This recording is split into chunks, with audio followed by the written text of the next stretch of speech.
Hello! How's it going? Are we live? Did we do it? Think we did it. We did it. We're live. We need to make our little announcement. So let's go to announcements. I'm on the right account. It's a good sign. This is where we are live. More compiler.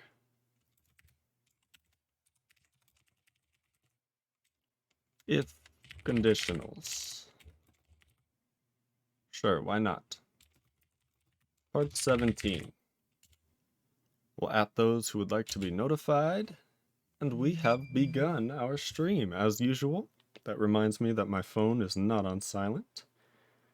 I will move it to that now. And we can begin. We have officially started streaming. We would like to welcome James and apparently Harris. We have so many new people in the Discord. It's amazing. Let's get started. Welcome, everybody. Welcome, welcome. Alrighty, it's the morning for me, if you can't tell. Landar is here. How's it going, Landar? You're always very early.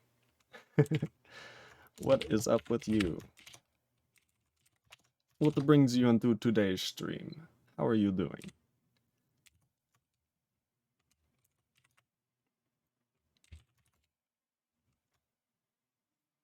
Oh, yeah. Alrighty. As you probably saw in the announcement, we are working on... Lander XT says the notification brings me into today's stream.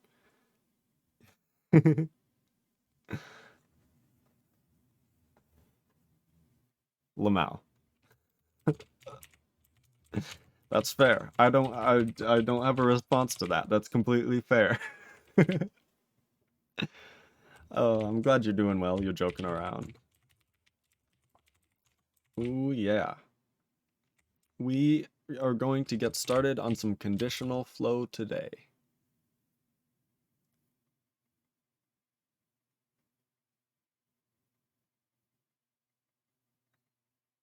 Conditional flow. If you can't tell, it's early for me. I woke up very early this morning, so I figured might as well stream. Now that I've been up for 2 hours. In any case, might as well stream.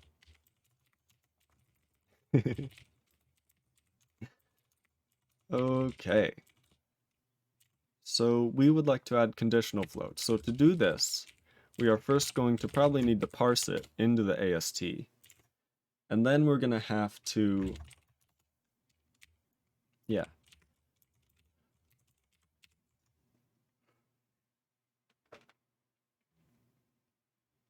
Alrighty.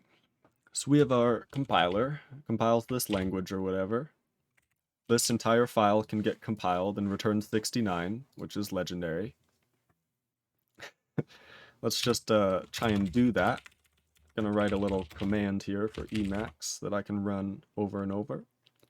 I'd like to build the debug build tree, and then I'd like to run the executable it generates, and I would like to pass it this file.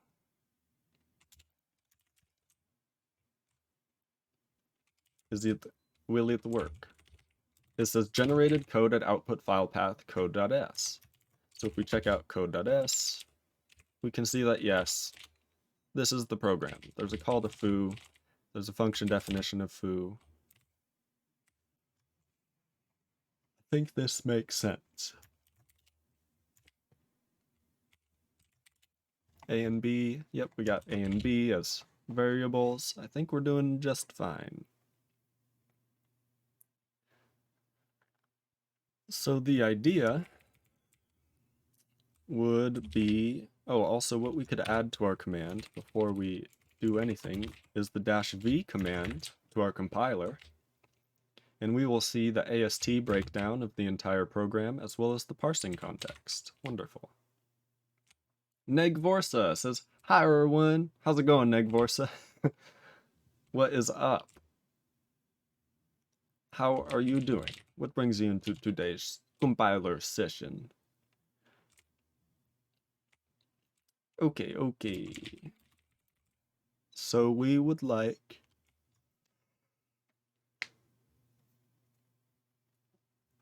to parse an if.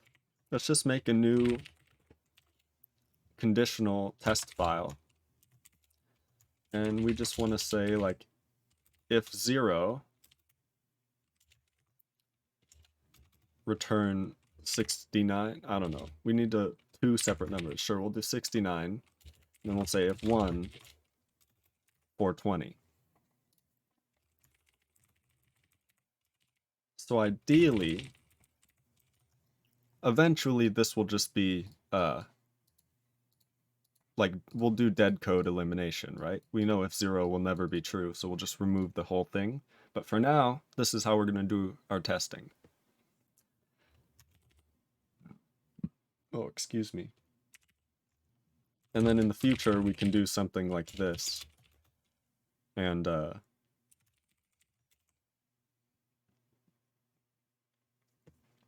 do like that. I think do like that is just fine, right? Yeah, but for now we'll do this. And we'll say, we won't even do it. Yeah, we'll start with this. We'll get rid of the variable declaration. We'll leave it there so there's always something in the program. Negvorsis says a bool. We're not implementing a bool, not yet. A bool is just some extra parsing. It's really easy. All you need is true and false, right? Or maybe we'll do hash t and hash f. We'll be Lisp-like. I don't know. But we don't need a bool. We're going to be like a low-level C language, right? We're going to have pointers, raw pointers and stuff. So the idea is that the if is going to work like C, where we're just going to check if it's 0. And if it's 0, that's coolio. And if not, or if 0, it's not true. This won't happen. And if it's 1, it will happen. Anything that's not 0, it will happen. Because we'll just check the 0 flag in the x86 R flags. x86 64 R flags register, right? Alright. LandarXT says you can implement bool using int, super easy anyway. Yeah, C doesn't have a bool, in case you didn't know. Our language will, it's just going to be some extra parsing. But C does not have a bool. You have to include standard bool. Like this. Then you have booleans. But before that, no bool. Crazy, right? Negvorsis says C has a bool, not unless you include it from the standard library, and if the standard library you're using implements booleans, you don't have to have a bool in your C library. That's just optional. C does not technically need a bool. C has integers. And that's all it needs, truthfully. Integers and type defs. Okay, so checking out the lexer, I'm checking that we'll be able to parse this new syntax. And it seems we will, because the if is delimited by spaces, and the body is delimited by braces. We may need to add braces here. Interesting. We'll add braces here and see if that breaks things. So, run our little command again. Let's go check the output code and make sure everything looks good. We still have AB, we still have a call to foo, the address of A in racks, and then we push racks. I guess this is not the address of, because this isn't load effective address, that's move, so this is a read from this address into racks. Alrighty. It seems we've added our proper delimiter to the lexer. which we should have had anyway for function bodies, but don't worry about that. In any case, we can now, where are we? So we need to, let's go to parse expression. The idea would be we have, wrong place. So we have an expression, and then an expression will start with if. Alrighty. So an expression that starts with if. Hey, look. Did we already start work on this? It's probably right where it goes, huh? Yeah, because we parse an integer. We parse a symbol. What else can the symbol be? The symbol can be a lambda. It can be, what else? Defun. It can be a symbol followed by a colon, which is how we do our declarations and reassignments. So then we check for reassignments. Then we check for declarations. Okay, this is making sense. And then we expect equal, so declaration with initialization. Ooh. And then we continue and parse that, all right. Symbol is not defined, and it is not followed by an assignment operator. Check if it's a function call. So I feel like before we start checking if it's a symbol given by the user and we start expecting, we should do a literal comparison, which looks like is what we've done with defun and lambda. Yes. So if is probably in the right place. I just want to make sure we're not just writing code in the wrong spot. The sun just went behind a cloud and it got very dark in my room all of a sudden. That was amazing. It was like I said something very ominous. And the world was like, yes, yes, make it dark. I'm just talking about compiler nonsense. Turns out this is how you summon the devil, guys. This just in. Writing a compiler spawns the devil. On the 666th episode of this, the devil is gonna possess me, and then he will roam the earth. I don't know why I think that's so funny, but I do.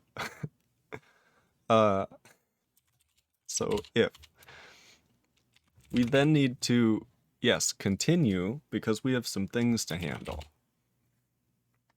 So we have an if condition to catch, which then has to delegate to a body, which then has to have any amount of things, which then has to delegate, the end of body or thing. Like how we do with the lambda bodies. Ooh boy. Ooh boy. So we're gonna have to have two stack operators. We're gonna have to say stack equals parse stack create stack. Pretty sure that's how that works. Then we can set the operator. What is the operator? Is it a node? What is the operator? Please tell me. Please tell me. It's a node. So we're gonna create, I guess, just a node symbol. I don't know why this can't just be a string. The stack operator can probably just be a string, and eventually we could have a UUID in its place, and then we can just have string to UUID mapping. That's not a bad idea. Not a bad idea. In any case, we'll keep going with what we have. So where do we write into? That would be probably a new node that is a child of if. So node add child to, I guess we're gonna have to say working result. So we're gonna say if conditional Probably could just use working result, but we'll do this so that my brain doesn't get ultra confused. So if conditional is a node, we would like to set its type to, that's a good point. We need to add a new node type for this. So this node type is going to be, let's see. We'll just add it at the bottom here. Why not? So this node type is going to have, for now, it's going to have 2 children. Fix me.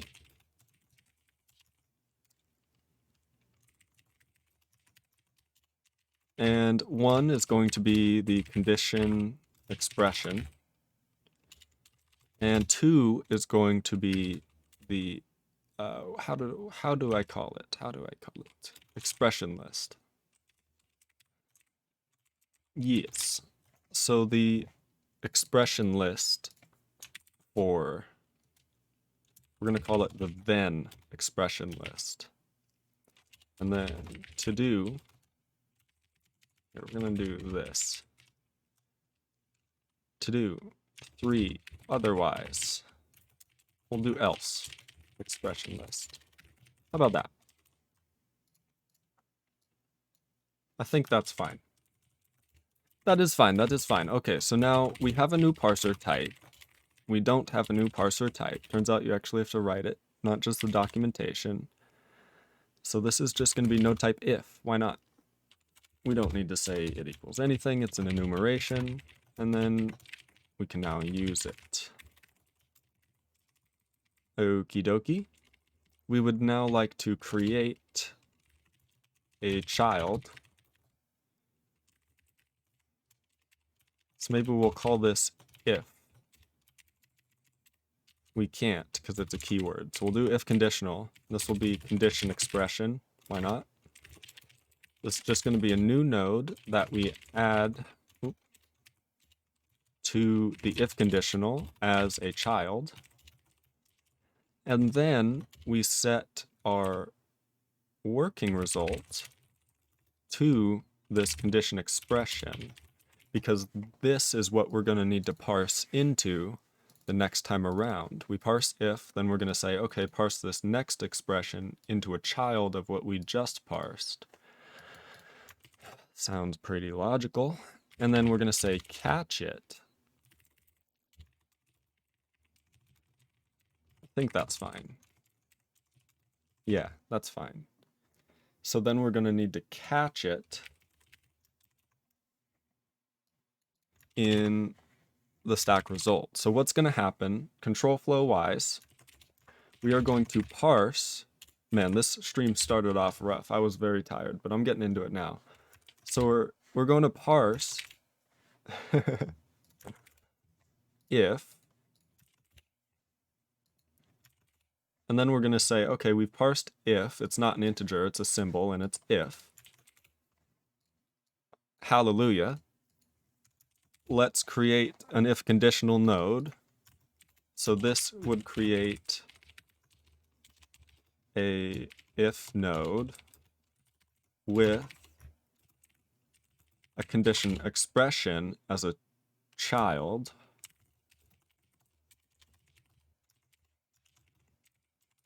And then we're going to write whatever we get when we continue, parse again into cond expression.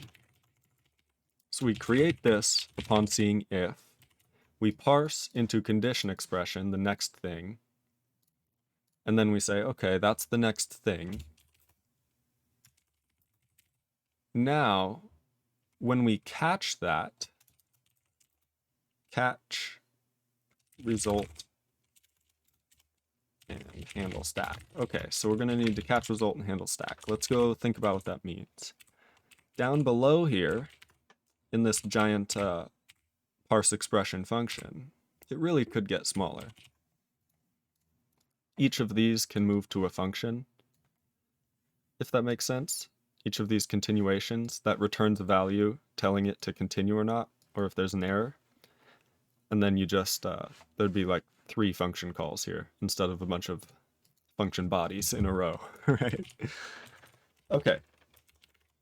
Eternal Wild Fox, good afternoon. How's it going? Negvorsa, okay, I already read that. My beat. How's it going, Negvorsa, though? I'm still curious. Eternal Wild Fox. I am happy you are continuing work on your C.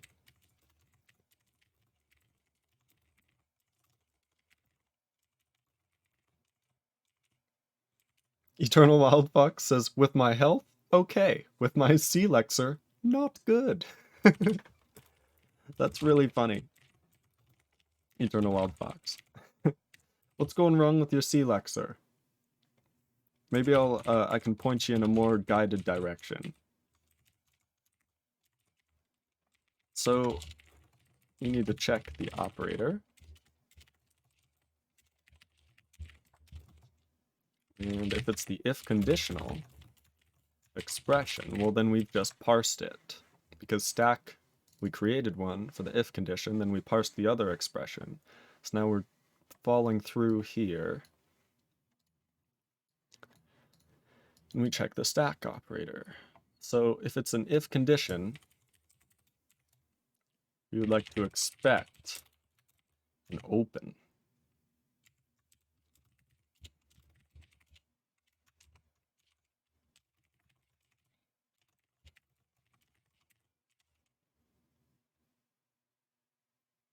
Okay, if expected.found. Eternal Wild Fox says string compare needs null terminators to work. That's perfect. You've solved your issue. I still have the same problem as this afternoon. Okay. Feel free to share that in the code review then. If you fixed your type error, if you have used char pointer and double quotes everywhere, then you will have gone far. Because a single quote denotes a single byte. There can only be one byte in here. And this is a char, right? But a char pointer is just the pointer to the beginning of the string, right? So you get the memory address of right here. And the empty string you see is valid, whereas the empty character is not. Do you see the issue? Why wouldn't an empty character work? Well, because there's supposed to be 1 byte in here. If there's not 1 byte in here, everything breaks.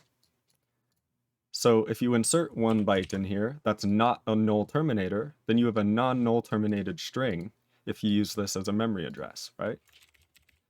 So you need to use double quotes, which inserts a null terminator automatically for you. So an empty string works because an empty string conceptually is equal to the bytes of just OX0, right? 0. Whereas a string with A in it is equal to like what? 64 or something? Whatever it is in ASCII. I can't remember. And then a 0, because the quotes insert null terminator for you. And then if you put B, it'd be 65 or whatever it is. Does that make sense? Characters and strings, very different. Just think about the bytes you're creating, because that's what the C program does. It thinks in bytes. Sometimes nibbles. Alrighty, so after an if conditional, we're expecting this.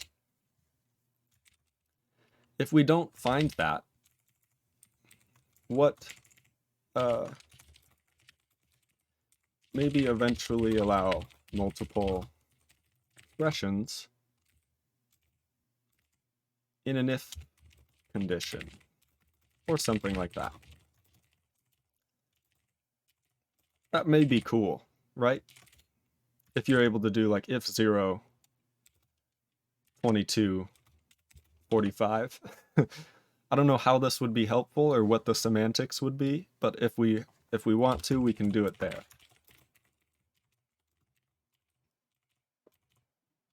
Eternal Wildfox says, I have a char pointer current in mine struct. Okay. How are you initializing it?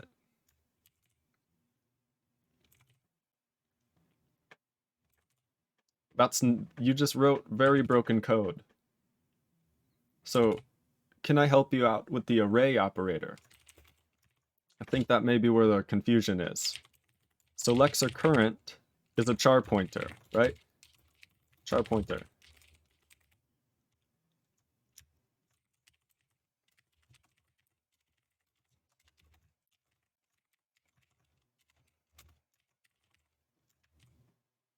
Eternal Wildfox says, wait, mine headset is about to die. All right, we'll continue writing our if code. Let me know when you're back.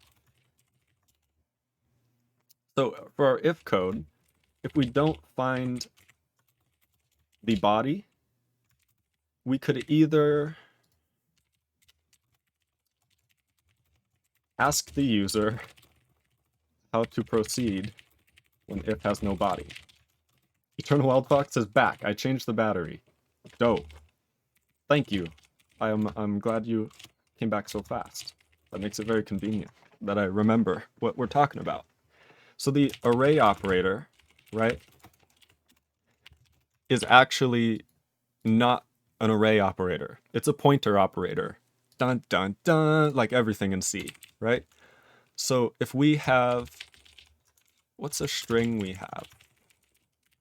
Let's just make a string, right? So if we have a string and we assign it to some value, you can also write this same thing like this. Do you notice that? Hey, look, it doesn't complain. Hey, look, it doesn't complain.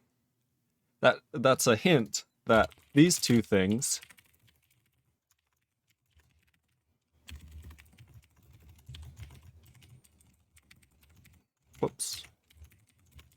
these two things are actually equivalent. So a pointer and an array are the same thing, if you'll notice. And you can even, using a pointer, use the array operator. So you can say this, and this will be equal to /0. I know it's going to complain because it's an unused equality expression, but if we said like int a equals blah.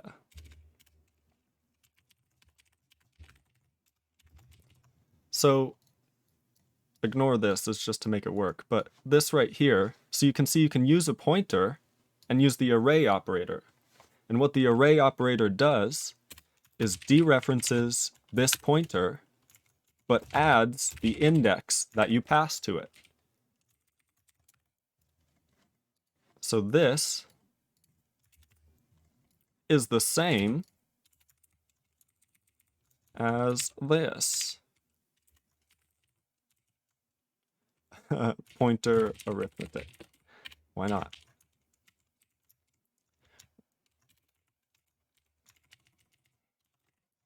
At 0. So you can think of the array operator just as a pointer arithmetic operator. All it does is add this many to the pointer you give it. Does that make sense? And this will work on an array as well, of course. You can also use arrays in this way, in the pointer arithmetic way. So you can just access the pointer here as the type that it points to, a char. But the key is that the array operator dereferences for you. So when you dereference a pointer, you get the type. So when you dereference an array, you get a char. Eternal Wildfox says, I think I got it. Awesome. That's very awesome. So if you have this char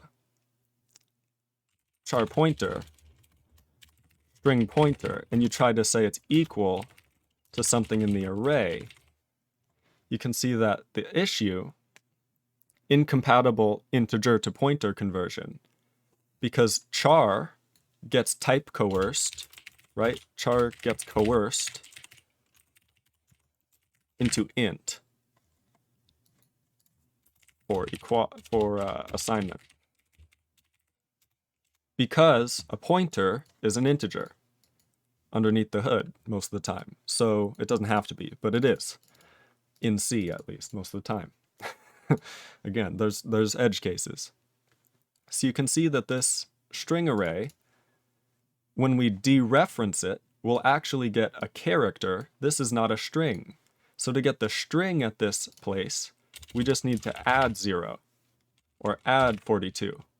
And then that will get us the proper no type coercion happens. We just have this pointer, because an array is the same as a pointer, right? And if you wanted to use the array operator really, really badly, you can do this and get the address of the dereferenced object.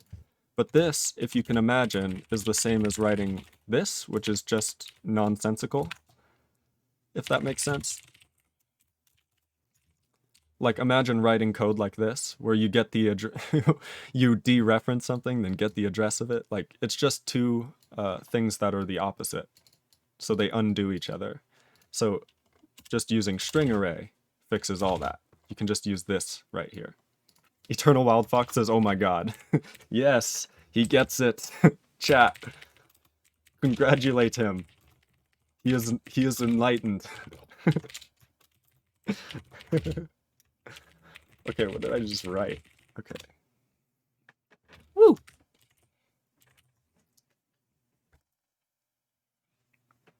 Hopefully that helps. The array operator was probably what was getting you, huh? Because then it didn't make sense to you that the array operator from a char pointer would return a character and not a char pointer. But because it implicitly dereferences. That's a tricky one. That's a tricky one. You did great though. You stuck with it.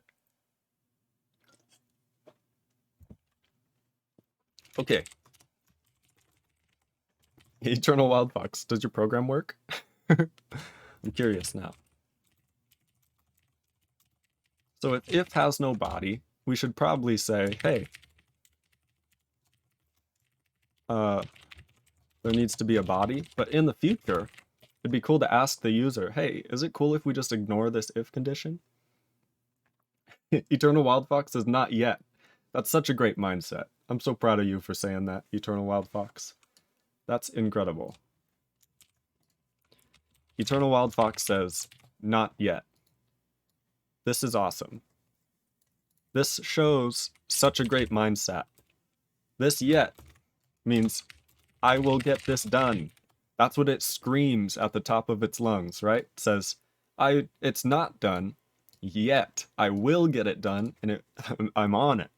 I love that mindset. It's so active and proactive even.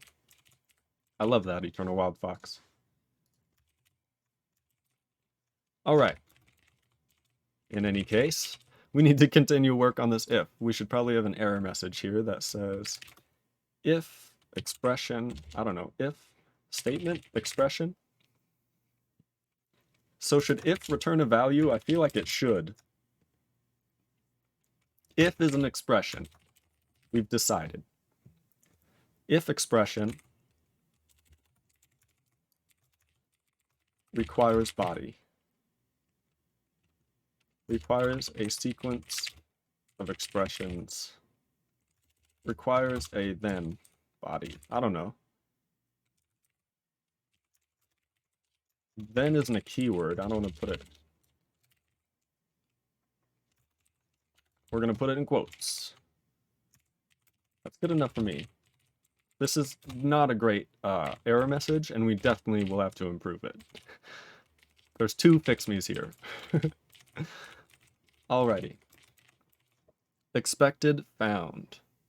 So we find, after parsing an if condition and handling the stack operator, we find an open body. So now we need to just change the current stack operator into something else.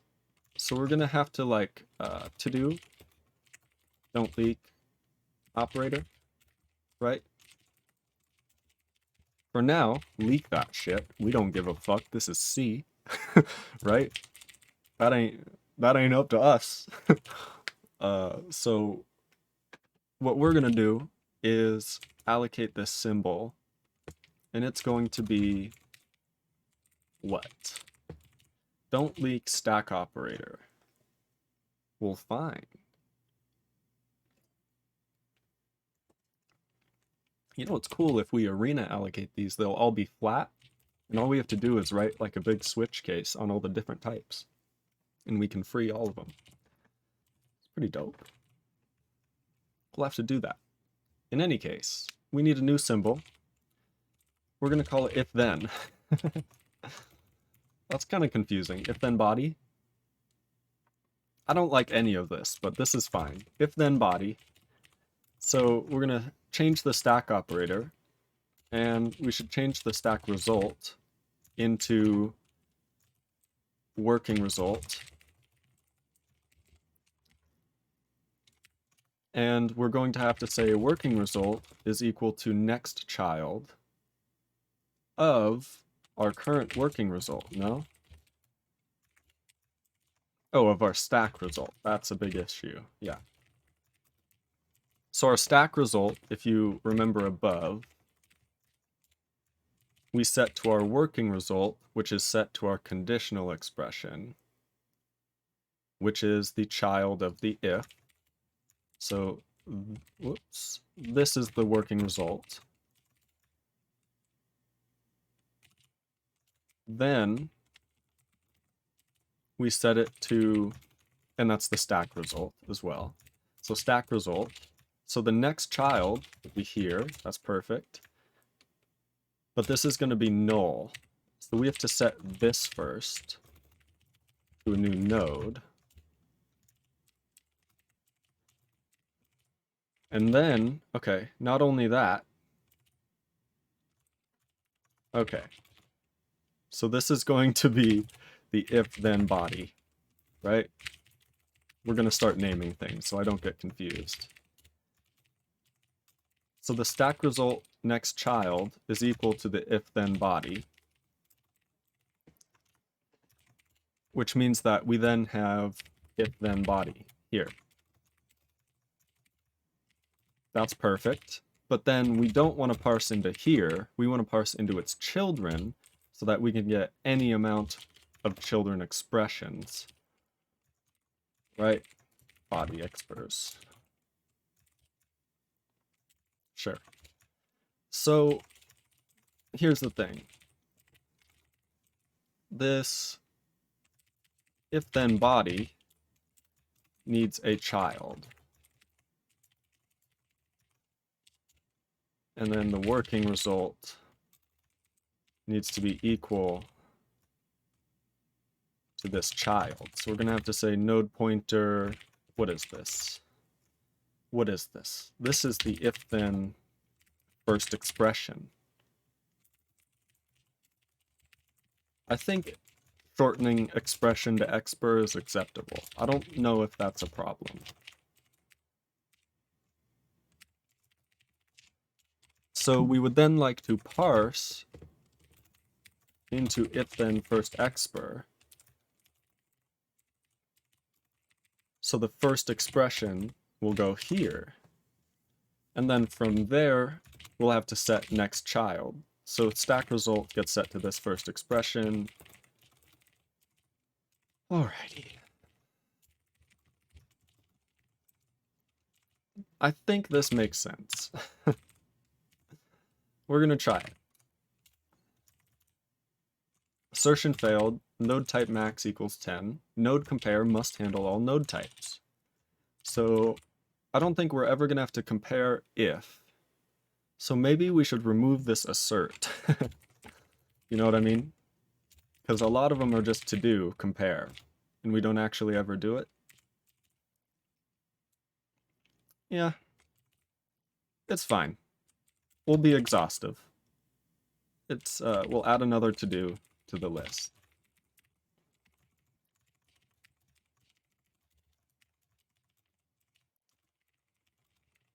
Good enough. Okie dokie. Okay, so now I need to run it again. Assertion failed. Print node must handle. Okay, so now we have a print node somewhere. Here it is. And we would like to print out Yeah. Put it in the same spot we've been putting it. If anybody has any questions or anything like that, feel free to ask at any time. I love answering questions, going through things, etc. Hey, look, eat the worked. So this is perfect. This is perfect. The problem is that it doesn't know how to handle the closing bracket because we haven't wrote the stack handler for the if then body stack operator. This. Time to write it.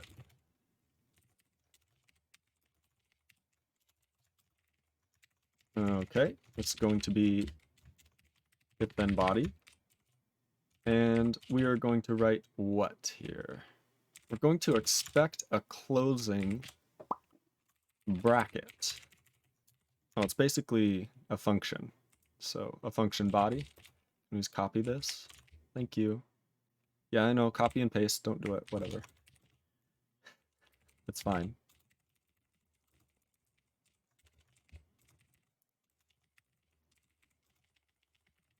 I didn't copy that. If done. So if we reach the end of a file and we're doing an if then body, why not? We'll just treat it. You know what I mean? Like if we reach the end of a file and someone forgot to write a closing brace, I don't think we're going to treat it as a big deal. We kind of know what they mean. It ends, right? So we'll go with that.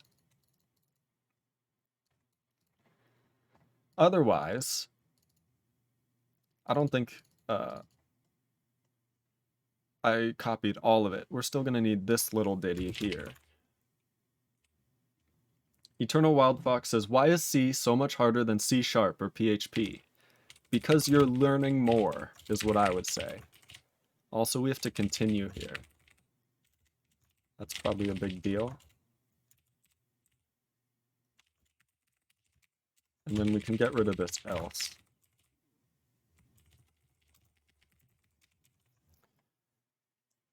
So if we're in an if-then body, and there's no more stack, and we're done, get out of there.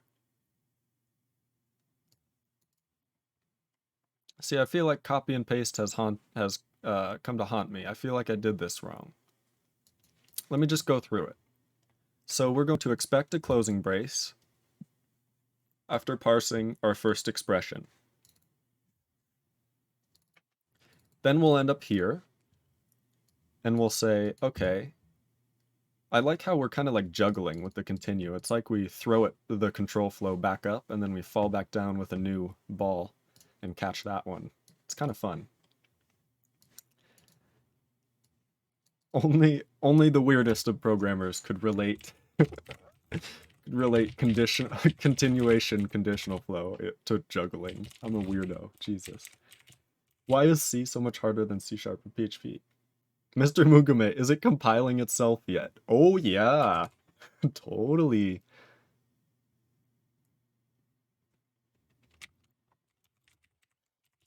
Neg Borsa says line 2018 to, or I can't read, line 1018 to 1020. Why? Are you a philosopher? No, I'm joking. Let's go over it. Great question, Neg Borsa. And Mr. Mugume, no, it's not compiling itself yet. It'll be a while. It won't be that long, but it'll be a while. So let's go over it. How much do you understand of our continuation control flow, like our stack and what we're doing here? Because I can explain that whole thing, but I don't know if I need to. I don't want to just mansplain on you. Like, here's what we're doing, and you just already know. So I'd like to kind of gauge. Do you know what's happening with the stack here and how we're handling this control flow? Mr. Mugume says, are you planning on rewriting it in itself? I plan on writing a few things in this language. I don't plan on writing the compiler itself in itself as like a goal. I may write it as like a project to write in this language, but it's not the goal of it. the goal of it is to write other programs. So neg vorsa, I will start by just explaining literally what these 3 lines do, and then we can go from there, and you can ask any more questions if you need. So we have a stack. So top level, we're parsing, right? That's our top level. That's what we're doing in this function. But then if we get an expression that requires children, right? Or just that requires parsing another expression, right? How do we deal with that? And how we deal with that is with continuations. So we effectively have like what working result is. This is where we write the parsed expression node 2. So neg vorsa, this is a pointer in which we write our parsed expression node 2. So when we're parsing and we get like an integer, we write that into working result, if that makes sense.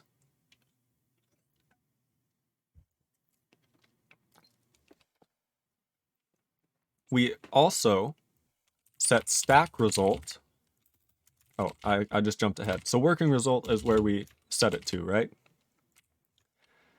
So when you imagine, neg vorsa says yes. Okay, he knows this. Sorry, neg vorsa. This is why I asked, like, how much do you know? I don't want to just explain things you know.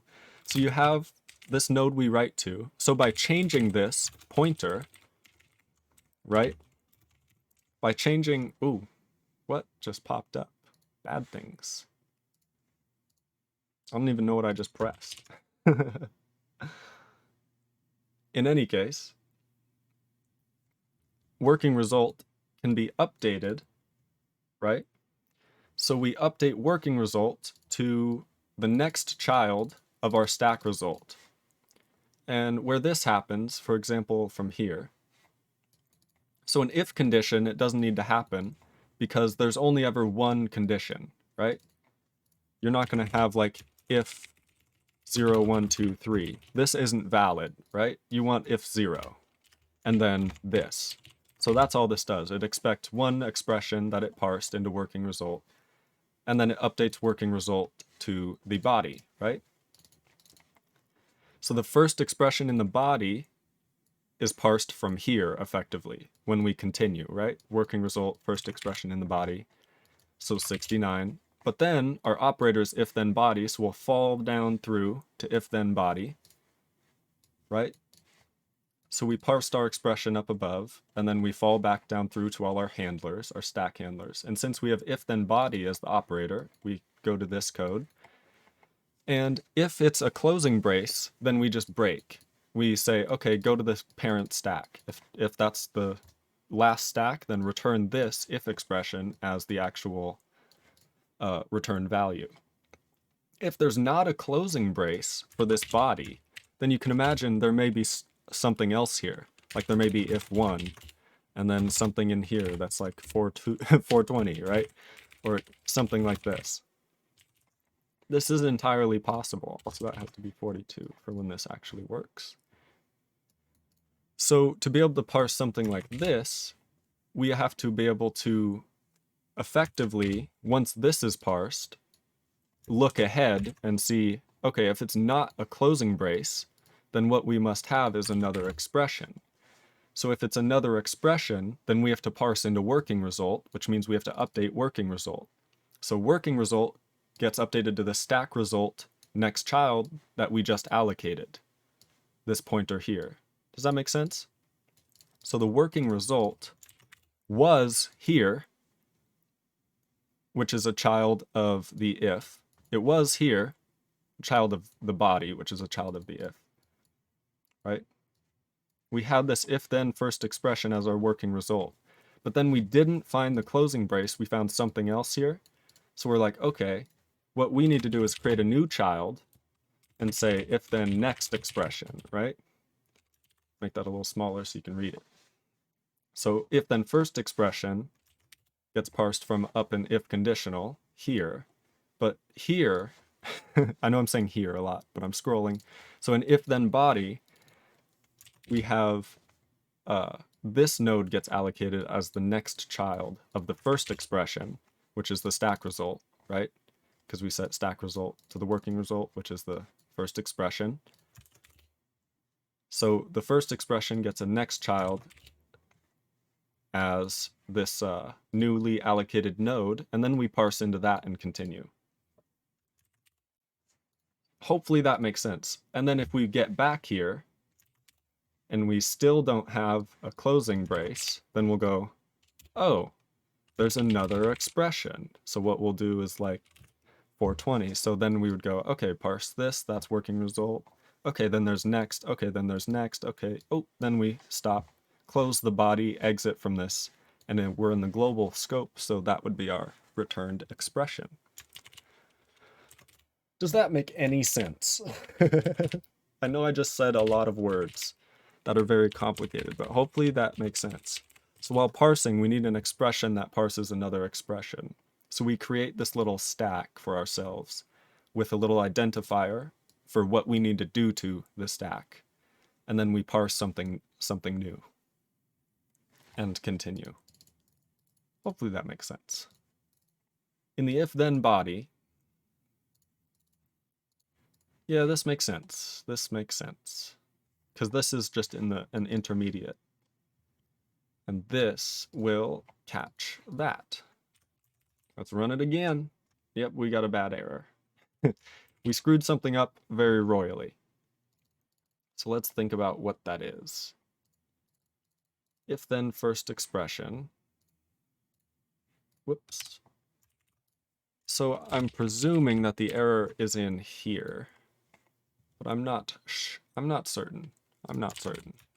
Also, I did kind of make it a complicated test. Okay, well that worked.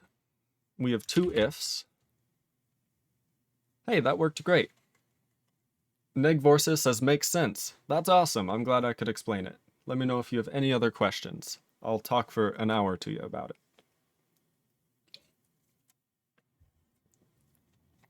So we have an if statement with a condition expression of 0.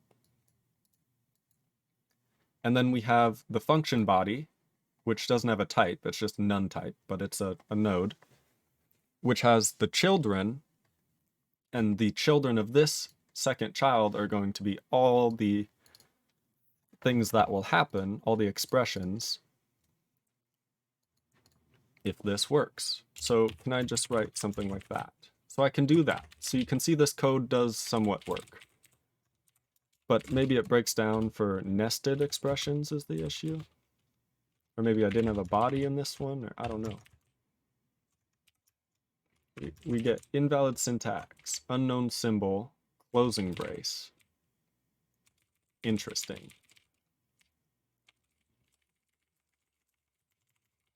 So we have if, int 0, 6942 if 0, 6942 if, 1, that's correct, brace 69, that's correct. And then we didn't get... Interesting. Very interesting. So this if condition should have created a new stack, a new parser stack. Whoops.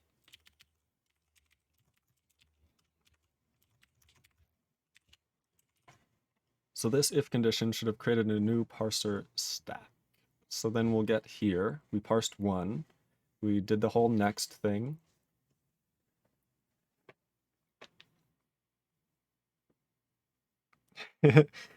Eternal Wild Fox, yes. That's so good. Here, let's check that out. He said victory. Let's check out what he meant. 1 + 1. Yes! Victory! We have done it. Let's see what he's doing. So he's lexing in C. Nice. So he's lexing in pure C. He has a lexer. He's doing object-oriented programming in C, boys. Oh no. It's fine. It's fine. Everything's fine. Eternal Wild Fox says, finally, yes. But he's lexing 1+1 into tokens, and then is able to, nice, so he kind of streams tokens out of the lexer from the given input string. That's pretty good. You have some interesting object-oriented, you have an interesting object-oriented setup here. This is pretty cool. Eternal Wild Fox says, finally. When do you check the end of any block? Oh, we have to check for them in a while loop, don't we? Don't we? Ah, that sucks. You're right.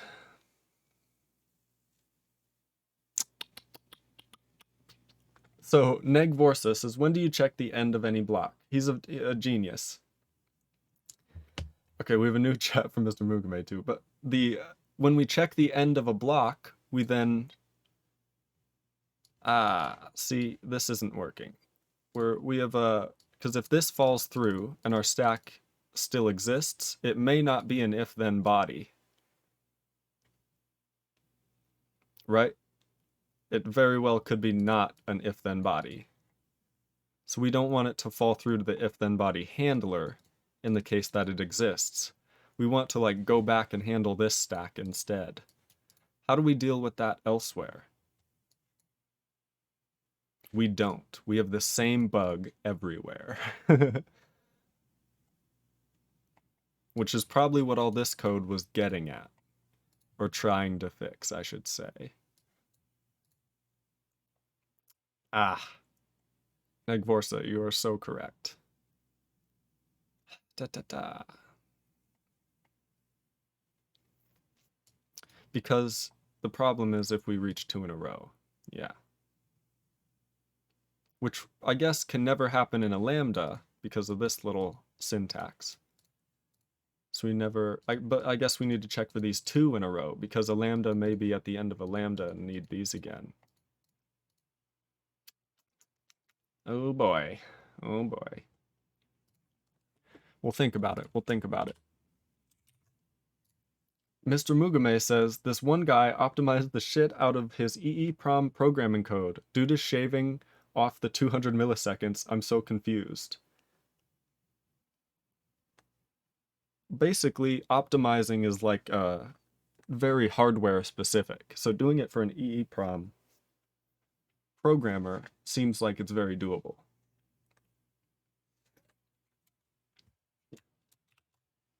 If that makes sense.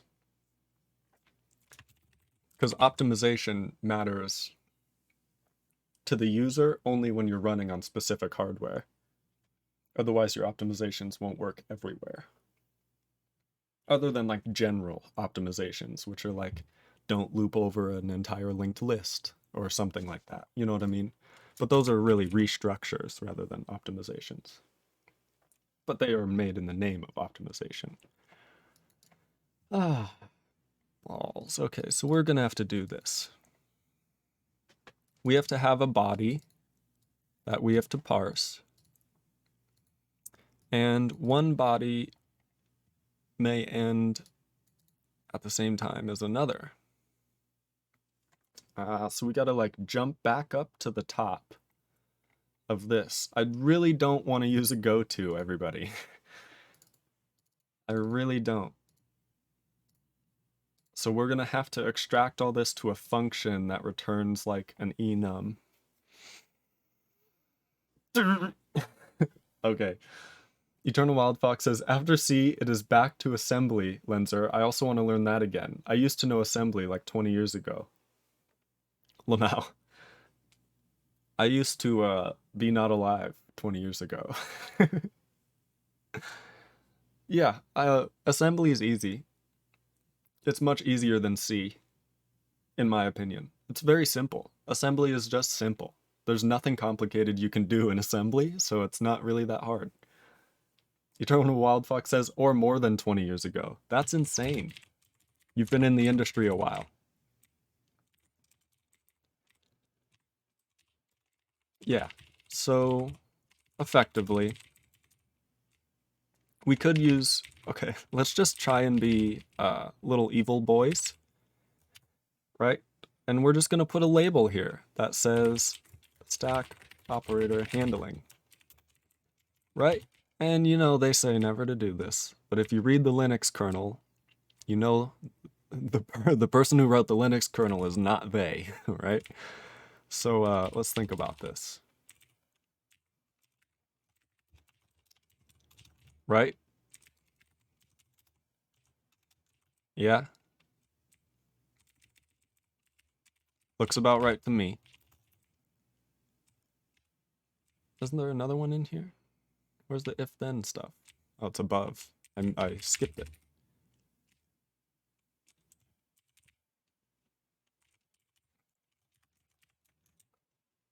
Ah, big errors. Wonderful. So, the go-to did not work. I was hoping I could just plop it in and it would work. You'd think it would work, but we're probably... I mean, this check is done up here.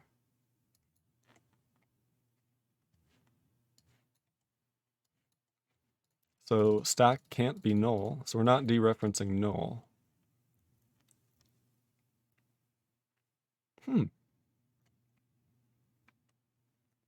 Interesting. Well, we don't like go-tos anyway. We'll get rid of them, and we will make this a recursive function, huh? Why not?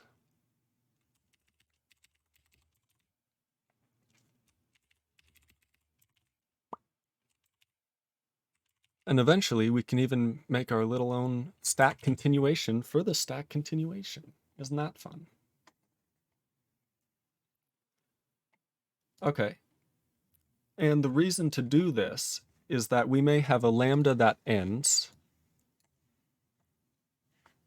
but if stack is still existent, right? If it still exists, if stack is not null, then the parent stack still has to be handled, but it may have a different operator, so it has to be handled differently.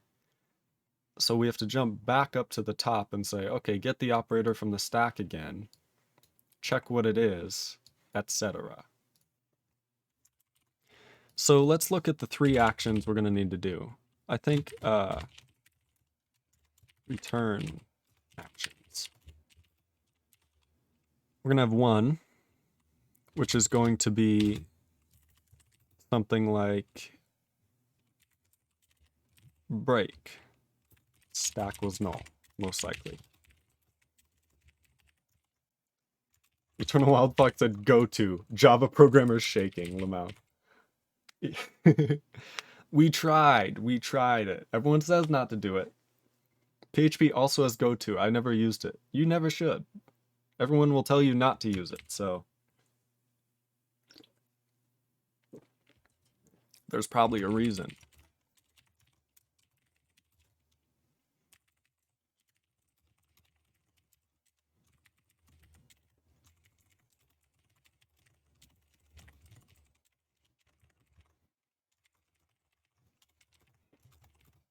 So we have break, which means not stack.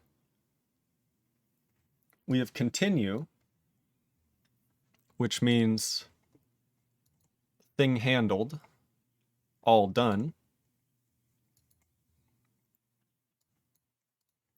Break from here.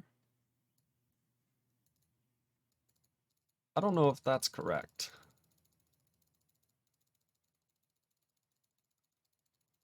I don't know if this break is correct. I would seriously doubt that this is correct. I don't know how this works at all, to be honest.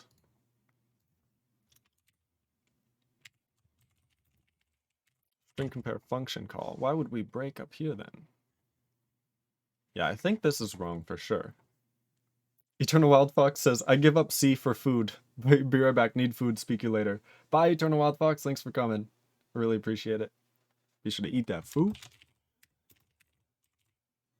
Alrighty, so if we don't handle it, should there be an error here? That's probably a good, that's probably definitely an error. If we don't handle the stack operator properly. In any case, it seems like all we have to do is continue, return an error. So there's only 2 actions, right? And then there's also 3, I guess, error. Returned error. So effectively, we just have to write a function that returns these 3, and then, yeah. Okie dokie. So all this stack operator handling code is going to move into its own function. Handle stack operator int status. We're going to need a lot of things. Handle stack operator.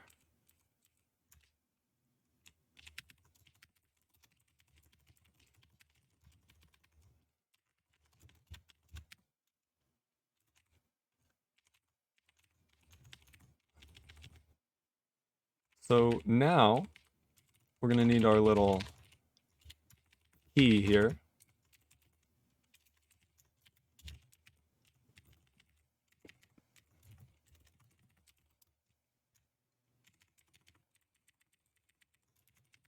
Make it into a doxygen format.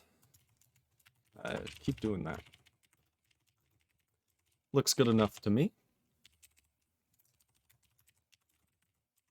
Alrighty, and we should probably just do this style.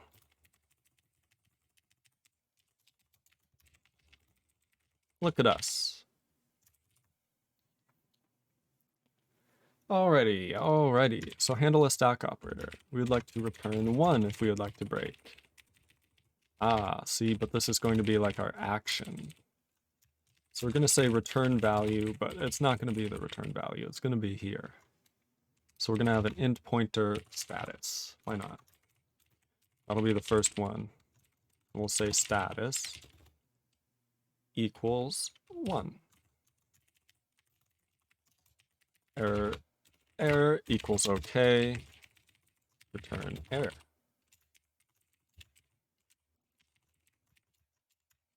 We can actually just return okay. We're also going to need the stack. What do you know? Alrighty. No more parser stack. Return with current result. Otherwise, handle parser stack operator. That's what we do.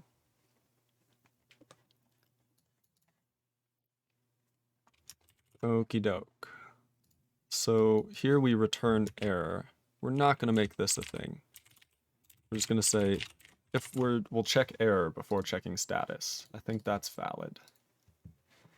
Valid logic. Okay, so operator crap. Just type checking. Operator value symbol if condition. Maybe eventually I'll blah blah blah. Current token, token length, and end. We're gonna need these as pointers. So let's do that. Token pointer current. Size t length, which is also a pointer. What else? Char pointer end. Is that it? Okay, it's getting a little long.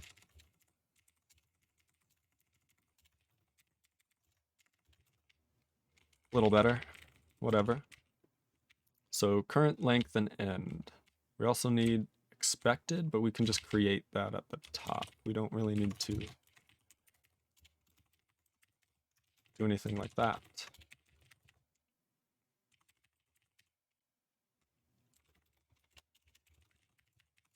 We're just going to do this to ensure that we don't screw things up. Use the pointer and write all zeros.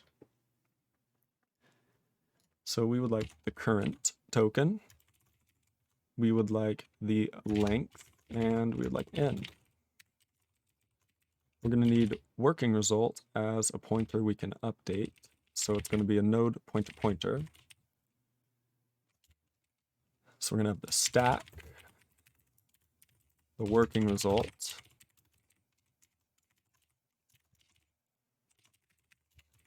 so we're going to say dereference it equals that. Alrighty. What's your issue? Size t pointer pointer to parameter of size t. Remove the and. What? Passing parameter argument to parameter current length here. Token pointer pointer. Is this a pointer pointer? I don't think it's a pointer pointer. It's just a token pointer current. Maybe we need to do something like that. I don't think that's how those work. Maybe that's how those work. It's fine.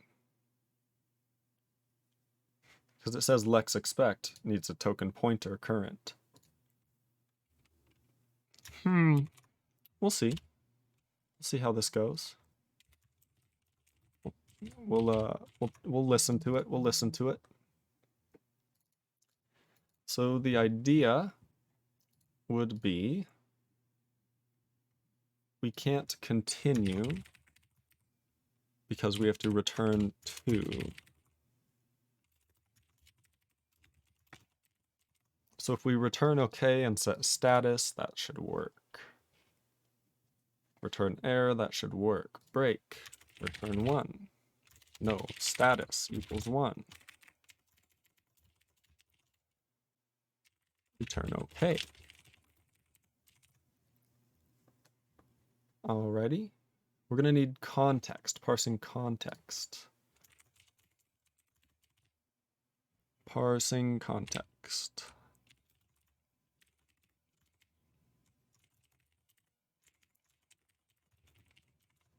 We kind of need the whole world for this one. So with this parsing context, where did we need it? Looks like it's working. Okay. So instead of breaking, we set status to 1 and return OK.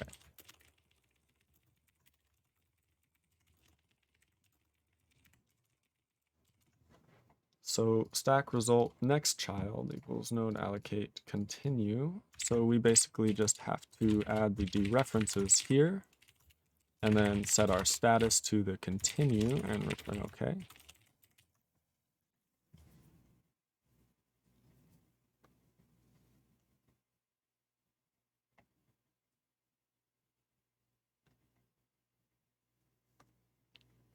Yeah, this makes sense.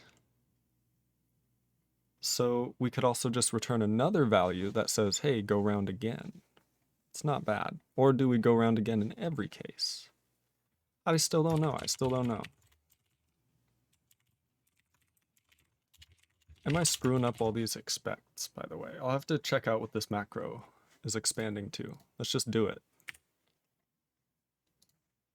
So it's saying and current. That's not going to work unless we pass in the literal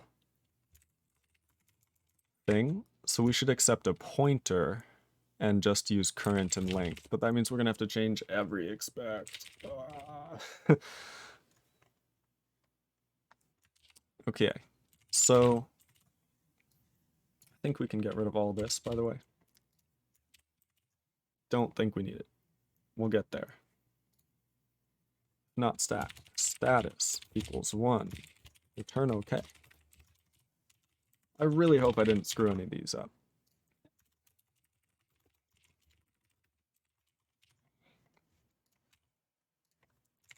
So we have to rewrite expect. That's fine.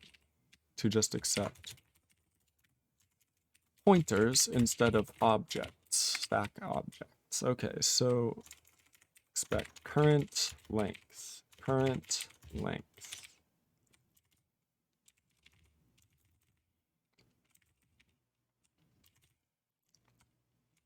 Looking pretty good. We got a dereference working result.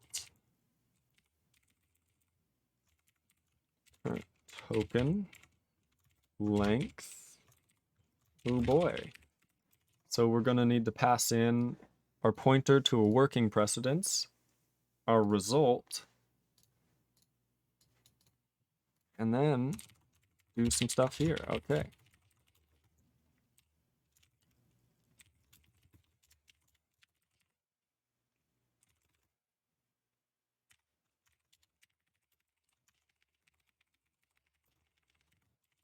Okie dokie. So if we found a binary infix operator after a function call, we may not have to do this anymore. We'll see. We'll see. If we find one after a function call, continue. So now we need precedence and result. Oh boy. I also saw a bug here.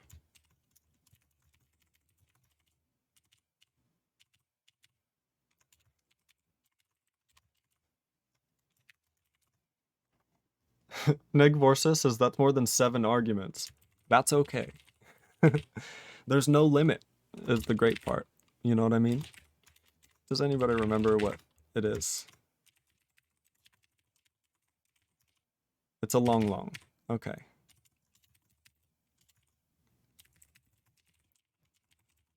We're gonna just be a pointer. Perfect. Now we're gonna need result. We're just gonna need the pointer to it. We don't actually need to update result. This already is a pointer to it. We can now parse an infix operator. Hooray. At least this will simplify things. It'll separate the code into 2 pieces that I don't have to worry about so much. Okie doke.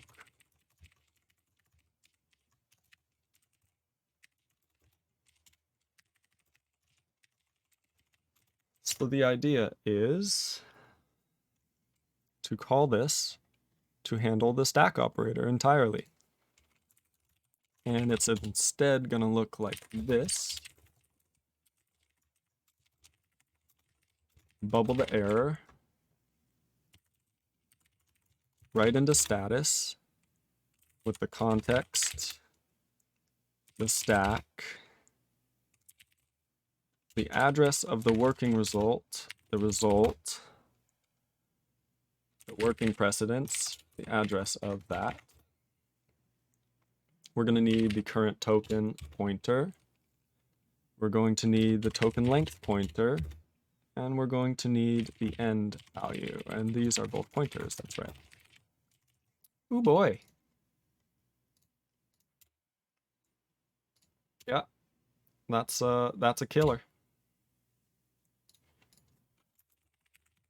How about that? How about that? Oh Christ. Makes it easy though to picture the control flow. All we have to do is say if it's 1, break. It won't work. We're gonna have to do ifs. Damn it.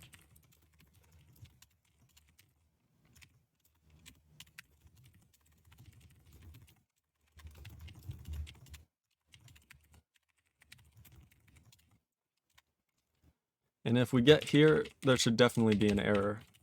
And this is going to be an internal error.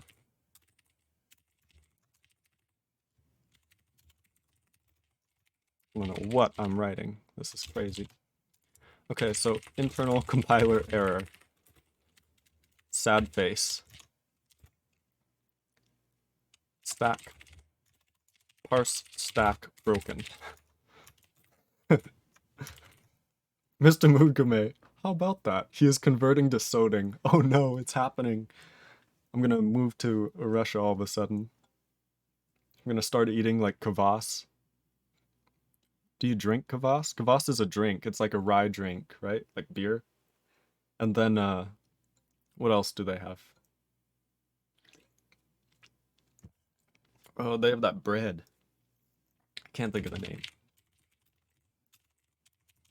It's good though. It's really good. I will just slowly convert to Soding. Soldink, as he says it. Should there be an error here? There should. Okay.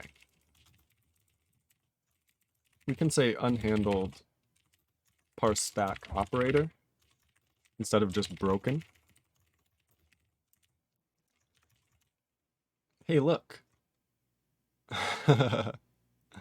An expansion of macro expect. That's right, we didn't do that.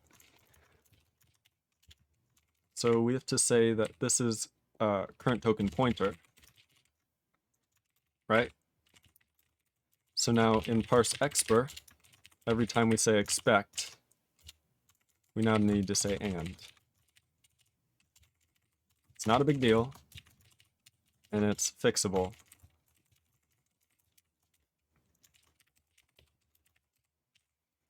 We can even skip to them straight, just like that. How about that? How about that? Could probably even do a search and replace like that. In any case, it'll go fast. Let's do a little refactoring to our expect macro, which is how it should have been built in the first place.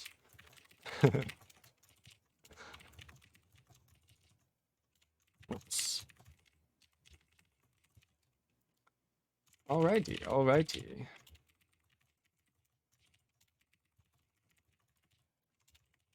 That should be that.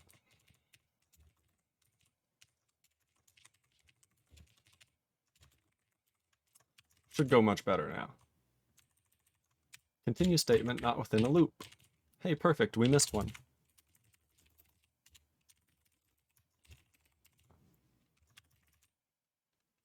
Hey, look, it worked. We still get the same error as before with the invalid symbol, but hey, we're back where we started. That's pretty dope. I thought I would break many more things. Alrighty. Just with a small function, you know what I mean? And we were able to simplify things. Oh, Christ. Okie dokie, okie dokie. So now the idea would be that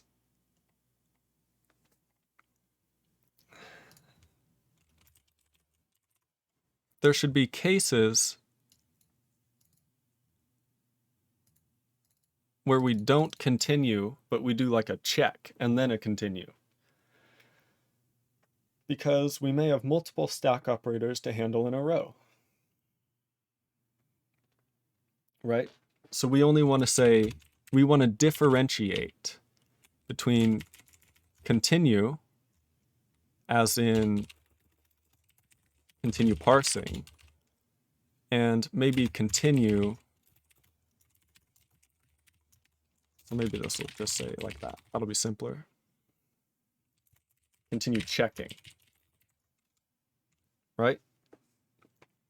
So in most cases, we'll continue checking. Right? Well, let's think about this. Let's think about where we're at. So we would like to parse this, for example. Currently, we say unknown symbol, whatever this is. And it's a closing brace. And it doesn't tell us, but I bet on my life that it's this one right here. And the reason is that we are parsing this body, and then we go into a nested stack and parse this body. And upon getting here, we do not continue to check for stack operator, we continue to parse. So then we update working result as another child of this and look for another expression, but there may not be another expression, as in this case, in which case we get this unknown symbol, bleh, which is not what we want, right? So ideally, when we return, we would like to return and check for more. So this would be the continue checking, not continue parsing, right? we would only want continue parsing if we did continue checking and it didn't work. Interesting. So what are the semantics of this control flow? When we reach this point in the parser, go away. When we reach this point in the parser, what is expected to happen in words, not in code? So in words, we parse some expression into working result, and we end up here, and we say, okay, if there is a stack to operate on, we must handle the stack operator. So maybe we should keep that, if not stack break. Maybe we'll keep that here, right? Because this is the same. We'll move this.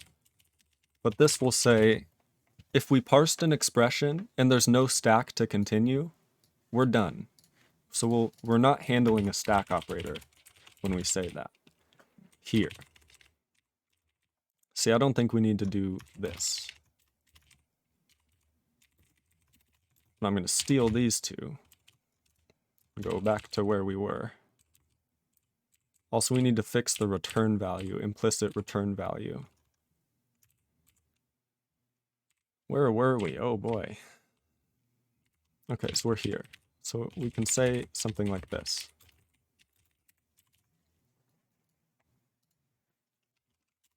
Hey, Cyberpatty says, "Heyo, how's the stream?" It's going good. We helped Eternal Wildfox out on his C program. He was getting a little confused with the array operator, so we helped him out with that. That was a lot of fun. And so far we've been implementing if conditionals, and we're kind of having to rework how our entire stack functions so that we can properly handle multiple stack operators in a row, if that makes sense. How are you doing, Cyberpatty? What brings you into today's stream? This is such cursed code. Okay. If there's not a stack, we don't handle anything. Otherwise, we handle the stack operator. We'll say it equals 1 by default. Why not? So if we get an error, return that. If status is 1, break. If status is 2, continue. Otherwise, say, we got a big problem. And the idea would be that we kind of need to say, if status equals 3, right? So we could say, do this while status equals 3.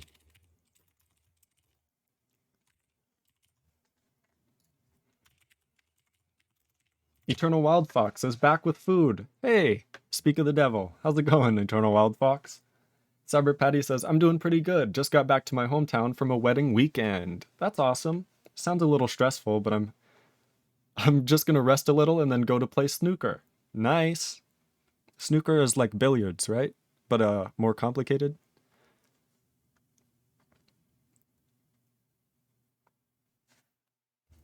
Looks like we have some... Hey! We have a new person in the Discord, Norb. Thanks, Norb, for joining the Discord. I waved at you. Norb says, hello. Oh my god, he's live. Hello. You're on the stream now. We're going to show you on the stream. You're hilarious, Norb. Hello, Norb. Shout out to Norb. He just got here. Everybody go wave to him on the Discord. Hi, Norb. How's it going? Oh, everybody is waving. You guys are so awesome. How's it going? You're on the stream now, Norb. How's it going? Thanks for joining the Discord. I really appreciate it. He says hi. Hi, Norb. Cyberpatty says Poggy, Norb. Poggy. All right. How's it going, Norb? I'm glad you decided to show up. You check out that Zilla Popper guy. He's insane after this stream. Right now we're working on if conditionals and reworking our parser to handle stack operators cleaner, or just in a different way that actually works. So this seems like it should work. Return to if working result has been updated. Continue checking for stack was updated. May need to handle it as well. Okay. We're so glad to have you, Norb. Hopefully you enjoy this. Neg Vorsa says, it's logical now. It should work. Right? It seems like it should work. We just have to actually go return 3 from this function. So we need to handle stack operator.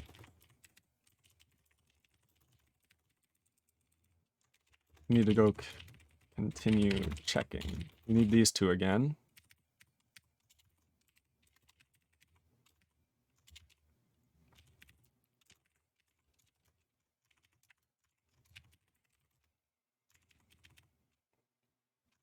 And who said multiple cursors weren't useful? Alrighty. So now we just have to go through and figure out the semantics of each one and return the right value. Y'all ready, chat? Get your reading glasses on. Oh boy, here's our reading glasses.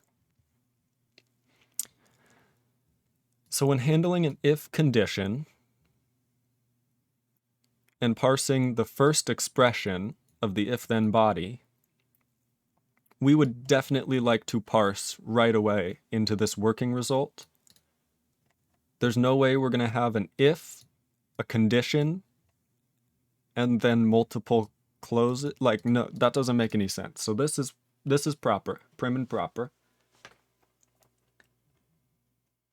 Cyberpatty says, I couldn't sleep last evening, so I watched you saying excited for 3 damn hours. Listen, sometimes I get excited. We're gonna need an excited emote. So good. Thank you for watching, Cyberpatty. I greatly appreciate it. Hopefully it's of some use. Cyberpatty says yes. Yes, that gets me excited. Yes. You just have to be so direct when you say it. Lead with confidence, as they say. So in an if-then body, when we reach the end, we would like to say status is equal to 3, return OK.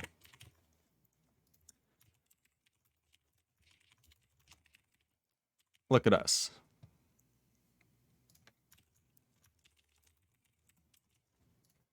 So we're going to make a little helper here.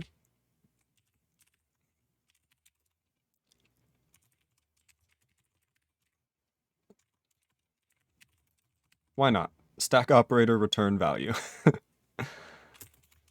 And it's going to be, we're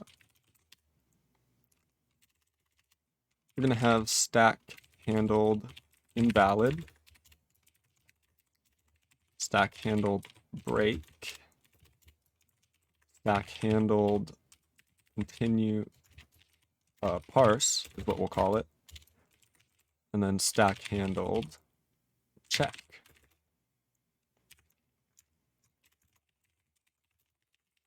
Look at us. And then we can start to use words. So return stack handled. And we would like 2, which is parse. Parse the first of if-then body. We would like to break in this case. We would like to check in this case. Nope, check the other one. So if we find the end of an if-then body, check if there's another end of something, I guess, and deal with that. But only if stack exists, otherwise just break and we're done.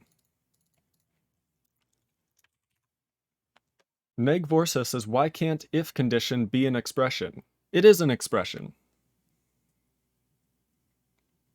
Maybe I misspoke or misrepresented what the code does. But we definitely, the if condition can be an expression. That's more of when we deal with code gen, figuring out what it returns, right? And type checking, of course. But if we just use like the last expression of the body, I don't know. It should be fine. We may have to do some type inference, but it's not a big deal.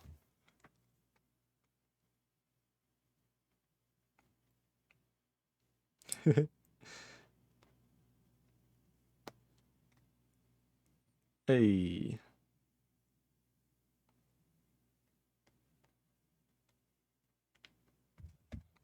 Okay, sorry, I had to handle some phone thing. So, CyberPatty asks, how is your type checker implemented? From scratch. You can go check it out on the GitHub if you want. It's basically just, it's very simple right now, and it's not complete by any means. You can write you can write programs that are not type checked properly, for sure. But it just type checks function calls and binary operators for now. That's it. Everything else is not type checked. Because we don't really worry about that right now. But yeah, hopefully that makes sense. We just type check expressions as we go through the program, and that's about it. Nothing complicated. CyberPatty says, what repo this was, lol. You can check out in the YouTube. It's in the description, or I can link it to you now. Here, let me go find it.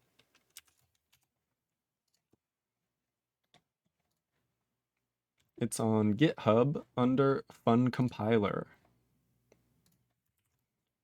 Here's your link, you raccoon. Get your grubby little hands on it. Alrighty. If expression requires a then body, if then body, return stack handled check.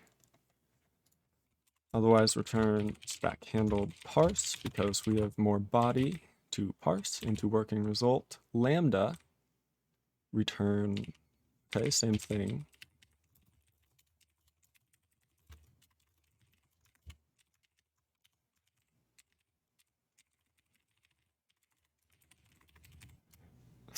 CyberPatty says, thanks, I am too lazy to Google with phone. I'm in mobile right now. Nice. You can always go to the About section of Twitch, go to my GitHub from there.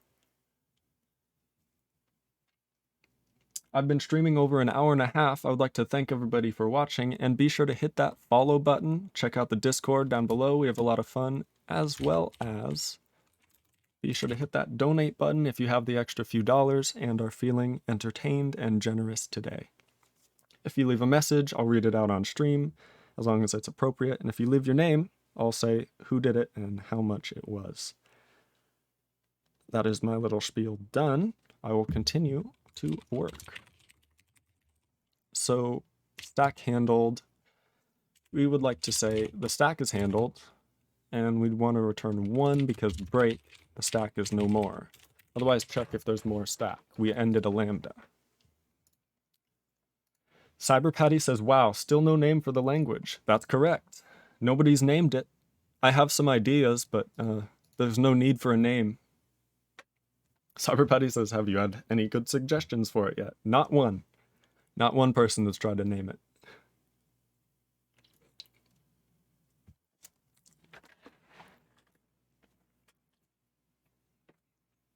Okay.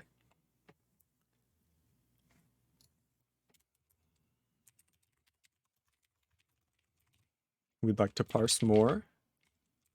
In a defun, we would like to check.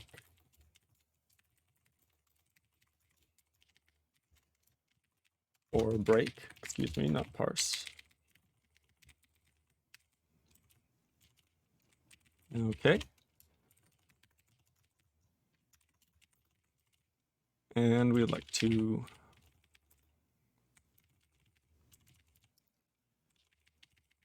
oh boy, this one's a little complicated. I wonder if checking for an infix operator needs to be done here. I don't know. So if found, return handled. parse. So if this is found, we would like to parse into the working result that it sets. Whereas if it's not found, we would just like to break with the function call, which is really a check.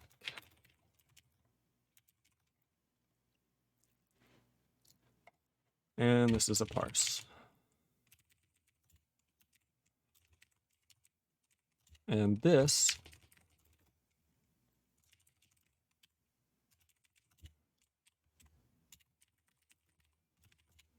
we'll do an error prep. Let's say error, generic, internal error. And this would be could not handle stack operator.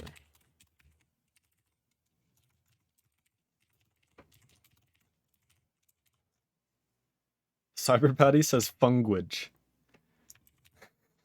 Funguage is pretty funny. I kind of like funguage. I'll write that down at least.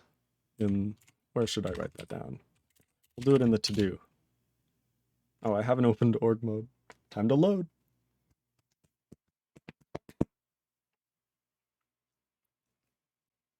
I need to like have my guitar around so I can do my own little transition licks when stuff is loading. You know, the little like in between music on TV shows, like dun dun dun dun. Hey, how's it going, Sally? You know what I mean? That little transition. I could just write those. Okay, so this is name the thing, the language, and the compiler. So at cyberpatty, ttv at cyberpatty says, what is that? I don't even know. Funguage. I like it. Mr. Mugume recommends, what do we get? So we'll say Mr. Mugume suggested, what do we got? Flim. Stands for fun language I made. That's not bad. Flim is pretty good. I like funguage because it's funny. You know, the funguage. These are very good. My ideas were not as creative. My idea was like intercept, I think was one. Lenser. Sure. I had intercept, simplex, and like I can't remember the other one. It was a longer one. Oh, I had Euclid. These are all mine, by the way. Nobody has permission to use these names.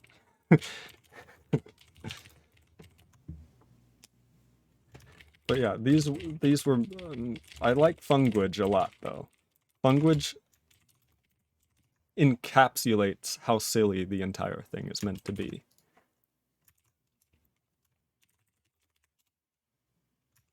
Okay.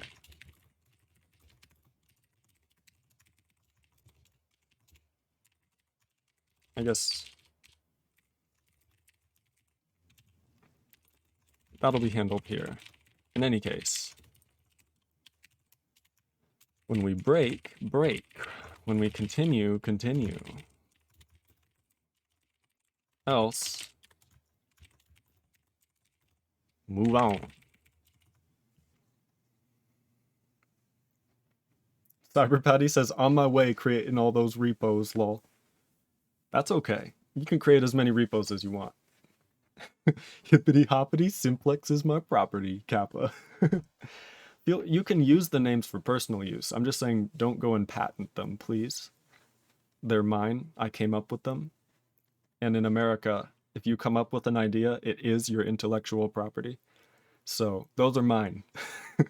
You can't use them to make like a commercial thing, unless they already exist, in which case I can't, right? And what I'm saying is void. But if they're not in use already for a program, a computer software program, they're mine. Feel free to make as many cyberpatties as stupid merc. Yeah, Remember the YouTube DMCA laws? Those are based on America. So hopefully that helps you out. Okay, so this is a little more clear what's happening, and hopefully it also works. Unhandled parse stack operator. So we got here, which makes sense. We should get here. Should we not? We shouldn't. So if there's not an error, and it's not one of these two statuses, that's also an error. Right? That's also kind of a thing.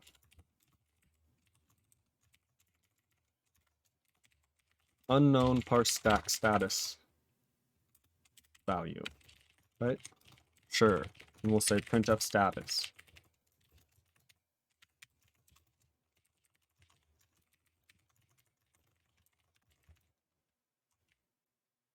Do we print out status? We don't. We still get unhandled parser stack operator. Ah. We probably need to break out of both while loops. So we're in this loop, and we need to break out of it, and then we need to break out of it. Because we're not getting here, which means that we have to be getting here. Unhandled parse stack operator still. So let's do the same status printout and tell ourselves what's going on. Status is 2. Status of 2. Eternal Wildfox says, well, time to write the parser and interpreter. All in C, because why not? That's the spirit.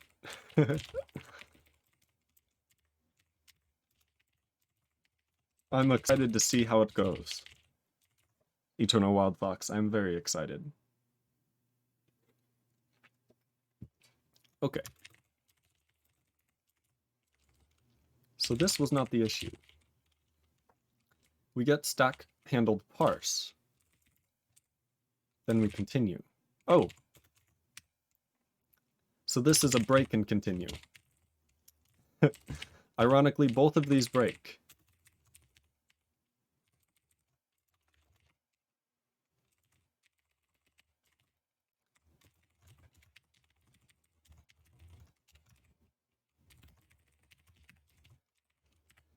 So the problem was that we were continuing within this do while loop rather than our upper do while loop.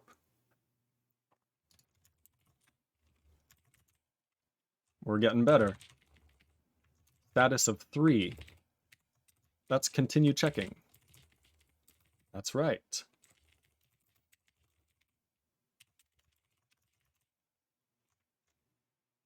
Okay, big errors. Forever loop, it seems like. Cyberpatty says, I'm a hit small balls. What does that mean? Cyberpatty, what?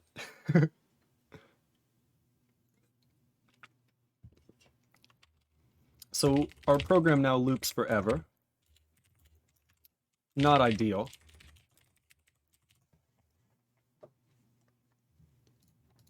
So while status is check, keep doing it. So I shouldn't even need those, right? While check, keep doing it. Until it's not check, in which case it should be break or parse.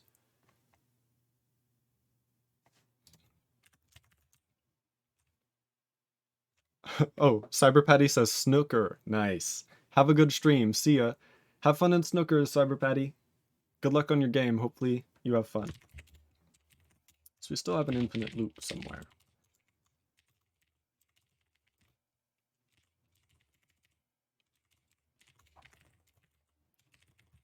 So if we get a bunch of here's, we don't get a bunch of here. So we're not continuing there. We get a bunch of here, or do we just get no output? Yeah, we get a bunch of here. So here's the infinite loop for sure.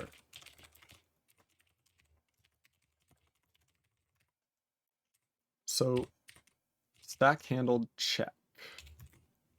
Whoops.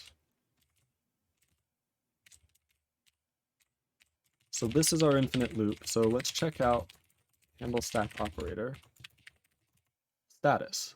So we set it to parse in the if condition for the first expression of the if body. Makes sense. We set it to break only if there is no stack. If there is a stack, then we check. Otherwise, we do this stuff.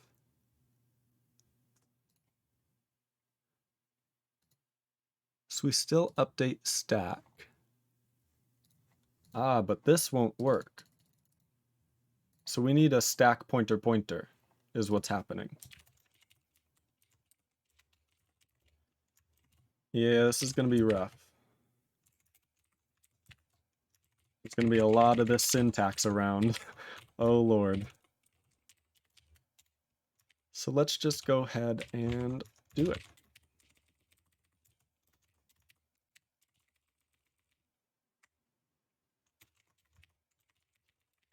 And we would like to, exactly for that reason right there, be able to update the stack with the parent.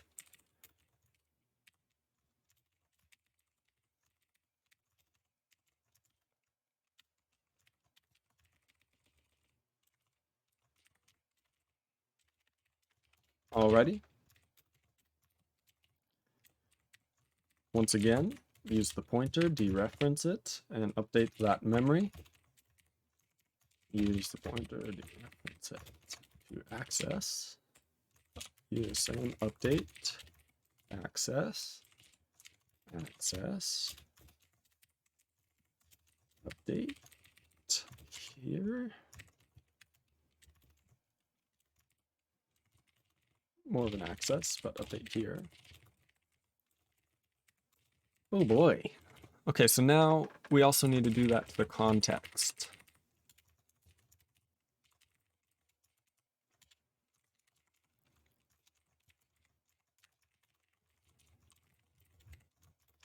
So we need to say pointer context equals pointer context parent. So now the context will be updated in place where it is, rather than just the stack variable in this function.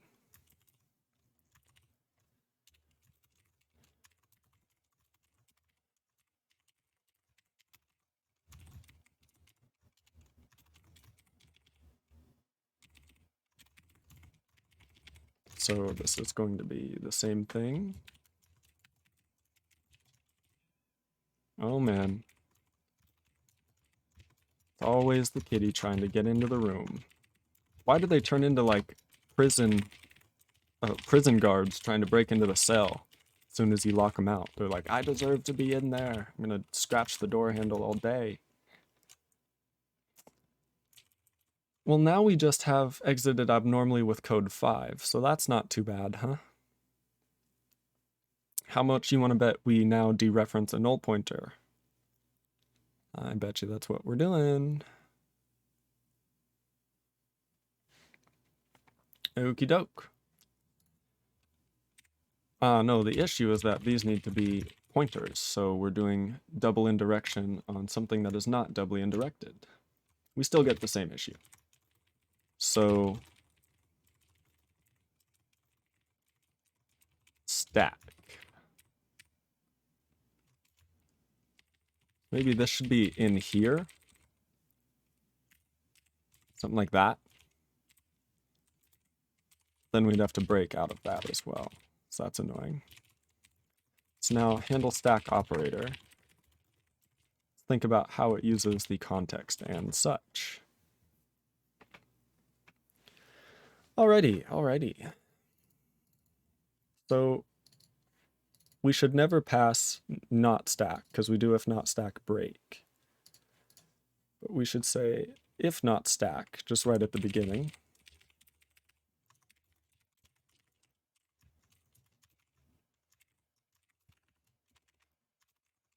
Like that. It's a little confusing. So if not stack, aka the stack is equal to null, return stack handled, probably break. Oh, again, I hit the wrong button. Hey look, I accidentally opened Fruity Loops somehow. We're not making music right now. We are programming.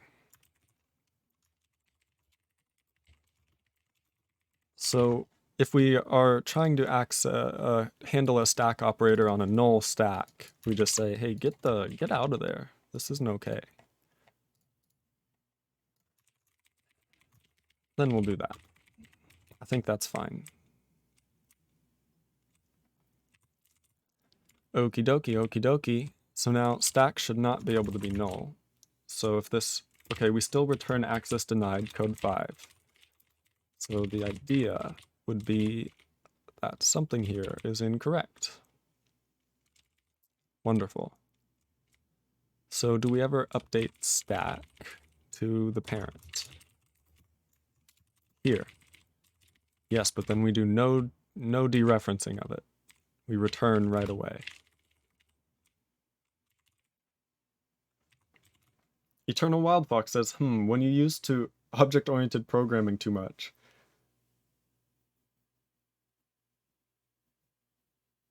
Oh no.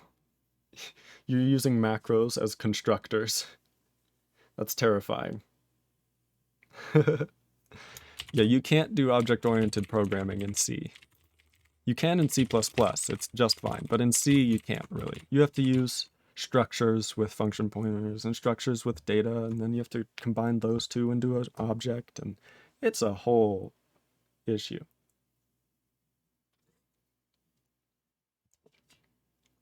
Notice the class parser. I see it, I see it.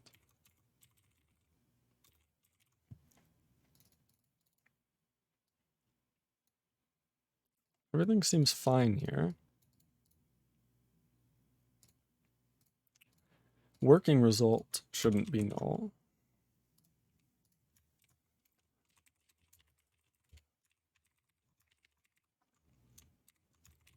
Interesting, interesting. Still just exited with code 5. How does that work? We have a given context. We have a stack. Context should never be null. Stack may be null. So maybe we're trying to get the address of stack.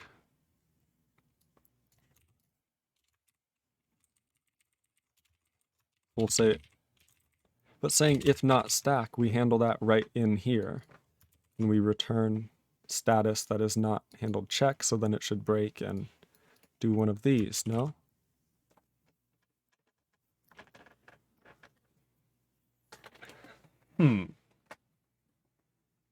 Eternal Wildfox says, I know, I typed class parser as mistake. Well, I see what you're saying. It's a struct. So you can also use type defs if you don't want to use the struct keyword and stuff when instantiating. So this looks correct and all. I mean, as correct as it can get. So it's confusing to me why these do not work. See, we don't get here over and over and over. We just get an error. Maybe the time for a debugger, but I don't think it is. So we're going to say stack is a pointer. We have, what else? That's kind of it. Let's just show me stack. We don't get stack once. What could we have done here that screwed other things up? If like working precedence or such doesn't get updated, no, that should be fine. Working result would definitely be an issue. But I don't think we have that problem. So if not stack, break and return okay. Otherwise, handle the operator.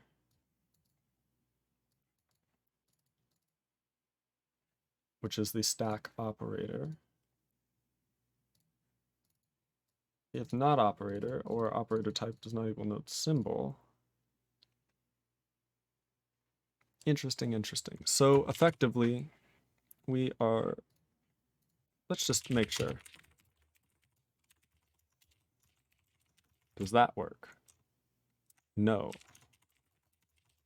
Does that work? We do get here, but only if we exit. Can we make it here? We can make it here. Yes, this is what we're doing. Don't at me. We can make it here. When do we exit with code 5? Tell me.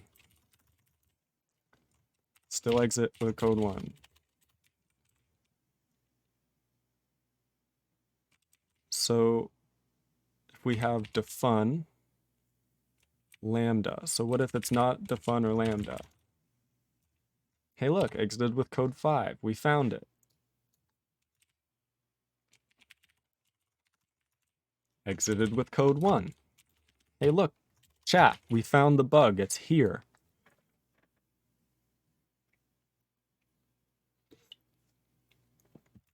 Would or could I use .h files as location to load abstract functions from? If you know what I mean. I don't know what you mean by abstract functions, but I can kind of do a quick explanation on how headers work. So a main file has no header because the functions defined within it are not to be called from like anywhere except for the main function.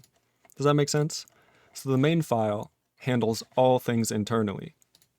But as soon as you start using multiple files, well, the main file is going to have to depend on those, which is what include is for. And headers allow you to include a file, but not include its implementation, because its implementation isn't important to just use the symbols from it. So for example, in codegen.h, we have a lot of stuff, but really we just use at the bottom these things here. So you see there is a function called codegen_program. It returns an error. Here are its arguments. So it has all the type checking information, but there's no actual function body. So this is called a function prototype, and this, or declaration, depending on who you ask. And this function declaration or prototype can then be used when it's included. But you'll get undefined reference errors by the linker. The compiler will have no problem. It'll compile. But the linker will say undefined reference. And the undefined reference will say, hey, codegen_program doesn't exist because you have to link together the object files of codegen.c. So you have to compile codegen.c into an object file, and then compile main.c into an object file, and then link both of those together, which CMake will do for you, but you can also do that by hand. Hopefully that helped a little bit. In any case, our if-then body is buggy. So we expect a closing brace, context equals parent, stack equals parent. If not stack, hey look, chat, that's not a dereference. Hey look, here too. See, when we access it, we have to use this little syntax. So if we don't do that, it's a big problem. We're accessing the wrong pointer, which is completely the wrong place in memory. So now anywhere we see that little stack variable, we'd like to go through and make sure we treat it properly. We need to treat her right, folks. Okay, so stack. Stack. Stack.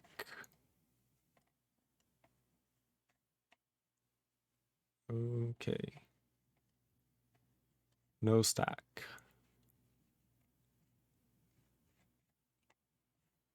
I think we've done it. Okay, still issues. Still issues. But should be better. So the stack is equal to the parent.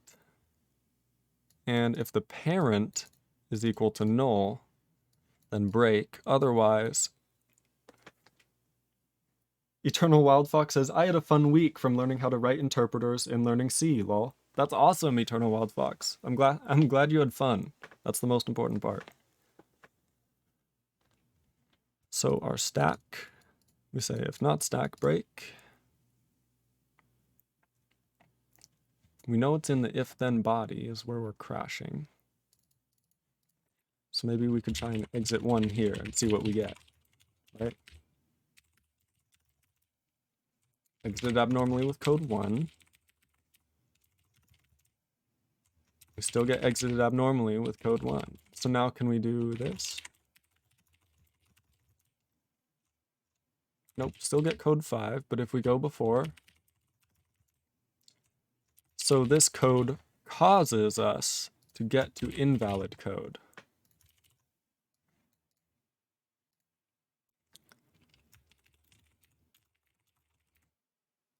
So what if we just always checked? What if we kind of remove this whole check and just go, hey, check it again?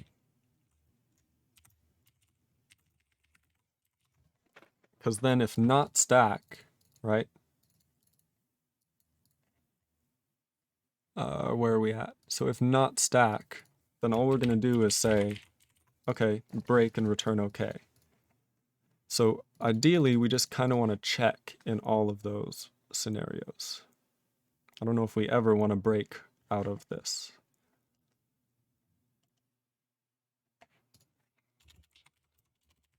Let me just check.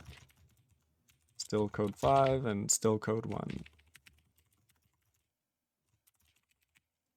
So going down this rabbit hole of if-then body causes a whole load of things to happen that seem like they shouldn't. Which is interesting. Sure is interesting. We're going to remove this little check and see what happens. It's probably right in front of my face and I'm just ignoring it. That's usually a classic of me. So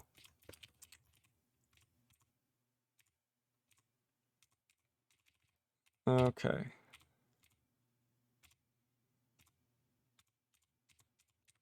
So do we return every time we should? Seems like we return every time we should. That's definitely true.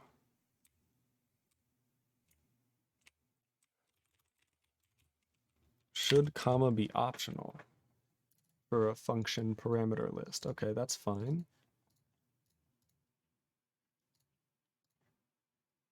Current should never be null. Okie dokie. We're stabbing around in the dark, but we'll get there eventually. So the if-then body causes us to parse the stack result next child. So let's print node stack result.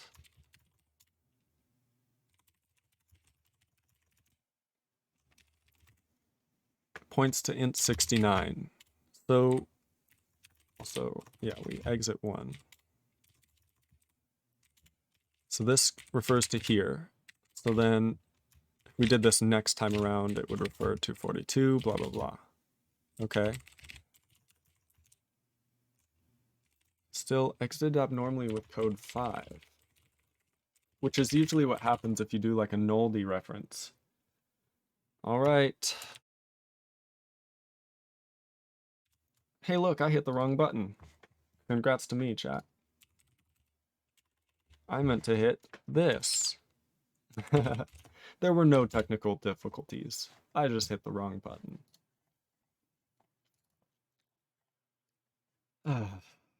All right, we're gonna crawl our way back to the devil itself, Visual Studio.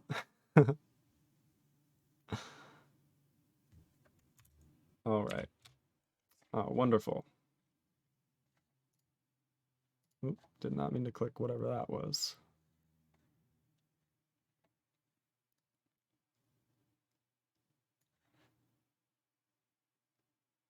Pointer to incomplete struct. I don't think it's an incomplete struct. Are you kidding me? We're literally in parser.c. We include parser.h. What are you mad about? Parser.h. Why are you mad? Why do you think this is incomplete? This is not incomplete. This is a complete definition. Visual Studio, you're wrong. How is it in it? Show me. What's the refactoring? It's like, yeah, it doesn't work. Fucking Visual Studio. You look at their terrible rasterizing. Look at this font. This looks so bad. Oh Christ. I can't deal with it. Visual Studio, why? So we would just like to check out a breakpoint in... Okay, oh man. In the if-then body, I guess. We'll set a breakpoint here or something. Yeah, why not? Can we run it? Please. Hit the breakpoint. Thank you. And now we're parsing an expression. I presume this is not the error or the problem. What is this breakpoint? I think this is a separate breakpoint. I don't want this breakpoint. Continue. The other breakpoint. We don't hit it. Is that true? That'd be very interesting. Where's our breakpoint? Here? So maybe we're hitting here. We could either hit here or here. We're gonna have to hit one of them. Did we not hit either? Looks like we're not hitting either of these breakpoints. So let's put it here then. So what's operator value symbol? It's defun. See, I don't want to do that. I don't want to get every time. So get me here.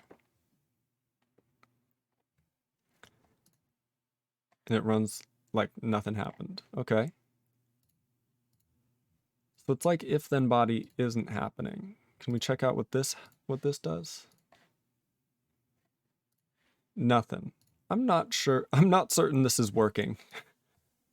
Eternal Wild Fox says debugging fun. Not really. This isn't debugging. It's just not not doing much. Unless I have a major mistake of what the control flow of the program is. So we're reaching defun. Oh, I know what's happening. Chad, I know what's happening. I'm dumb. That's it. This stupid debugger hides the command line so you forget what you're actually executing. Ain't that fun? That's much better. So what is our context? Our context has just like an empty. What is this? Okay. Not gonna worry about that. Oh, because it's a pointer. So this is the actual context address, and this is it dereferenced. Okay. Okay. We have no parent, null parent. So we're in the global context. That sounds right. Current refers to 69. Error refers to none. So we have no error. What is status? Status is stack handled parse. So let's just step out or whatever it is, step over. So now we're going to return this value.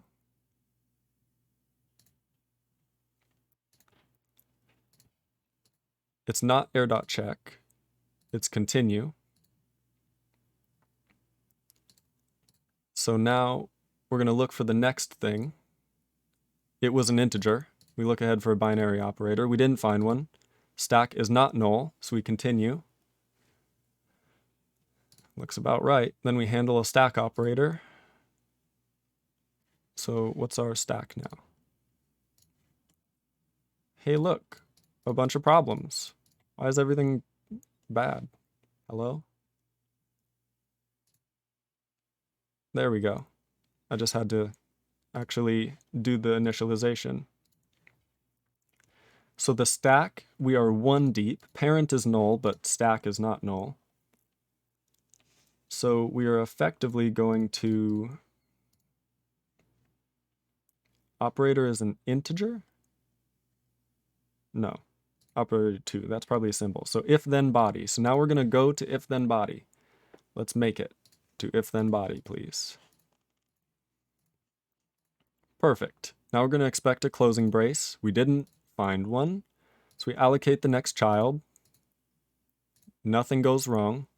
And then we parse into the working result, which is effectively the next child of the if then body. And then we have some more things here. It was a parse, so we're going to continue. This one's an if symbol, so we have a bunch of stuff to do. We create a new stack, set the operator, blah, blah, blah, continue, back to the top, check for what we found. We found an integer, so that will be the if conditional handled, where we do, okay, if conditional. We go back to if then body.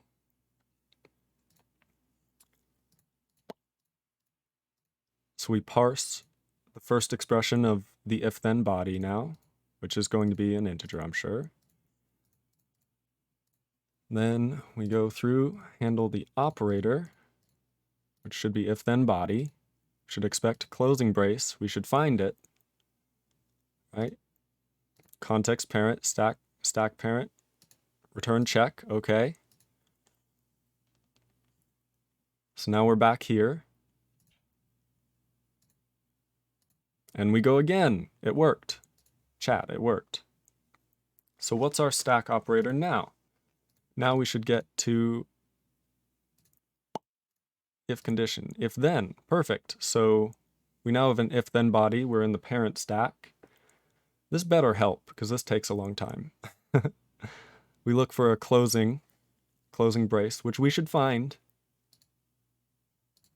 which we do find. Then we say context equals context parent. Hey, chat, it was worth it. Visual Studio actually helped for once, chat. It's amazing. So what's the problem? Context equals context parent. So context points to null.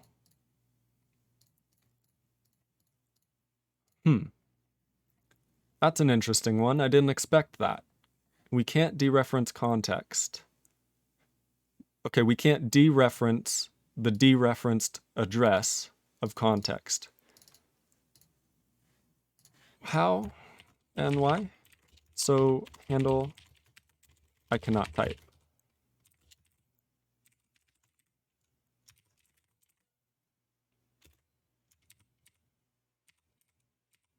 That's so confusing.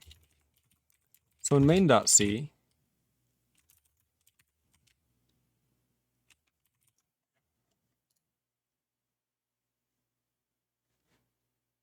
so as you can see, why is this stuff created up here? I guess this is where the parsing is done. So context that we pass to parse program is returned from parse context default create, which is not null. It should never be null. So it's like we're going into context parent when we shouldn't be.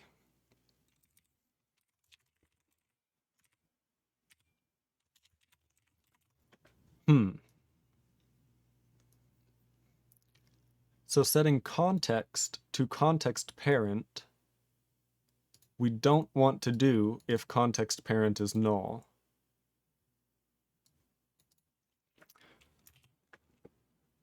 Because we only ever want to return to the global context. So, for example, a function definition. See, it should create a new context, because when we do defun, we look at this. So when we create defun, we create a stack and we create a context. So when we pop defun, we need to go up a context and up a stack. I think that would make sense. Ah, but for if then body, see when we set it, no context is created here, which may be an issue. To do, should new parsing context be created for scope of if body? That's a question. That's a valid question, I feel. Should new parsing context be created for scope of if body? We'll see. In any case, we don't want to set context to context parent because we don't ever create a context to get out of. Silly us. Yep, that's the issue. We were operating on the context when we did not. Or should not have been, I should say. So this is probably fine, but it's just an optimization. That really doesn't matter. We can just return check. No matter what, it really doesn't matter. I think that's fine. Or I'm wrong, and I'm going to break that as well. But hopefully everything is okay with that. So defun, lambda, they do create contexts. But if then body does not create a context, don't operate on it. Look at that, folks. Look at that. Nested ifs. Is that right? Okay, let's check this. So the idea is that this is the program on the left. Wow, it's almost hard to read text that is this big. Okay, we're done debugging. Hooray. So we have created a variable declaration A. That's all at the top. I think we can get rid of those two and not worry about it. Perfect. So we have, whoops, we have if 0, then 6942 with an if 1. Negvorsa says test empty block. But yeah, that will definitely not work. That's we're not there yet. So if Negvorsa, I really like how robust you make my code.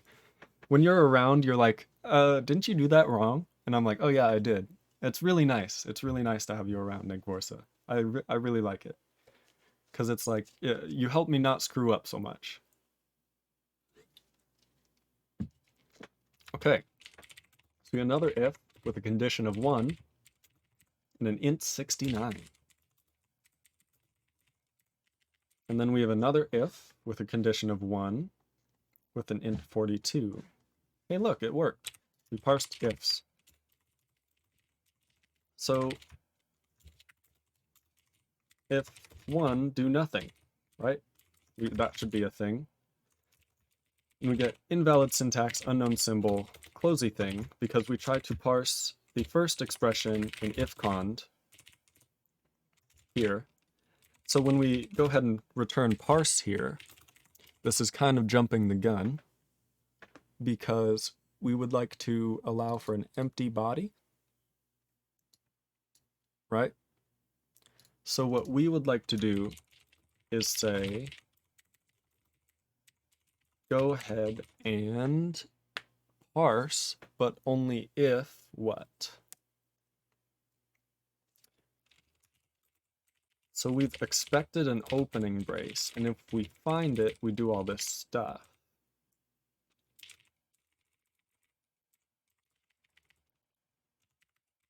So here, we need to break and say, expect a closing brace.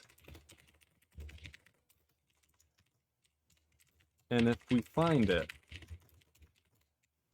then we should say status equals stack handled, check. We don't need to parse anything. We don't need to create an if-then body. There is no body. So we can just continue. We've already created the children. Eternal Wild Fox says struct parser pointer parser underscore. Here, we're just gonna. I need some indentation on this. So we're gonna do. Isn't it in here? Eternal Wild Fox needs help. Session 2 slash parser.c. Sure. I gotta copy and paste it again. Okay, please. There we go. What is this? Okay, so we have returned parser at the end.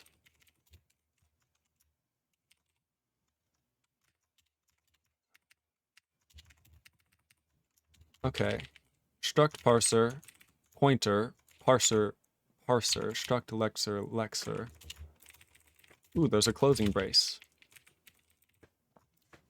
Fun code, lol. Well, I'm just writing the code. There's no bugs so far. That's awesome. I needed to indent it so I could see what the hell it meant. So you create a parser. This is your constructor. So you use a lexer.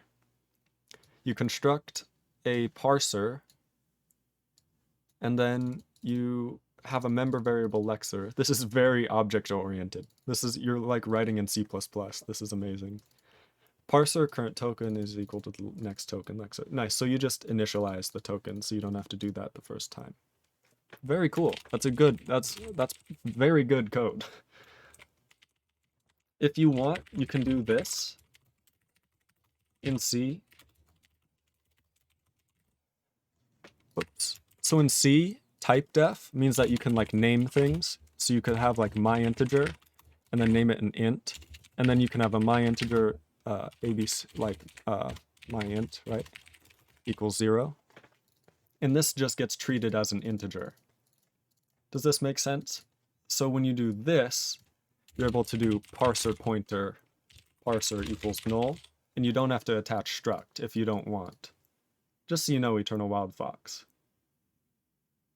Hey, first time chat from a new viewer. How's it going? Smoking weed at work says, so you're saying you want to go from a text file to assembly for some CPU, huh? I don't think I ever said that, but that is how compilers work. Yeah, how's it going, Smoking Weed at Work? I like your name. What brings you to the stream today? We're happy to have a new viewer with a first time chat.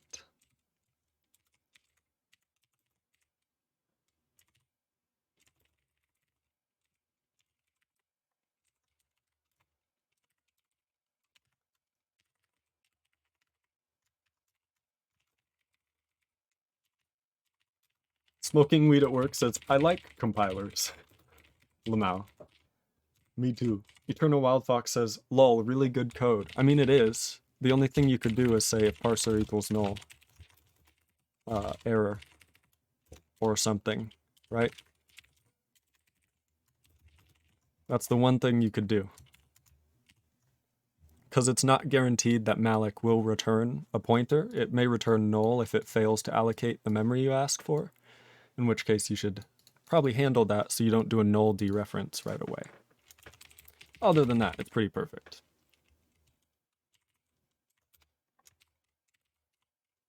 So I'll just say, just missing return value, null check, and malloc value. Eternal Wild Fox says, I don't know how to throw errors in C. Oh, young Padawan. You have so much to learn. Mr. Mugame says, but when does malloc really return null? If you have a memory leak, malloc will return null.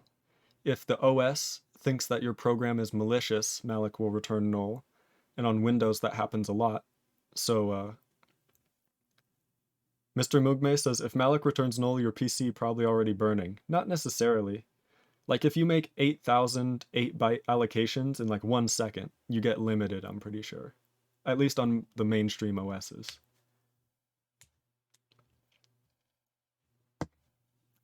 if you also don't free any of those at the same time. Like if you just keep allocating memory in a loop, the OS usually shuts you down before the system runs out of memory so that the other programs don't have to deal with a whole swap file scenario.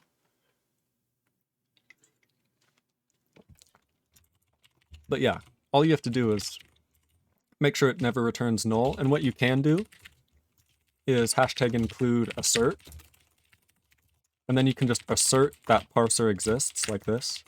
And if you want, you can put a little error message with the and say, parser could not be allocated.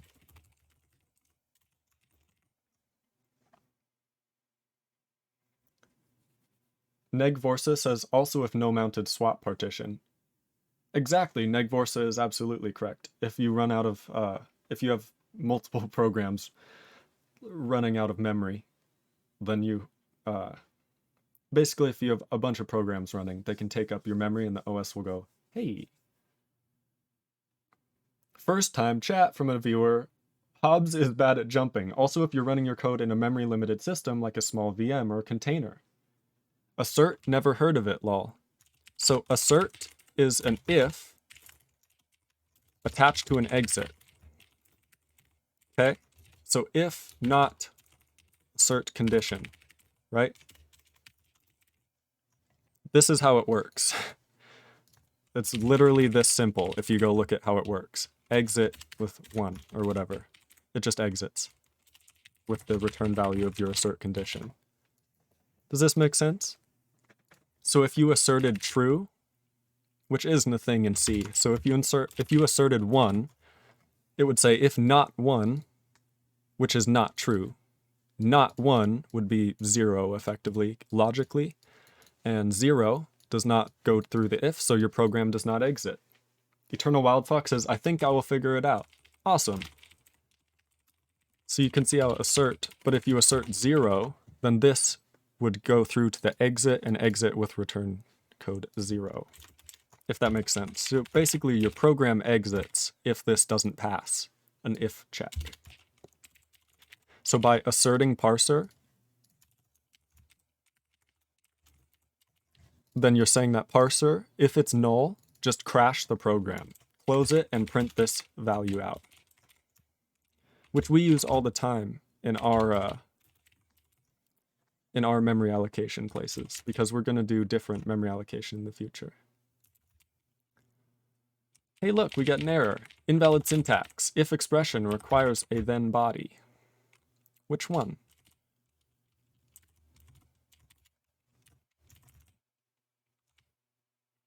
If expression requires a then body. So that's here. So that means that in if condition,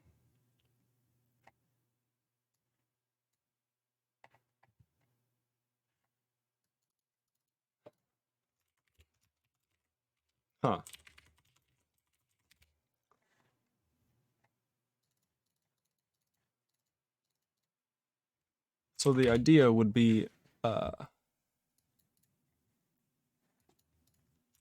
an empty body. So are we getting here? I did that very wrong. We are getting here, and then we're exiting. If expression requires a then body.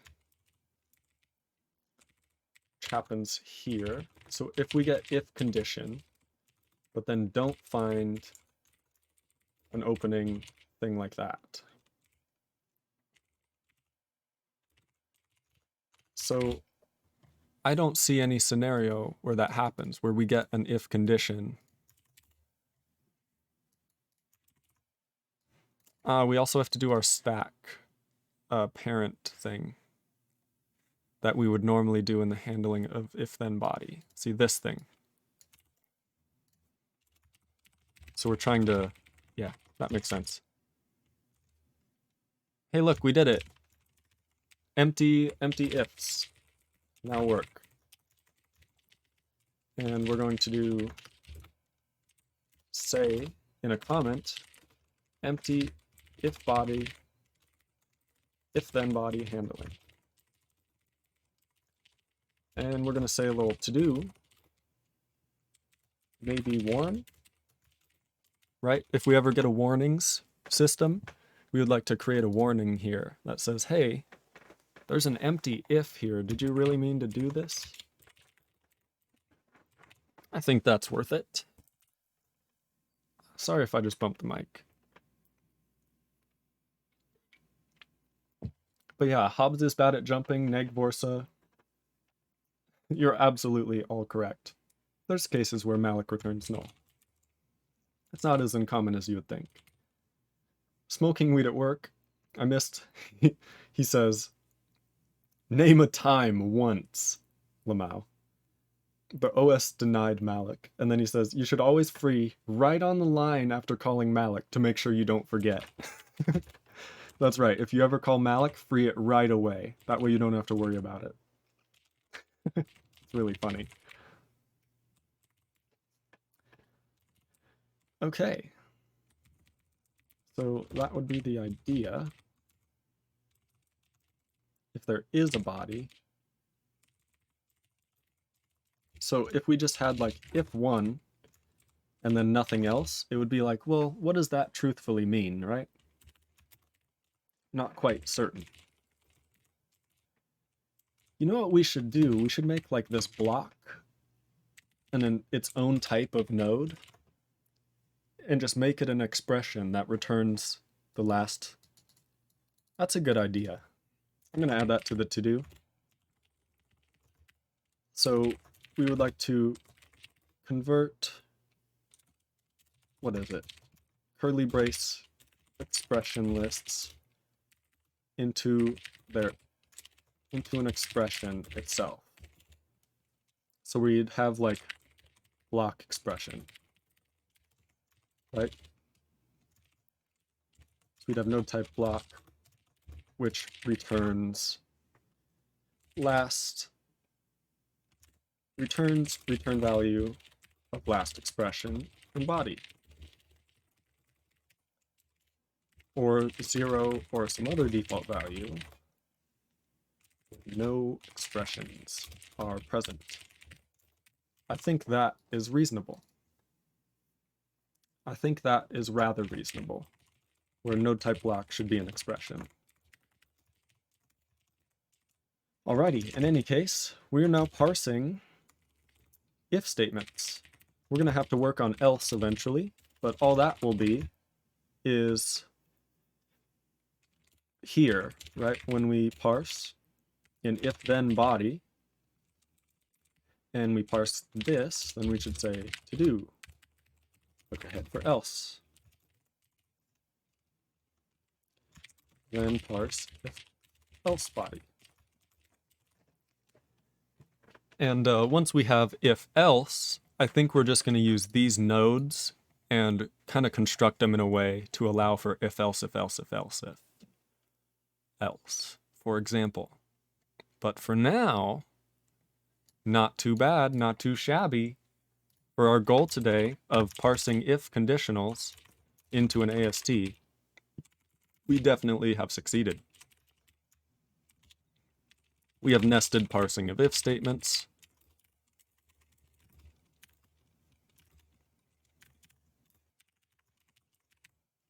Yep, all works out. Can we do like a variable access, something a little more complicated?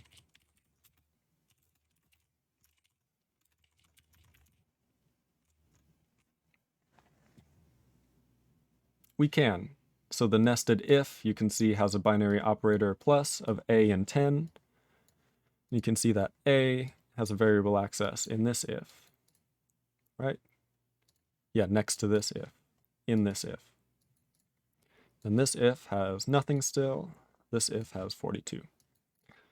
It's correct, chat. It is correct. We have done it.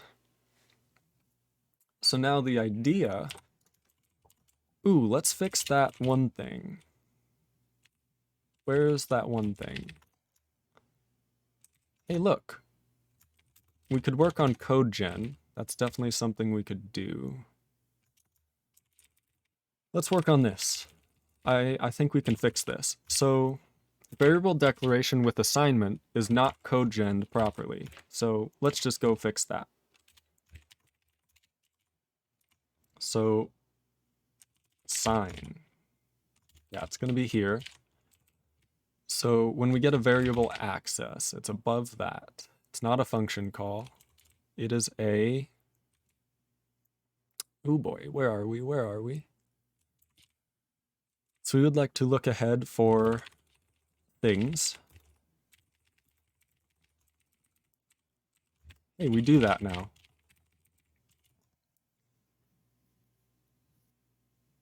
Negvorsa says, to-do file is not in Git.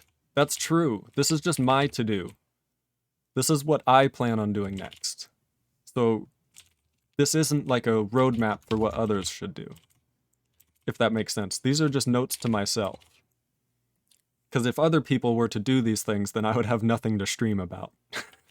You know what I mean? So if you want to work on the compiler, feel free to make your own to-do file. But, or if you want me to share this to-do file, I can do that separately if you think it'll help you. But it's a lot of just random notes that don't really make sense. If you think it should be in the, if chat thinks it should be in the Git, we'll put it in the Git though. I don't know how people, what people need to learn. And for everybody, it's different, right? So maybe that will help some people. But yeah, just let me know and we'll do it. Also, we should probably, that reminds me, thank you, Negvorsa, you're amazing. We should make a Git committer. Because we made a lot of large changes that we should now handle. We really got to move our examples into a subdirectory and start including some more. In any case, we're literally just going to grab these and commit them. And what would we like to say? We would like to say that parser support basic if conditional expressions. Why not?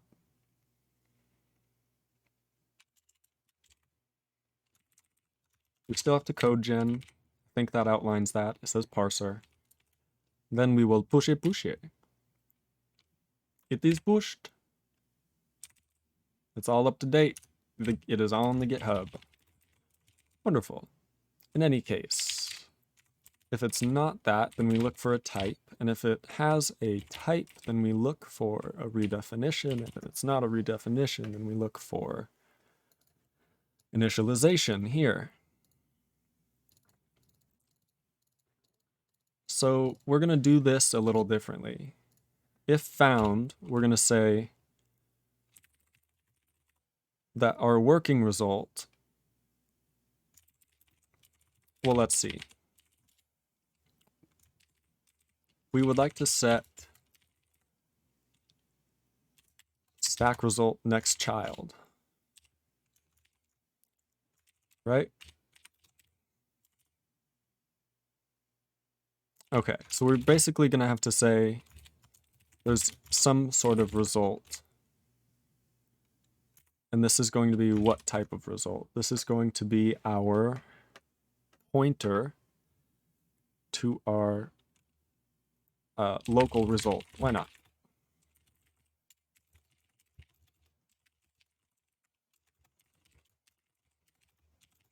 So if there's a local result, we'll use that. Otherwise, we'll use the top level result. And we will set working result to the value expression.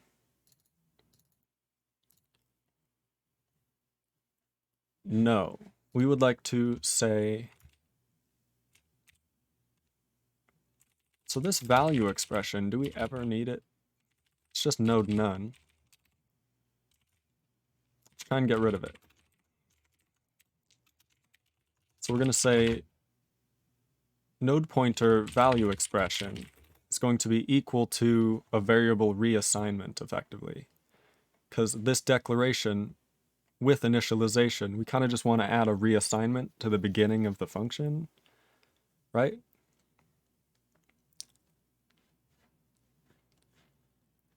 Yeah, upon accessing an initialization, we kind of just want to say, hey, there's a reassignment here after the declaration. So result working result will be equal to currently, like here, working result will be equal to a variable declaration. We'd like to keep that. So maybe we should just say after the variable declaration, there should be something else. I think that's fine. Is that allowed? I don't know if this is going to be great for us, but we're going to do it. We're going to say working result next child equals node allocate. Alrighty. I would just like to thank everybody for watching. I've been streaming nearly 3 hours, probably going to end here soon. But I'd like to thank everybody for watching. Be sure to check out the YouTube down below for previous broadcasts, that Discord if you would like to make some friends and talk to all of us. Be like Norb and say hi. Get announcements every time I go live, stuff like that. And yeah, also if you have the extra money and are feeling extra generous, there's that donate button down below.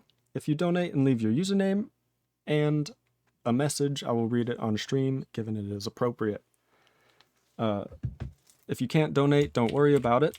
All I care about is that you show up and are positive. That matters so much more to me than anything else. So thank you for doing this. Negvorsa says thanks. And yeah, thanks all around. Let's continue. So we would like to allocate a node for value expression. And then we would like reassign. So we're going to have to look at parser.h and look at a reassign. It has a symbol and a value expression, right? So we're going to have to do node add child to reassign, and we would like to add the symbol. So this is going to be a new symbol using symbol value symbol. So this basically just copies the symbol into a new symbol. So for the reassignment, we get the symbol node, and then we add this value expression node, and then we parse into this value expression. But we would also like to say local result next child is equal to reassign. I think that's fine.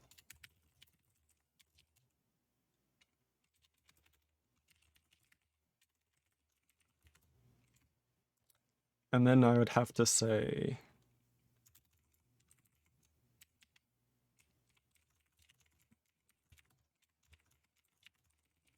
something like this.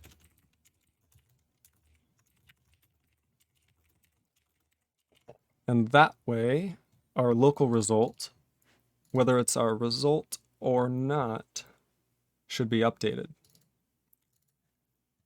We'll see how this goes. I think this will break things.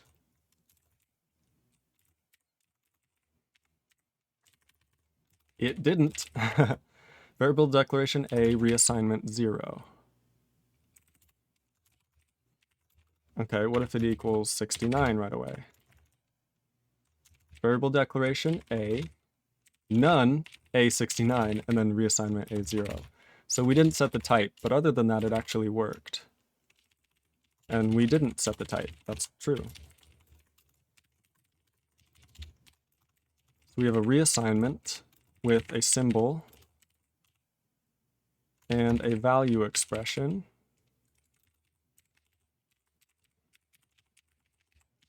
So kind of like this.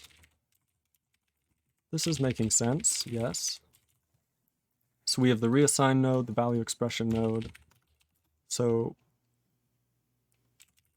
var_decl points to var reassign. That makes sense. That makes sense. I can't imagine that going wrong ever. That's going to come back and bite us, ain't it? Yeah. See, things are happening.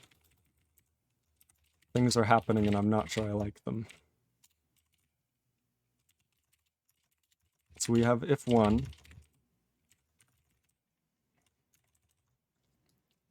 none, none. Oh no, this is fine. Okay, the none is just the block. This is the then block. We're fine. We're fine. Okay, everything's fine. I just panicked. I was like, wait. We have children where we should not have children. We fucked up. But we do not. This is fine. Everything is fine. Chat, I'm excited, and this is fine. Okay. Hey, look, it works. Alrighty. We should definitely do those asserts in CodeGen.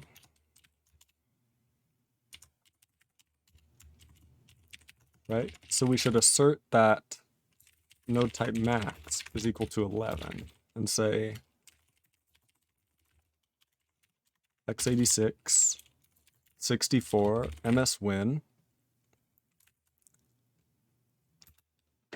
must exhaustively handle node types. We'll do that. So for example, if assert node type max was to equal 12 because we added a new node, we would then have to come deal with it here in CodeGen. Or not deal with it here in CodeGen, whatever we do, right? Oh boy. Alrighty, so now, what little problem were we going to fix? Were we going to fix a little problem? Variable declaration with assignment is not CodeGen'd properly. That's right. So the issue came in like, for example, here. We're going to move all this to conditional. And we're going to kind of change this up. So this should be 69. That should work and all. So we should say C is an integer equal to 69 and then return C. And before Eternal Wildfox says, no, damn, I'm having a brain freeze, need coffee. That's so bad. Brain freezes can be the worst. So I would like to compile simple. And we get a variable declaration C with a reassignment to 69. It seems like it'll work. Unless we relied on that second child of declaration anywhere in type checker CodeGen, but I don't think we did. In any case, we can now go to code.s, which has C, and then we can try and figure this out. So we're going to use as here into code.o, whoops, -o, code.o, and we would like to assemble code.s. We would then like to link that together into code.exe from code.o, and then we would like to run code.exe. Hey, shell command failed with code 69 and no output. Chat, we fixed it. That was actually really easy. I'm glad we did that. Hey, done. Now. Perfect. Hooray. I guess I could test that we're not like still returning A or something. 42. Recompile. Go to code.s, do the same thing. Yep, shell command failed with code 42. It's working, it's working. So now in parser.h, we have an incorrect comment, I believe. Contains one child. Perfect. And now, let's see, what would we require? I don't think we would require anything. We can go back to CodeGen and think about how to CodeGen if, right? Let's go back to doing conditional compilation. Perfect. And let's check out code.s. Code.s is not that interesting because conditional, all we do is make an integer a, assign it to 69, and then make an integer 0 and assign it to a. We're not really doing anything that interesting because everything following that are if statements, and if statements are not being cogenned at all. To fix that, we just have to fix that. What do you know? It's not a complicated one. We'll just add it here. Okay. So we would like to say when cogenning an if, what do we have to do? We talked about it up here. Generate code for condition expression. So its first child is a condition expression. So we would like to say, ooh, also I just caught a bug here. Just gonna fix this while we're at it. We should catch errors. Need to bubble them up. Okay, so we're gonna have to recursively call ourselves, right, with all this wonderful goodness, on the if expression children, the first child, because that is our conditional expression. And this requires, so cogenning the expression. So now this expression will have a result value, or a result register, I should say. So now we should generate code using result register name and CMP. Is that right? I think that's right. So now we need to test the result of our expression. So we are going to do a little fprintf, and we would like to jump if it's 0. Does anybody remember what that is? Jump if 0. I don't remember what that is. The x86-64 assembly instruction for jump if 0. I know JNZ, jump not 0, so JEZ would be what it is, right? Jump if equal to 0. So let's open a guest window and see if I can't figure this out. For all of us. Jump easy, x86-64. Oops, sorry, show you guys. Look for Felix Cloutier. Where is he? There it is. Also, don't know why it went dark there, but that works. Not perfect, yes we know.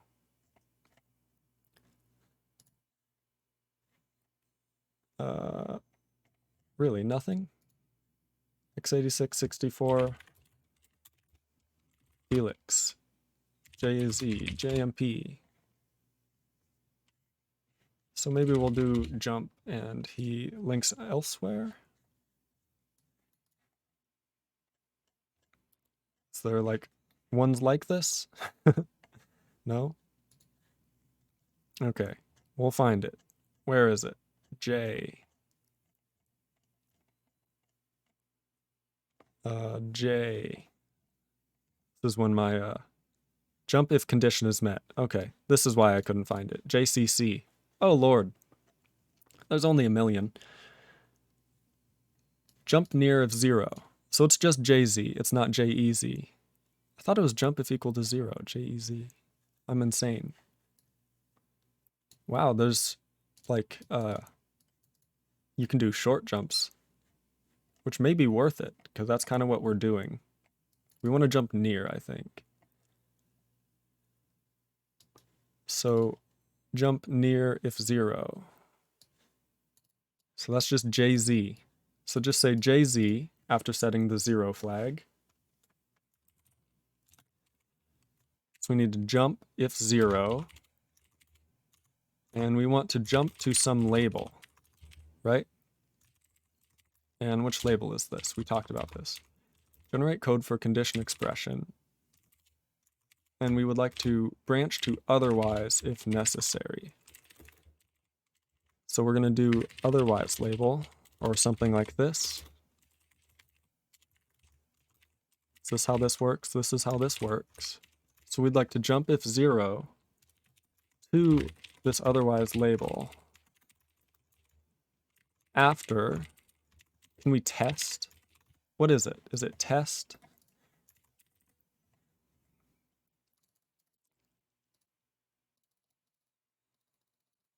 packed bit, logical compare. That's what I want. Computes the bitwise logical AND of first operand and the second operand, and sets the SF, ZF, and PF. So let's just look up, I don't want to screw this up, so test if 0. I know we're going to have to use text. So you can just use AND directly.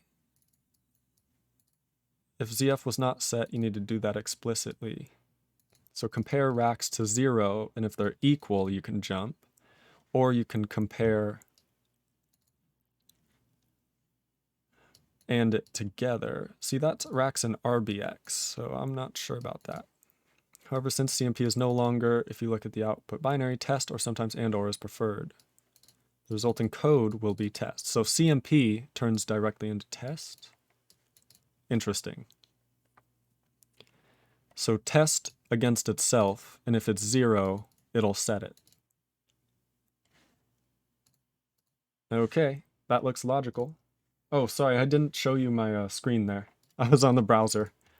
Here's what I was looking at, the Stack Overflow answer. How to check if a register is 0 in assembly. There's this way, and then there's this way. And it looks like the resulting code from a compiler, even if you use CMP, is test and JZ. So we're going to use test and JZ. Hope that helps. We would like to test against itself, but these are not otherwise labeled. This is going to be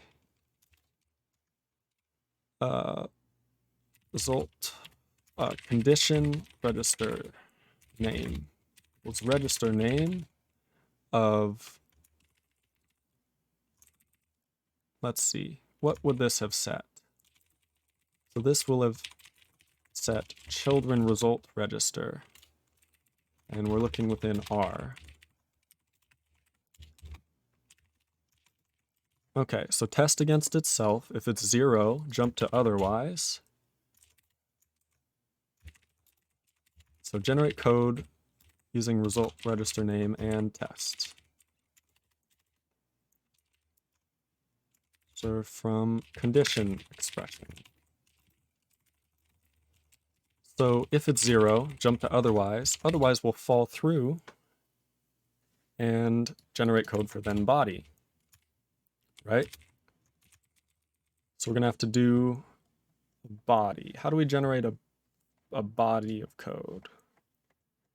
We'd like to say, hey, just, we definitely need to create a new context, right? That's definitely something we have to do. We're just going to add that to my little list and say if is parsed basically, but context is still not handled. Shouldn't be too hard. We just need to create a new context when we do it. It's pretty easy. Pretty easy. So with this, we need to break out of this case as well. With this, we then need to generate code of if body. And then we will output the otherwise label. So we will jump to this label, given this is 0. Let's just look at what the code that generates, huh?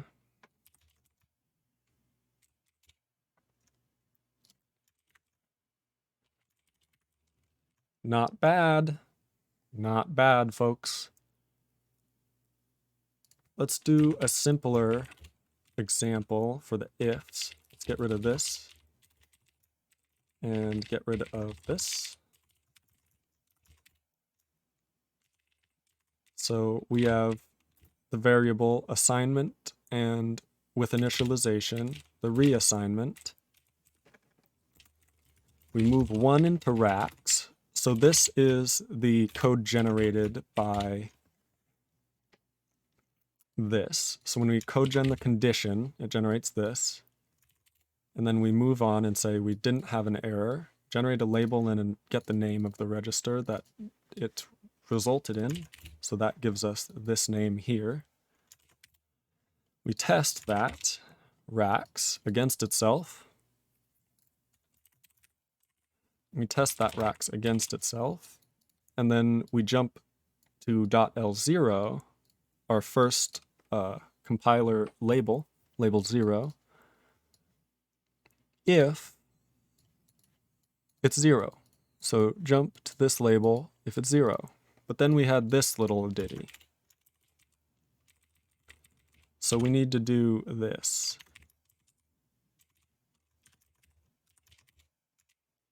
That's better, but then we get this. What is this empty? Why do we get a colon here?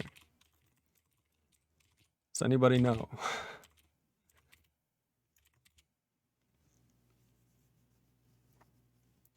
So let's see, what do we do in these other ones at the end? All we do is, ooh, we should probably register deallocate. That's a good point. Still don't know why we write just a colon. That's not good. /n, /n, /n. Percentage s colon.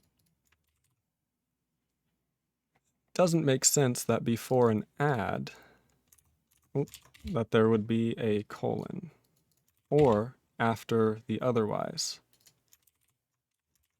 So it seems like something may be going wrong.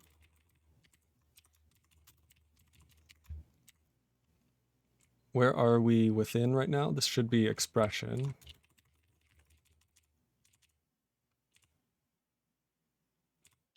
And the problem would be that in post program or whatever, when we cogen the expression,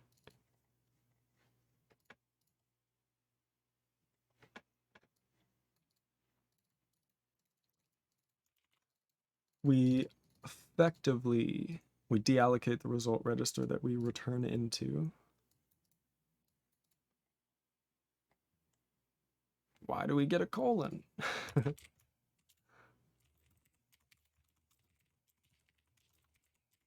So if name equals, does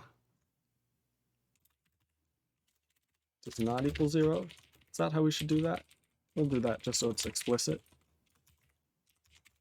Still didn't fix it. Why is this here? We have the function footer. This is add LLD. So this is here.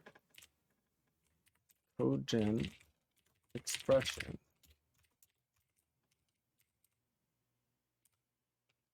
I'm not sure where this could be coming from, you know?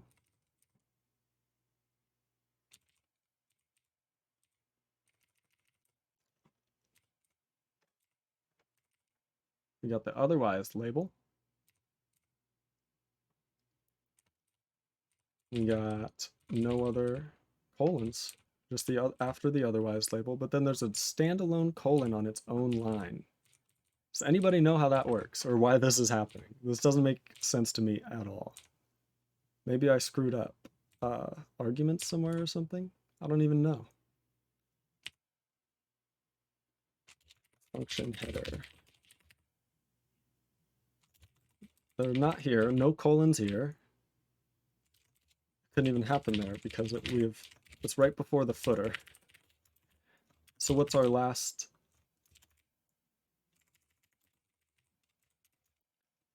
So cogen expression being called by program.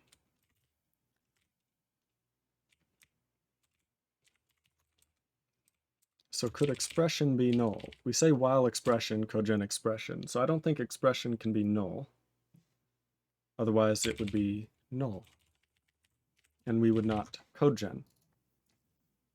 So if cogen expression can't be null, then how can this be happening? We're also not bubbling the error up. That's a big deal. It's not causing an issue for us. So the idea is we get a variable declaration and reassignment. We get 1 into racks. We test racks and jump of 0 to .l0, and .l0 looks like this.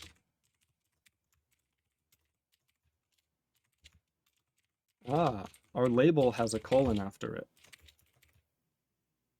Our label should not have a colon after it. I know the issue now. I think I figured it out.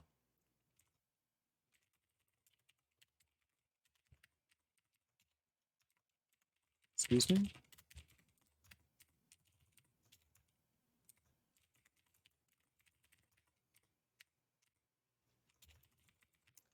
See, the issue is this little colon right here. We don't want that. So we now have to deal with this.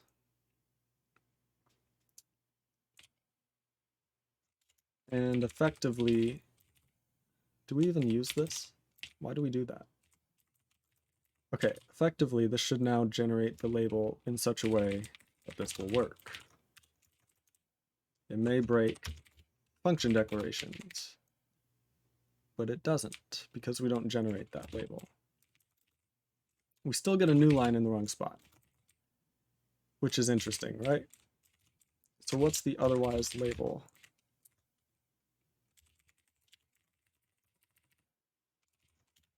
See, we still get a new line. We don't want a new line either.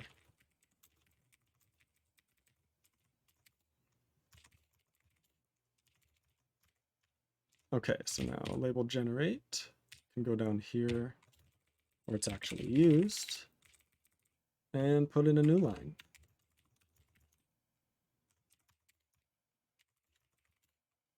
That's much better. So now test racks, if the 0 flag is set, jump to L0, move on. So now in here, this is where the body of if goes. Alrighty. Alrighty. For now, we're just going to do a little nested while loop. Why not?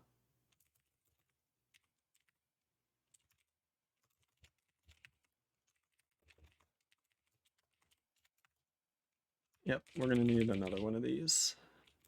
Something like that. But not expression children. This is going to be expr. This is going to equal the next child of the child.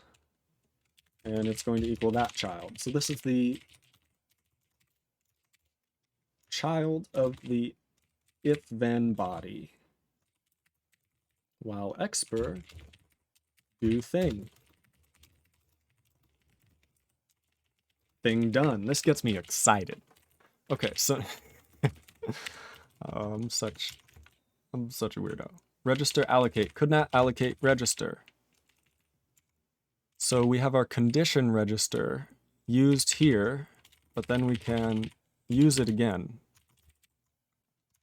which is this register from R. We still get could not allocate register. Interesting. Why? When could not allocate register? Because we have to store this, but then get rid of that, then store this and get rid of that. I know why. Remember in program, we have to do the efficiency thing where if there's not an error, we deallocate the register. Yeah, I didn't do that.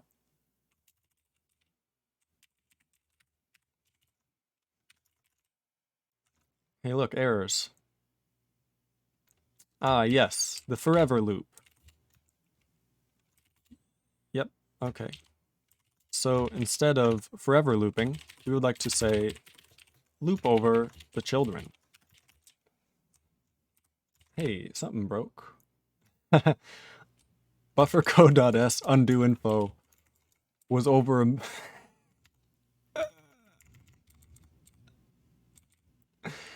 was over 170 megabytes long. Remember when we had that infinite loop? It wrote a very large file.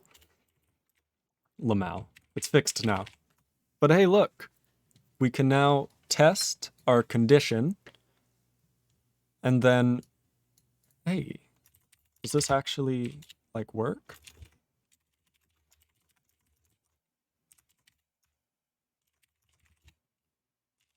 Hey, that's pretty poggers. So now we can test if 1 minus 1, return 42. Right? Oh, shit, yeah. Let's try it. Let's try it. So if 1 minus 1, 42, which means that this should compile using as and ld. Shell command failed with code 1. Code 1. We should have exited with 42. Ah, but this is false. This is 0. So now if we did 1 plus 1, and then do the same thing, compile. This should now be different, hopefully. Then we do our things again. Hey, shell command failed with code 42. We have conditional expressions. Hallelujah. Look at us. Chat. Chat, this gets me excited. Are you excited? I'm excited. This is fine. Look at us. So our little program here, if 1 plus 1, 42, it works. But if we do if 1 minus 1, then we get, gotta recompile. Then we fail with code 1, just because Rax has 1 in it from right here. Very cool. Very, very cool. Any questions, chat?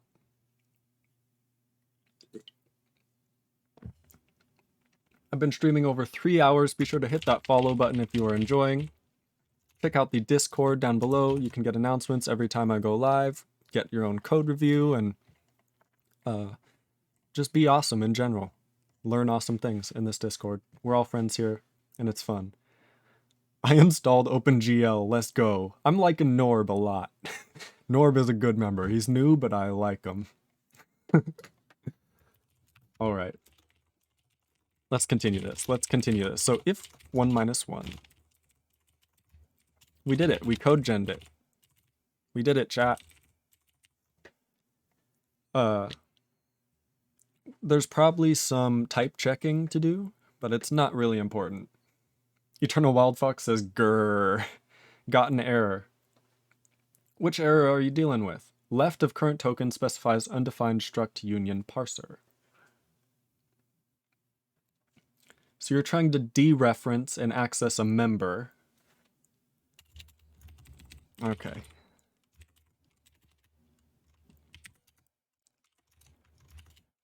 So you have some node or whatever, right? Why are you mad at me? Unknown type name my integer. That's what this is for. Did I put this backwards? I probably put that backwards, huh? I don't think so, because this is definitely wrong.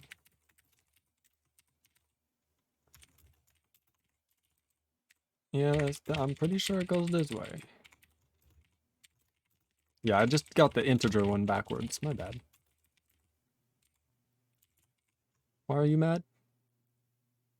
Use of undeclared identifier null. It would be void pointer 0. This is where it happens. Hey, look, more code. So there's gonna have like some struct lexer. And this is going to have lexer.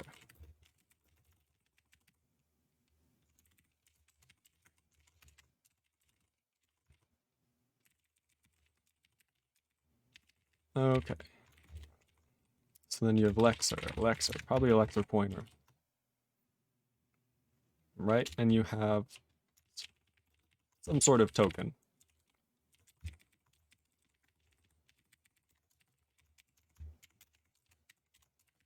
Okay, just trying to figure this out.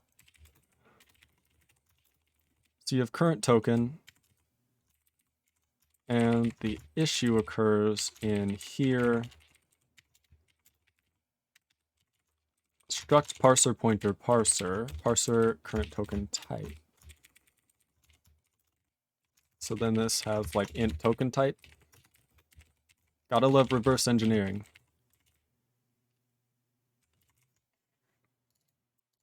And that's also a pointer, it looks like.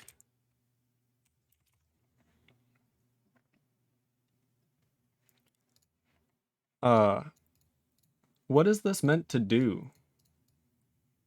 What is this meant to do at all? This is just one line. Like, is there other stuff here that you didn't copy and paste?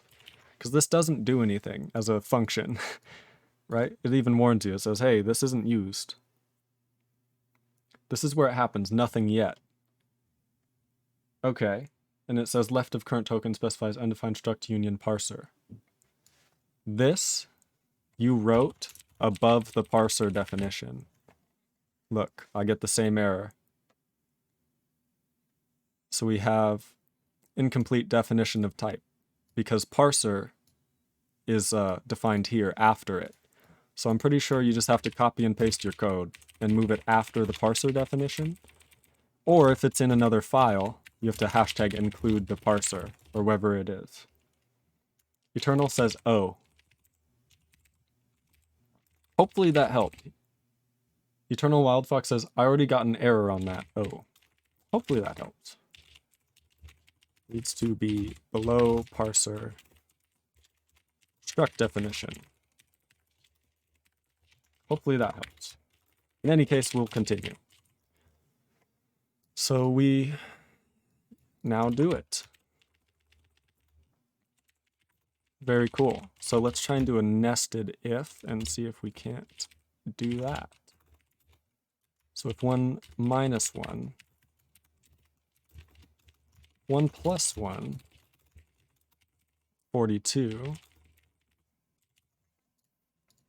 otherwise just return 69.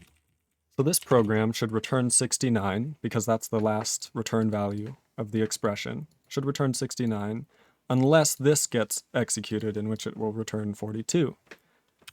So when we compile it, we get mismatched types from something. Mismatched types of what? Binary operator minus, which has if on one side, binary operator plus, none.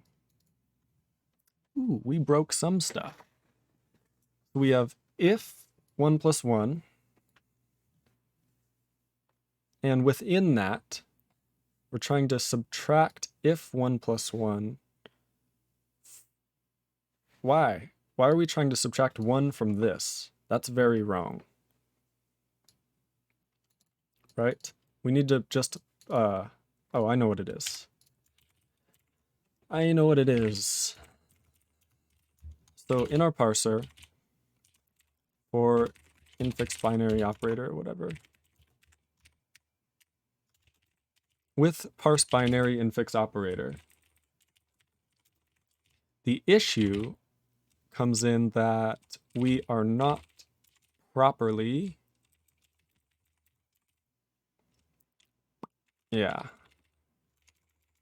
result here. Okay, so if precedence is less than or equal to working precedence,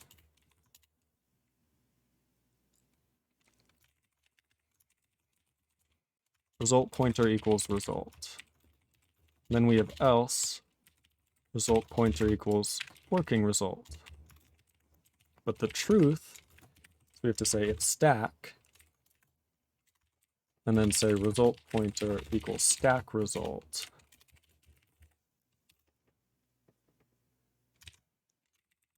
Else it'll equal result.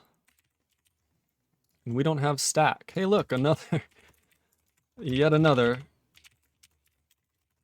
argument to our function. Stack. Oops. Alrighty, so now infix operator will parse the stack, pass the stack.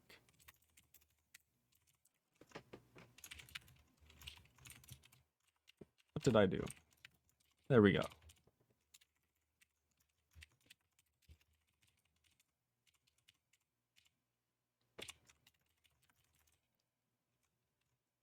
That's much better, ain't it, chat? That's much better, chat. What do you think? What do you think? I can't believe I just fixed that on my first try, by the way. I'm like low-key excited. That gets me excited. Oh, I'm excited. Oh. I can't believe I just fixed that. So if 1 plus 1, 69. That's pretty funny. I'm such a child. If 1 plus 1 is 69. I mean, there's only one thing to do. When you got one and another one, you're 69. And then we say if 1 minus 1, 42. And that's the end of the program. This is so good.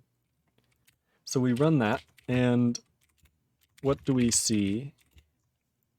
We see it got more complicated. So we still add 1 plus 1 into R10. We should make add better because we can add an immediate. So if we have an immediate on the right-hand side, we could probably just use it directly. I guess it doesn't matter what side it's on since addition is commutative. So yeah, we should definitely apply optimization so that we can add 1 into R10 instead of adding racks into R10. And it would help register allocation, because currently we only have 3 scratch registers, and it's working well. It's working well. So so we add 1 plus 1. We test the result against itself, and if it's 0, which means that it's 0, then we jump to L0, which is down here. In which case we would return nothing. So we may want to think about returning some like 20, 25. So now 25 is in racks. That'll just get overwritten because then we move into racks again because it's a global. If this was a function, it would work. Either way, it doesn't matter. Mr. Mugame says optimizing is bloat. Compiler bloat is an optimizer. You're right, is the funny part. That's how compilers usually get so large, is they implement all sorts of different optimization, either through code gen matching multiple nodes or through an actual optimization stage where it matches patterns of nodes.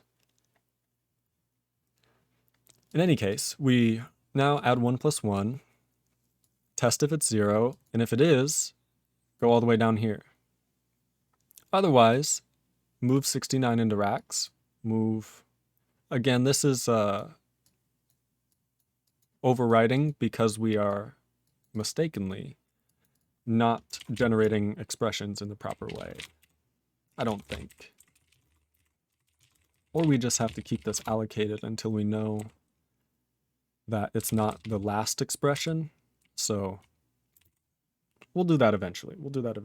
Which means that we would just have to keep track of actually last expression and code gen last expression result register. That's actually all we'd have to do.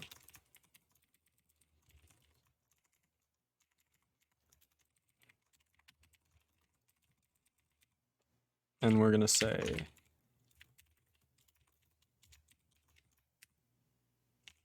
perfect. And then we'll say last expr equals expr. So the idea is that the last expression will never be, well, this still won't fix it. Because when we get to, we won't free it. Then we'll try and generate this one and then free it. We'll try it. It worked. We now move this into racks, R10, R11, R10 into R11, test R11, jump if not 0 to L1, past 42, otherwise move 42 into R10, which means we were able to free that. Racks was probably never freed.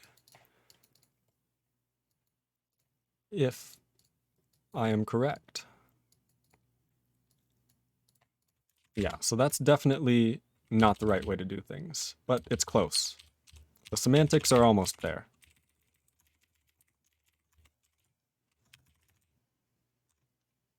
Alrighty. Yeah, that's fine. So now add 1, 1, 1 minus 1 with sub, test 1 minus 1. If it's 0, jump past. It's So we should expect 1 in racks. Also, did that actually work before? Was that correct?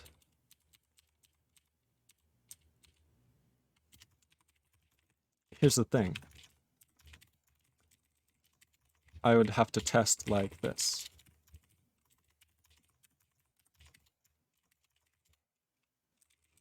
Oh, we do free it. Look, so racks... Oh, hog. That actually worked. Okay. Trust your instincts, chat. Okay, then we're gonna assemble and compile. Shell command failed with code 69. Pog! Yes! Fuck yeah, that gets me excited. Chat, we have conditional flow. Not only that, we have nested conditional flow. Right? Let's do it a little differently. A is an integer. Let's see if A has a proper value. A does not have a proper value because A has been assigned to 0. What if we assign A to 1 or anything, 420? We now shell command failed with code 42. Hey, look! Now it's not. Oh, this is so pog. If A failed with code 69. But then if we say, hey, A is actually equal to 42, then we compile and run. Shell command failed with code 42. Yes! Yes! Eat the works. Chat. Mr. Mugame says, if you implement something in your compiler and it doesn't nest, you did a pretty horrible job at it. True, but still, you at least tried. And some things shouldn't nest. Okay, so now we can test. I mean, this whole abomination we know would work.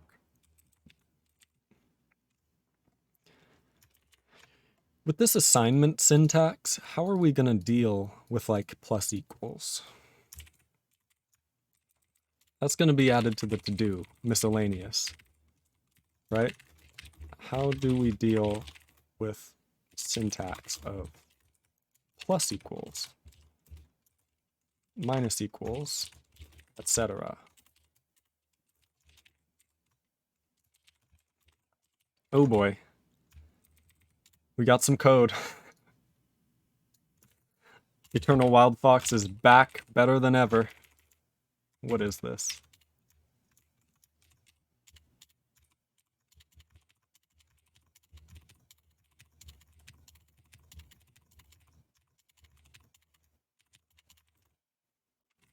Again, you forgot the last one.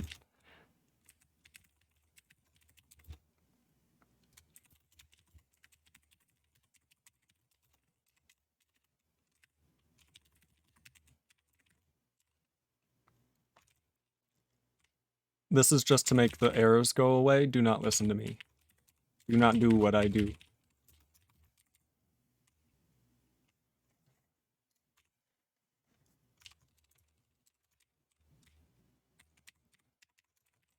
So we're debugging your code a little bit here, and we'd like to say,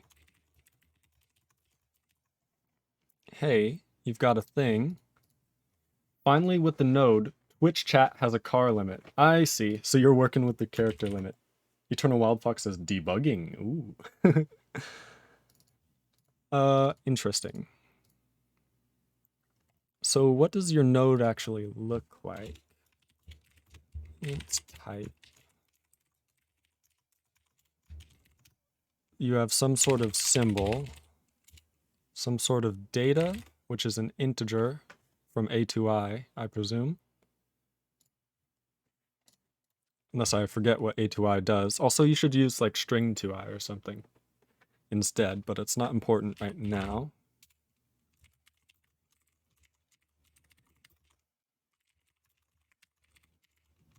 Left and right. And you also have a name. Alrighty. That is the factor, the upper chain. So you're doing the other type of precedence parsing. Name is for debugging. Okay. So you're doing the other version of precedence parsing. Why are you so mad? That's why. So when you have a factor and term, I don't even remember how this works. So you have factor and term. So parse all terms, right? So you would parse all terms until reaching factor, in which case handle it differently. Yeah, I think I know how this works.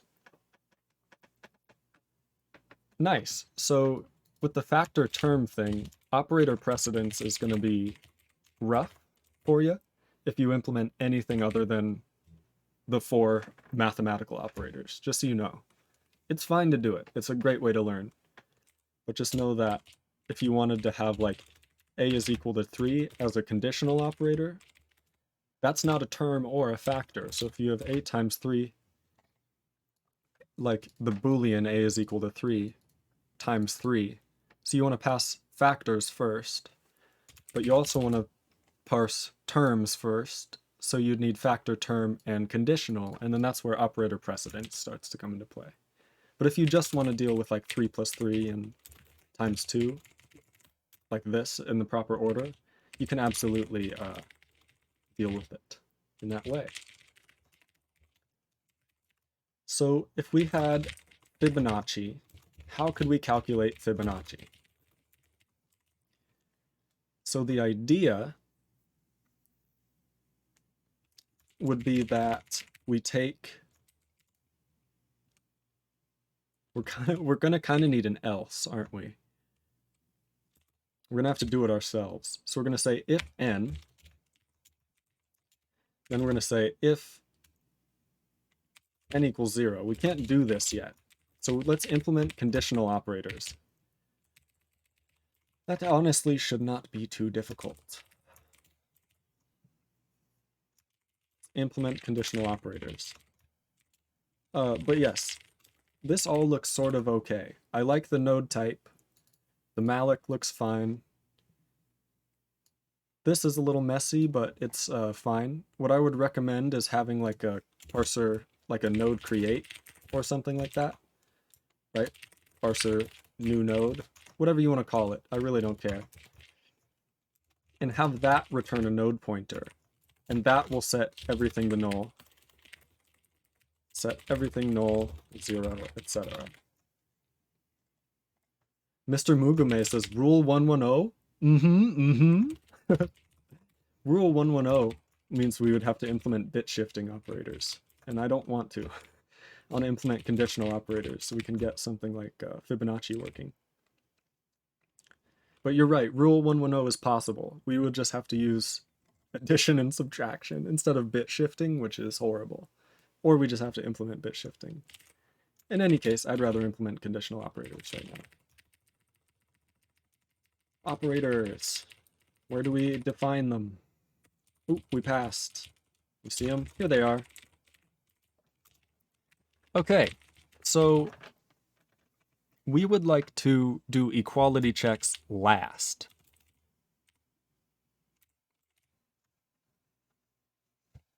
Eternal Wild Fox says, first I want a bit to have it to work. Yeah, that's completely fine. That is completely fine. Trying to get it to work before you expand and improve your code. That is completely valid. So a binary operator of equals should have a precedence fairly low, right? We're just going to split everything up by precedence. So in this case, we have terms, we have factors, and we have conditionals. So we're going to put these right at 3 for now. And we're going to have them as integers, is the idea. Okay, so does this work? a is equal to 42, if a equals 0, binary operator equals access 0 int 0. Hey, look, we did it. So now we just need to go to codegen.c and handle the proper one. We're basically just going to need to say this.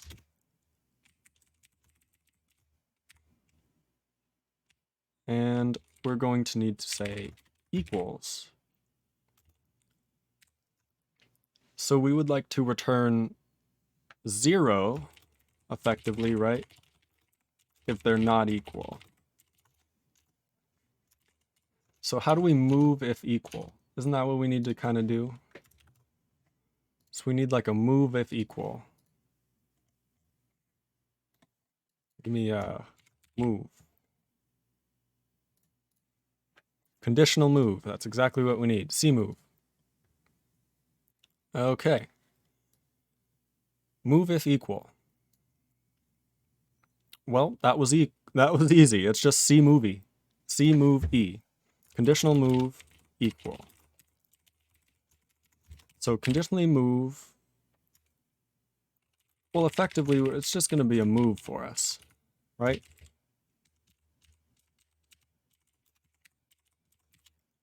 So is there like move this or that? Is that a thing? Right? Conditional move. So we'll keep that open. We have conditional move, conditional floating point move, conditional simmed move, and okay, this is all we got. So if they are equal, move into here. So are we going to have to do like a whole label jump and everything? No, we're not. So all we're going to have to say is move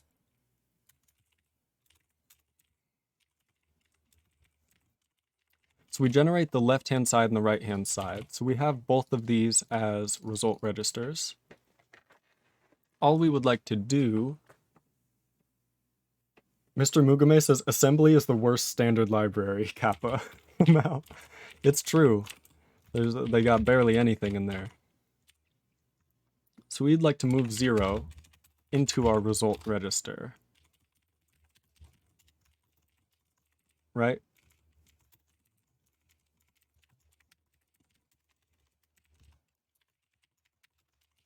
And the reason for that, well, we still have to compare the result register. So do we have to allocate C move, so conditional move,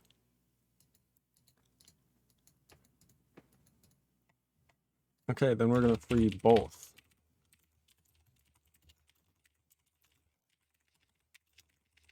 I guess this would be the thing.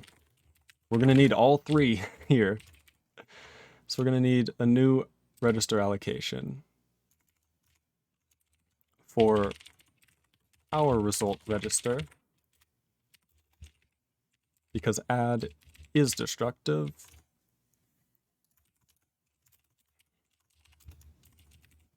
So cmove cc, conditional move, right?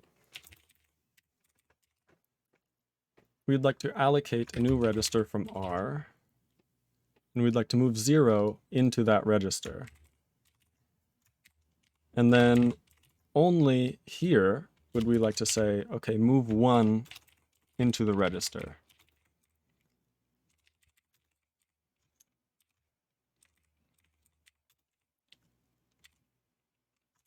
So yeah, we'd like to move 1 into the result register only if there's a conditional move and they're both equal.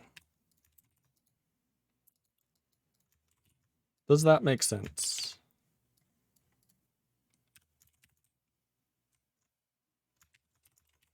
We will see. New lines, quite important. So as you can see, we now move Okay, here it is. Move 0 into R11, conditionally move 1 into R11. So don't we have to do a test or something like that? Because we have to set the 0 flag. Right? Okay, so we have to set the 0 flag based on something. So, conditionally move what? We would like to first test if 0 and the result register are the same.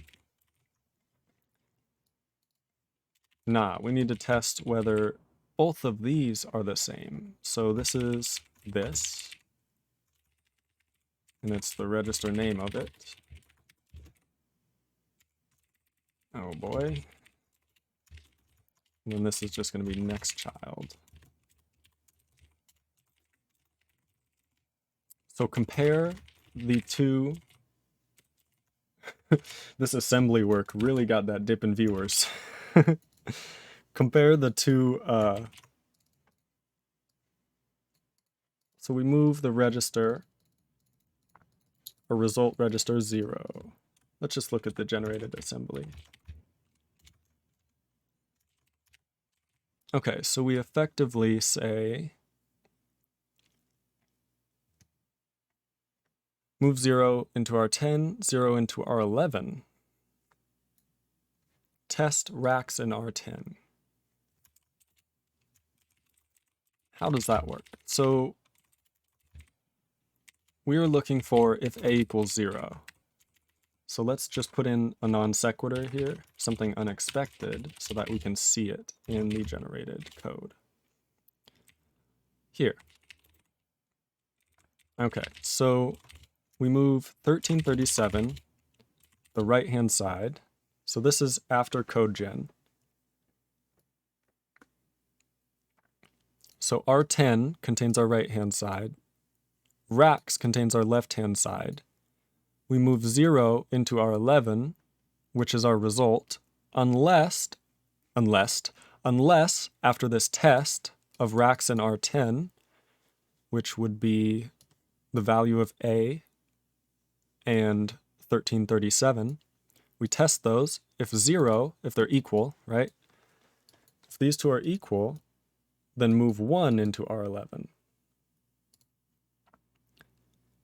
This test R11 is for the next if, because the conditional is used if. So then this result is tested, and we jump, if it's 0, to here. Should we try it, chat? I think it works. Assembler messages. Operand type mismatch for move. Can we not move an immediate like that?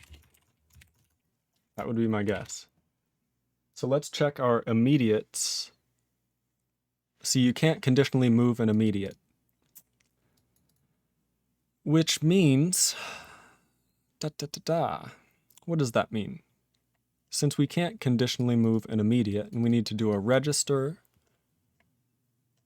we can only conditionally move a register into a register or memory address. Actually, this is Intel syntax, so that's backwards. We can use a memory address and move it into, okay, so we could either have like implicit true, right, and false. We could have something like this, and then just link, like use the address of true and false, which would work. Or what could we do? Since we can't conditionally move like this, we'd have to allocate a scratch register to use just for this, 1. So either way, we need 4 scratch registers for this. I was hoping we could get away with 3, but it looks like we're going to need 4. We need 1 for each side, 1 for our result, and then 1 that contains the 1 to move into the result conditionally. Is this really how this works? I feel like I'm messing something up. So yeah, I'm gonna need another register.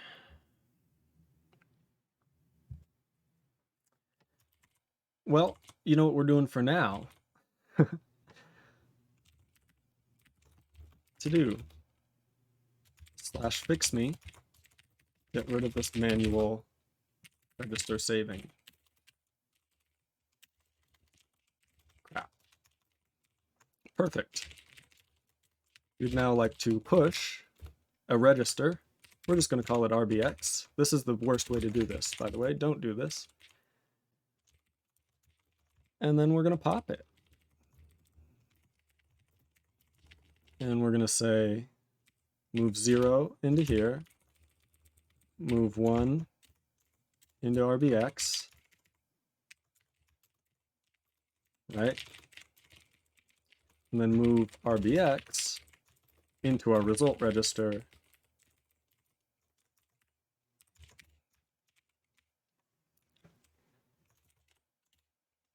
Hey, shell command failed with code shell command failed with code 42. We shouldn't have. We should have exited with 69. Why do we have 42? So what if we do 69? Something like that? Is that the problem? I don't know what the problem is. Could not allocate register is the issue. So this expression result register of equals,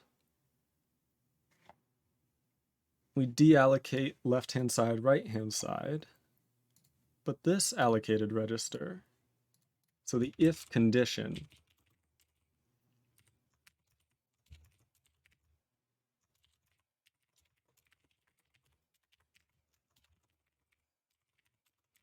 so we don't free the allocated, well we do it right here, right? So we deallocate the if condition result register here right after doing it, and then we go into more code gen of the body. Could not allocate register. That's so interesting to me.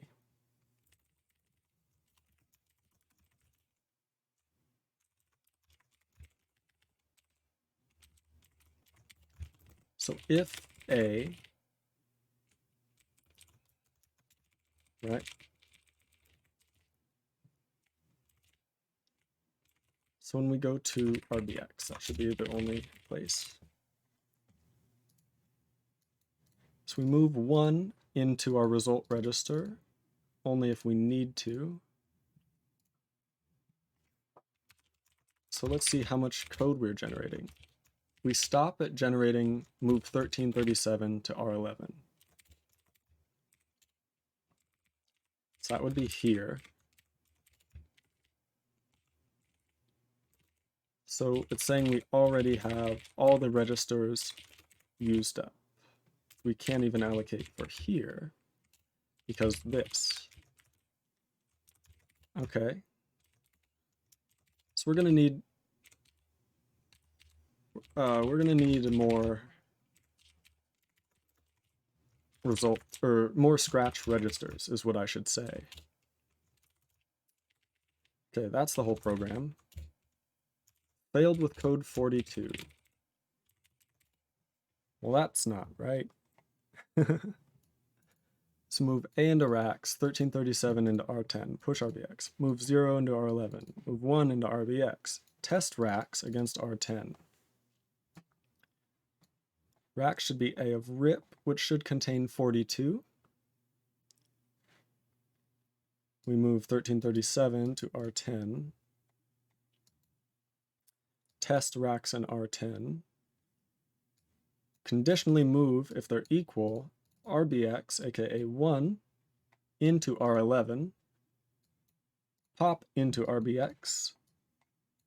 Test R11 with R11. So R11 should contain 1 or 0. That tracks, right?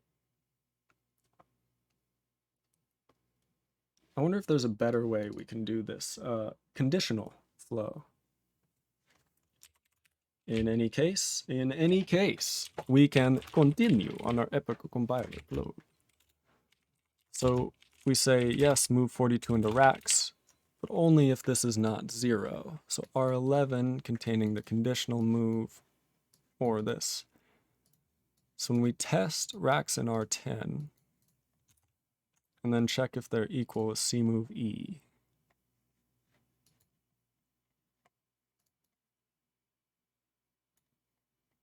C move E. Move if equal, 0 flag is 1. Move if greater. Move if below or equal. Okay. So we want to say equal. Whoops, that's the wrong thing. So conditionally move if racks is equal to R10. So that should be A in 1337. Conditionally move. See, but what's happening? Because we get code 42.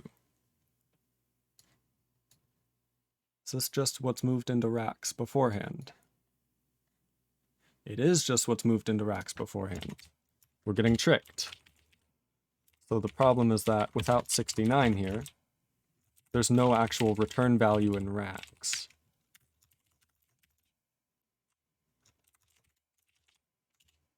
Shell command failed with code 42 still. So the same thing happens. We can move 69 into racks, but truthfully,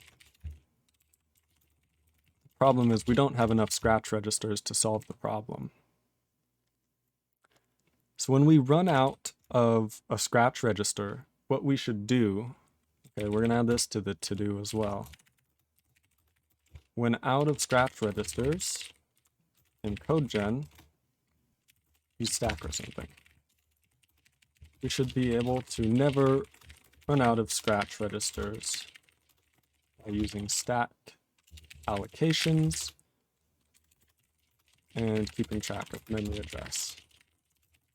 It will require slightly different API/semantics. Overall, it will help a great deal.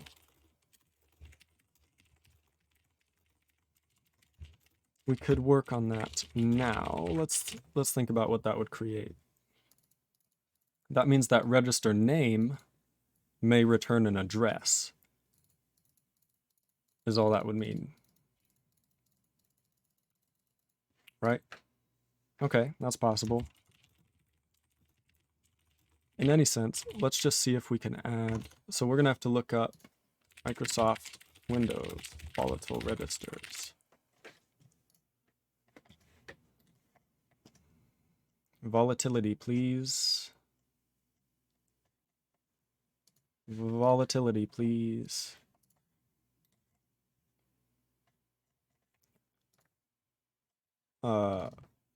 Callie save registers.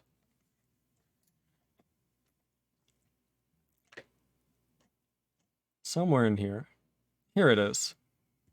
Following table describes how each register is used across function calls. So RCX, DX, R8, and R9 are all volatile because they are integer arguments. Whereas R12 through R15 are non-volatile. Screwed up a little bit there. RDI says non-volatile must be preserved by callee. So the caller calls a function. So the callee is the function that is called. So if we want to use RDI or RBX, then we have to preserve its value, like we did before. Okay. And then the base pointer and the stack pointer we can't use. We could use floating point registers, but I don't think we need to do that.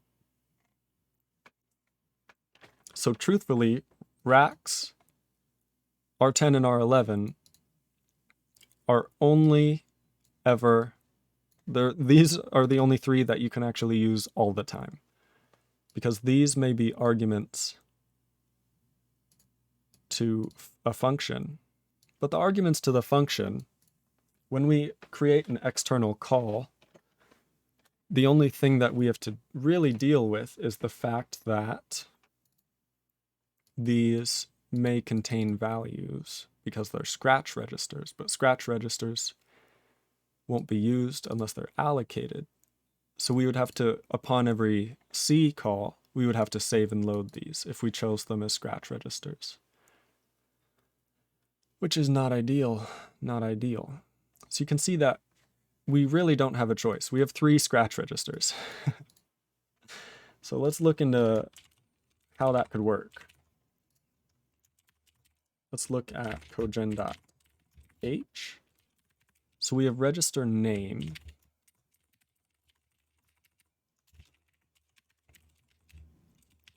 And register name returns a register descriptor. No, it returns a name using a register descriptor. So this name string is, yep, everything looks right here. So all we'd have to do is change the list. Changing the list while we're using it is risky. So what we should do is say in register allocate, right? So register pointer, cogen.h. So when we have an actual register, we would like to store its name, like racks, that it should be referred to as.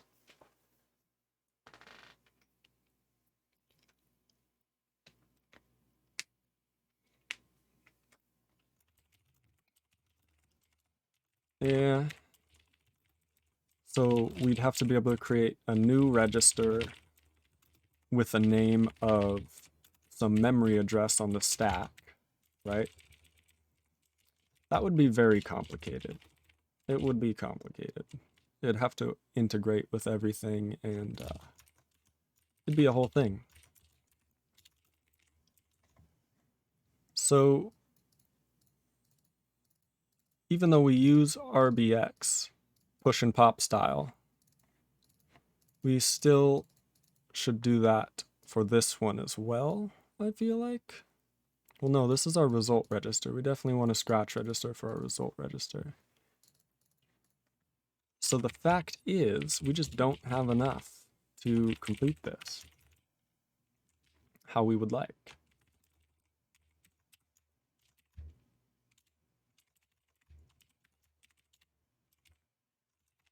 Because if we run this, we get 42, but not because of right there.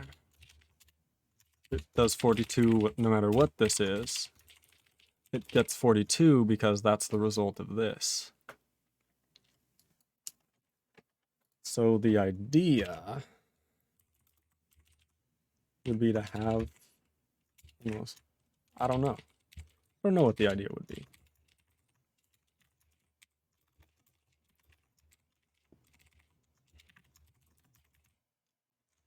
Did that work? Let's think about what we have. So we would like to say, compare racks in R10, move RBX1 into R11, otherwise it's 0, pop RBX, test R11, use that, yes. So shell command failed with code 42. Why? So racks gets 69 in it here. Then racks gets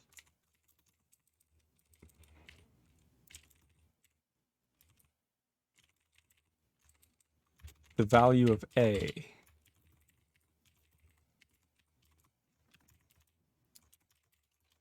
We'll get there. Shell command failed with 42.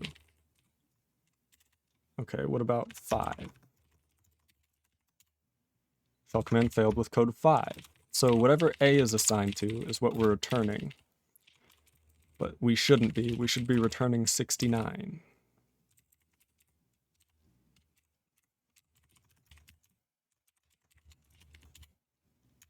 Still failed with code 5.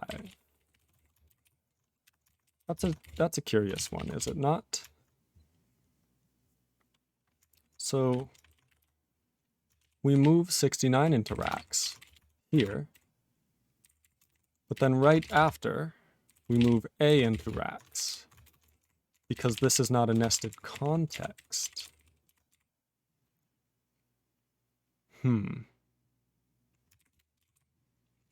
where's our little last expression dealio?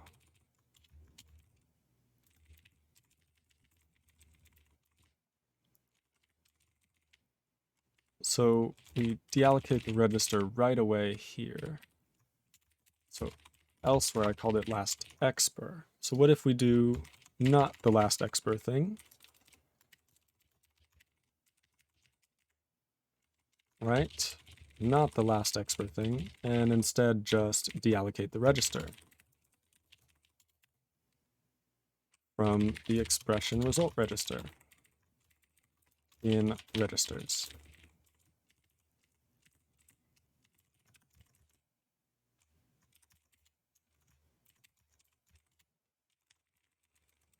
So now you can see that 69 is in racks. Racks right away gets reassigned to A. So the problem is our last expression thing isn't working. It's the opposite. It's like this is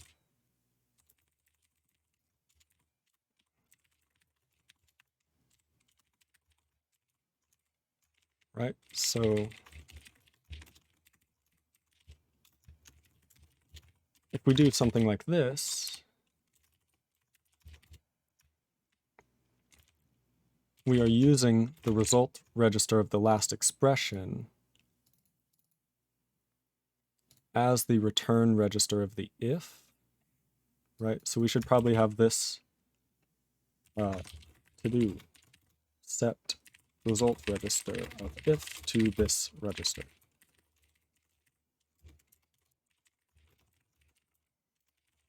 And that will allow us to kind of destructively eat that with the if. See, I still don't get how this can work. So we moved 69 into racks. And then right after in the if, we say, okay, don't worry about that at all. Right? So how would that work?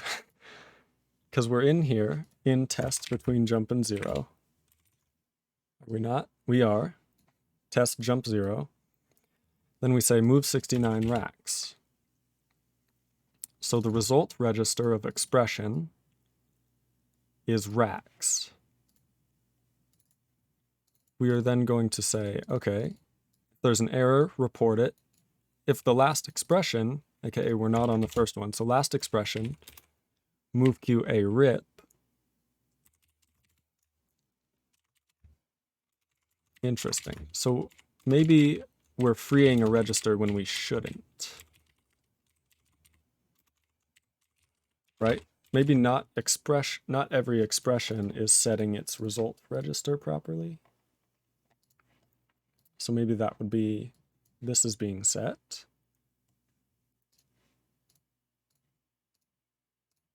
See, a function call, does it ever set its result register?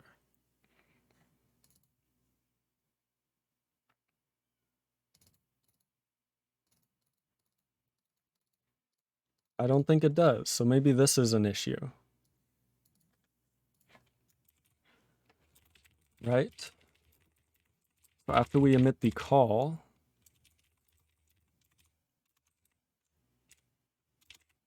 then we eat back all the pushed arguments off of the stack.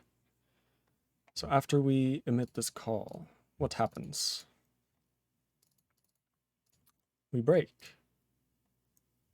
We have no, our result register is always racks, is the problem, right?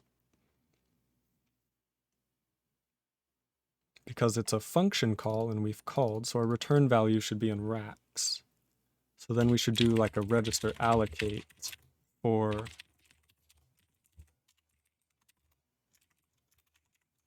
probably did that wrong. We should do like this and then say move the return value of the function in racks. into what?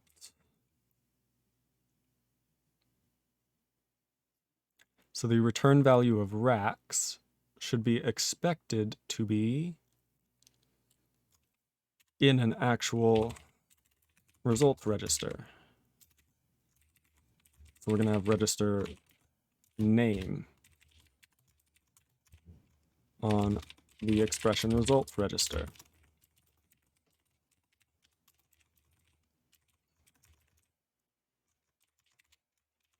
So now our function call that we're not doing should have its register set properly. Hopefully that works. In any case, I guess we can just not use racks as the function return register. We'll come back to this. We'll come back to this. To-do. Come back to this. Okay, I can tell that I am definitely losing energy. I should probably end the stream very soon, but we will make some progress before we do. Come back to this. So we have a result register in function call, but we would like not a function call. We would like if. So how about we just set our result register to this register. Then we don't have to deallocate anything. We can just say, hey, whatever register you have, that's the result. Right? So generate then body.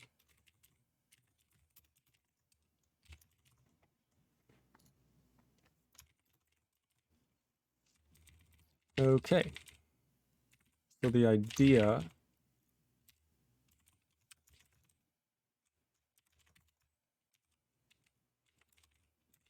again, still not working. Move 69 racks. So the result register is equal to the last expression result register. What's the last expression within its if body?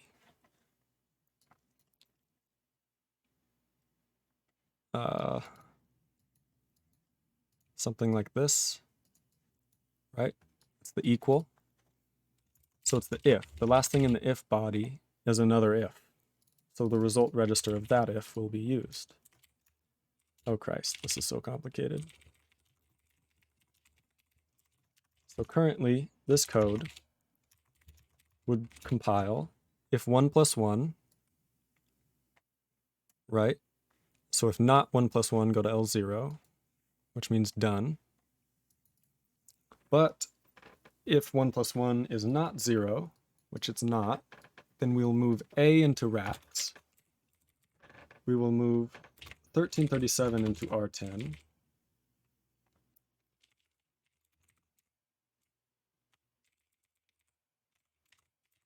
We'll compare R10 and racks. Move into the result conditionally. We'll test that as part of an if.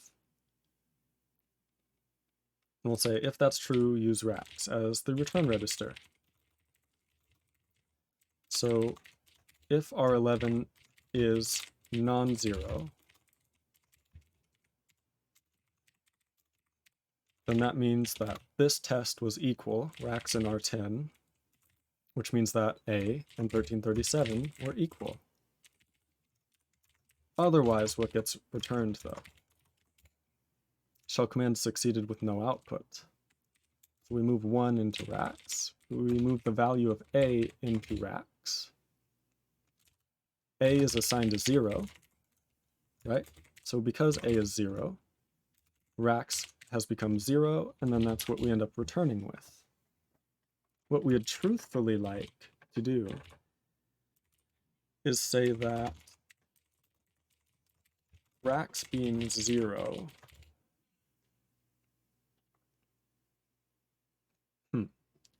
So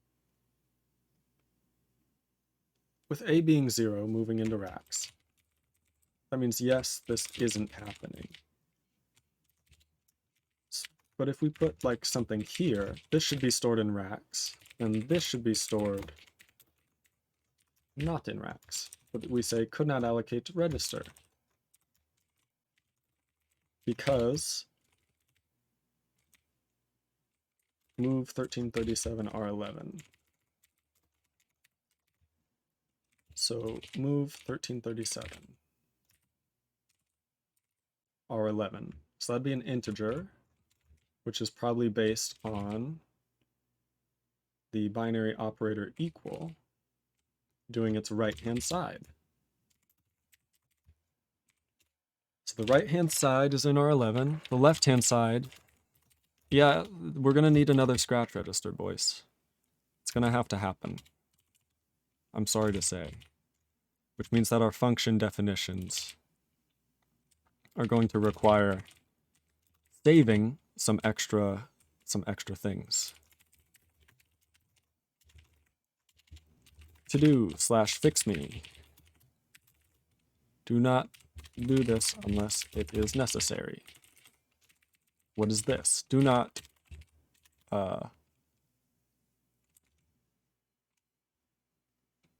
save these registers unless they are used in function body. Sure. So we would like to push, let's see. We want to use RBX. Why not? What other ones do we have? We have RBX, which we can use. RSI and RDI. Okay. So the source index, the destination index, and B register.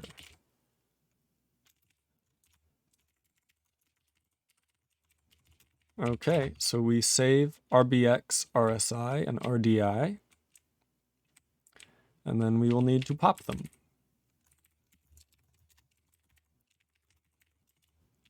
This can also probably be a singular thing.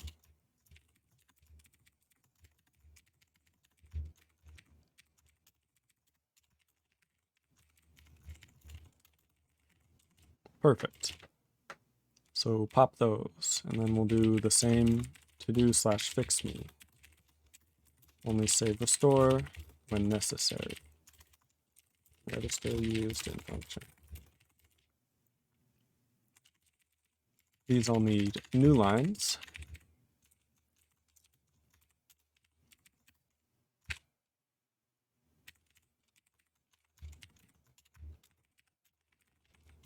Okay, so now we should be able to use BX, SI, and DI and not have to worry about it. So we can now go to racks and add 3 more.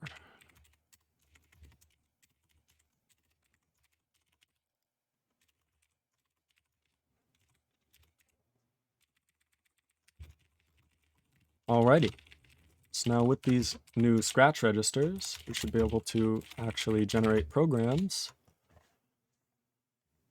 that hopefully work. I think we now use RBX, right? So we're going to get rid of that custom RBX saving because we now do it ourselves in the function itself. And we're going to need a register. This is going to be true value. True register. Why not? It'll equal register allocate R. Because we don't want to have RBX try and be used here, but also pushed and popped and stuff.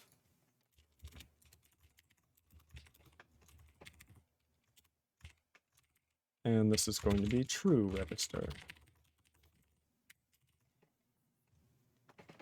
So we're going to rename these a little bit.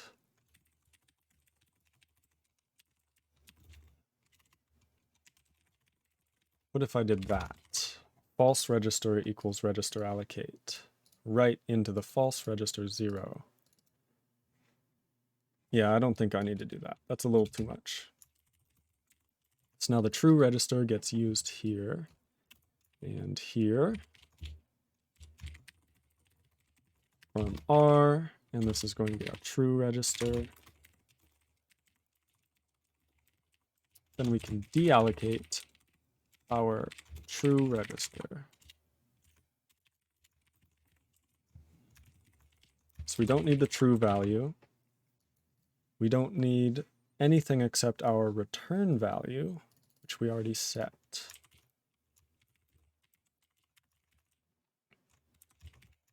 So now let's look at the code. We move 69 into racks. We move A into R10, 1337 into R11, 0 into RBX, 1 into RDI. We test R10 and R11. So A against RIP. We move RDI into RBX, 1 into BX. Then we test BX. Okay. So now we run our little command here. Shell command failed with code 6.9. Hey, it worked. Recompile.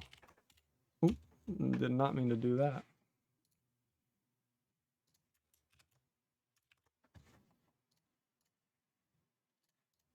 Okay, do that. Shell command failed with code 6.9. Interesting. Please say it worked. So 69 is in racks.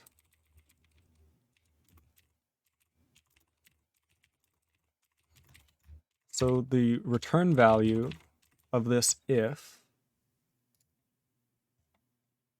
see if it's a node type if, expression result equals last expression result register, which we have deallocated. No, we haven't, because we did the last expression. We deallocated the last to last expression. Then we update last expression to this expression. Then we update this to null. This is null. Last expression is our last one that hasn't been deallocated. So this result register of our last expression should be the result register of this if. So this if should return A. Let's think about what that does. So A is moved into R10. Right. That makes sense. So now in a function definition, the last expression register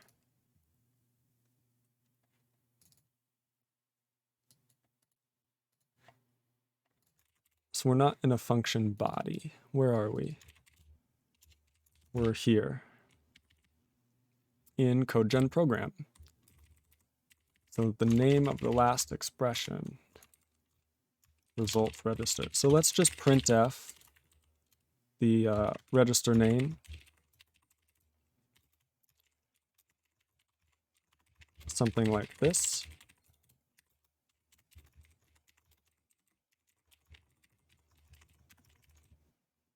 Register last expression racks. So which last expression is equal to racks, right? So this is in the very last expression in the top level. So the return value of this is racks. How does that make sense? It should be the return value of this, which is not racks. Right? Right, chat? I know nobody's probably following at this point. I've definitely definitely glazed over some eyeballs with all this assembly and CodeGen nonsense. But the idea is our last expression being stored in racks. That's the first expression, right? But then this return values are 10. So if return value, right? So that's symbol to address, blah, blah, blah. So in an if, the result register is set to the last expression result register. Is this not true? This is exactly true. So let's printf last expression result register, right?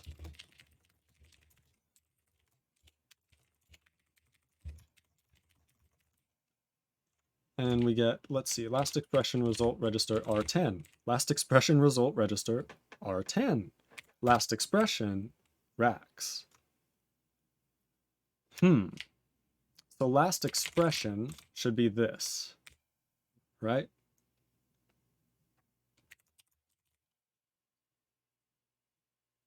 We're not going to do any default handling. So we're going to say underscore expression. And the problem becomes that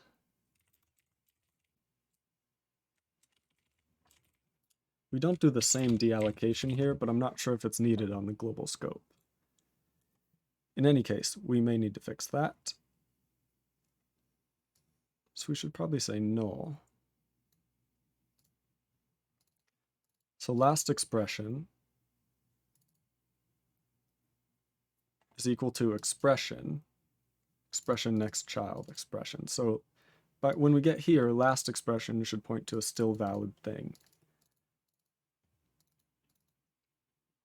And this isn't working, possibly because if none p on expression, we could just continue.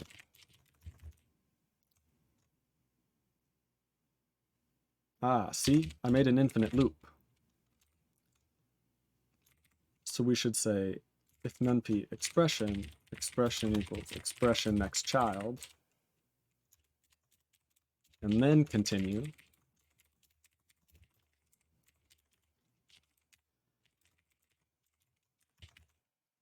So now we skip none, and hey look, that was our issue. So we were allocating a register. Basically our none expression that we were trying to code gen had an invalid return. CyberPatty says, oh, you marathoner are still live. That's right, we're doing code gen now of if expressions. CyberPatty says, how's the stream going? It's going really well. We just solved this issue that we did some printf debugging for. So we can remove this printf and remove this printf somewhere, wherever it is. There it is. So now this conditional code can get compiled into this assembly. So this right here, and what else do we have? We have like, we'll just move this all into one spot for now. So this is our code right here. And we can generate a, which is an integer of 8 bytes. It's assigned to 0, 69 first, then 0. Then we'd say 1 plus 1 into R10, test R10. If R10 is 0, jump to the otherwise.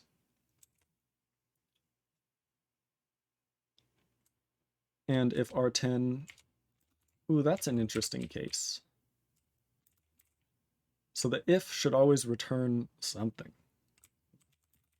I don't know. We'll have to figure that one out.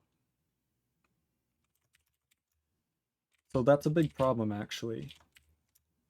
This program will work. We'll compile and run it. But hold on, we have an issue. Last expression. Oh, it'll be equal to the first expression. So last expression will never be null by the time we get here, because we've done this at least once. Well, unless expression was null, in which case we have bigger issues. So effectively, CyberPatty says, is the .lx naming convention forced in some architecture? I've seen that with C compilers also. No, it just means label. It's just to generate a label. The dot at the start is a convention to say that it's a generated label and not a user label. Because if you put in like a goto, right, and you say my label, this is put in literally as a label, my label, into the assembly, right? So to avoid naming collisions, they start the compiler labels with dot, because that's not valid in C. So you can't have a .mylabel or .L0, right? You can have L0, but not .L0. It's different. So hopefully you can see how that changes things a little bit. CyberPatty says, I see, thanks. Yes, it's basically just to ensure that you can generate new labels all the time without having to worry about anything. So we can parse and compile this code into this assembly. And this assembly, hopefully, what should it do? We should say if 1 plus 1, that's true, 69. If a is 0, return a, which would return 69. So we'll turn this to 42. So if a is equal to 0, we should return 69. If a is not equal to 0, we should return 42, if you kind of see how that works. Okay, so we're going to use our little command here. Compile and run. Succeeded with no output. Interesting, right? Isn't that interesting? That's because a is 0. So a is equal to 0. We returned a, and it's 0. So we got shell command failed with no output, or succeeded, because 0 is success return status. So what if we say if a equals 0, return a plus 69, right? So let's compile and run. Shell command failed with code 69. So we are effectively now properly returning the right value. And then we could say a is equal to 42. Right, change this to 49. Or 69, excuse me. If we said a is equal to 42, hopefully this will also work. So recompile.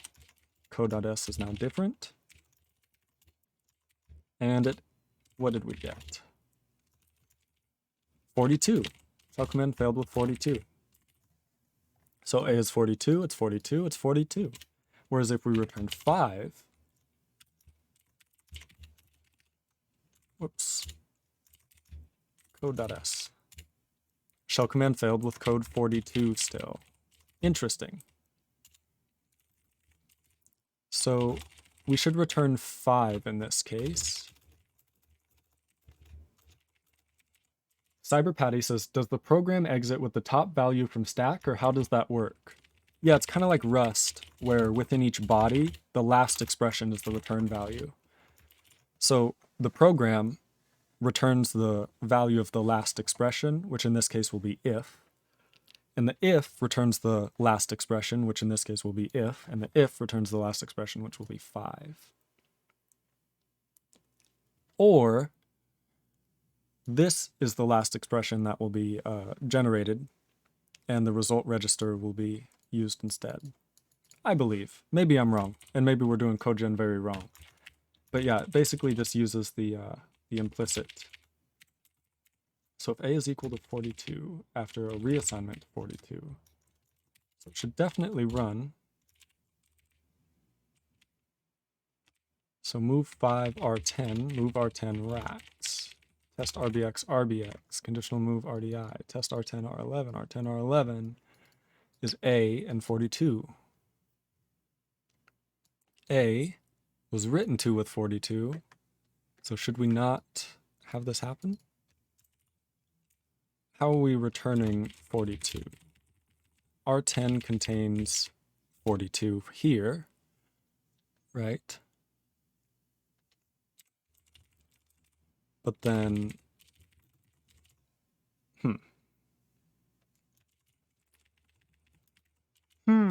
so R10 should contain 5 if this runs, which it should.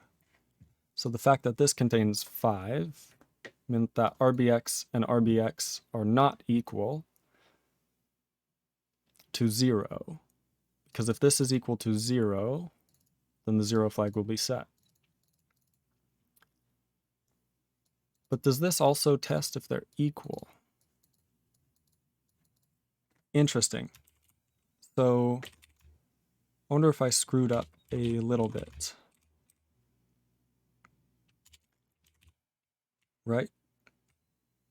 So we have test the condition register against itself, and then jump if 0 to otherwise. So when testing, here we need to go look at this. When testing, okay. So temp is equal to source1 and source2. Signed flag is the most significant bit of temporary. If temp equals 0, 0 flag is 1, else 0 flag is 0. So if you AND the two together and you get 0, then that means there was no bit set in one of them, which means one of them was 0.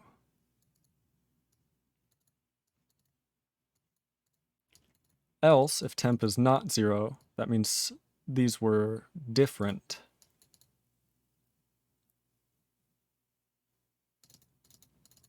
And then it says parity flag, carry flag. Okay. So the 0 flag should only be set if they are equal. Well, no, because if they're equal, 1 and 1 is still equal to 1, which means it won't equal 0. So 0 means that one of the sides was 0, right? That's what the 0 flag means. Whoops, wrong one. Okay, so we have a test between the condition register result, which we can, if they are equal, well, if they're 0, we'll get 0. But if they're not 0, this won't set. Okay, so this seems fine for the node type if.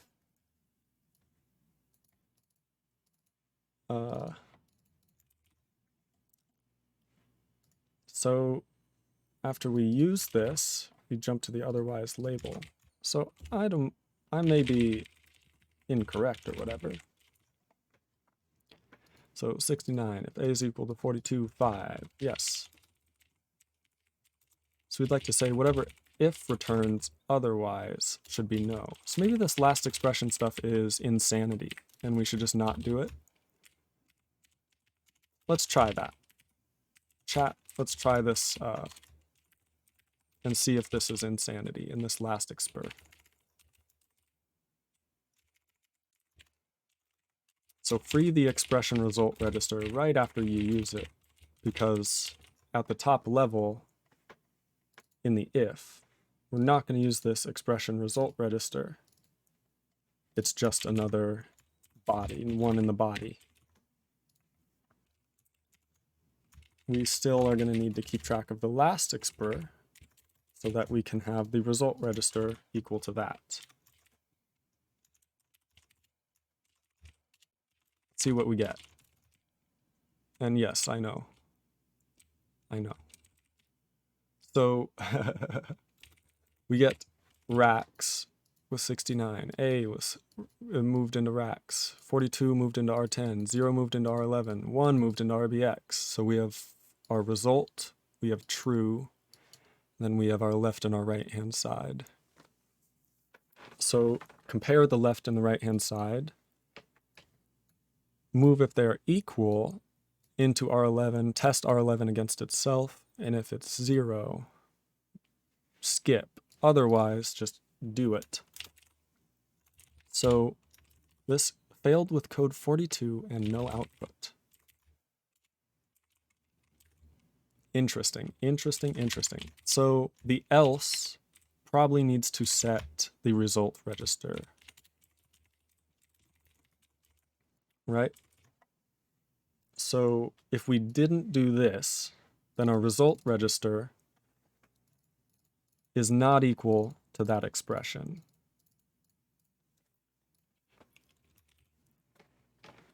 Right? So we should say if we jump through, we want to use the same result register, but we want to write something into it? I don't know.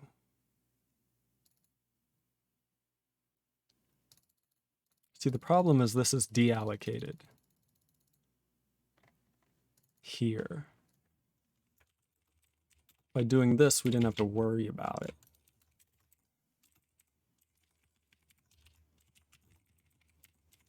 Right? So in doing this, we can say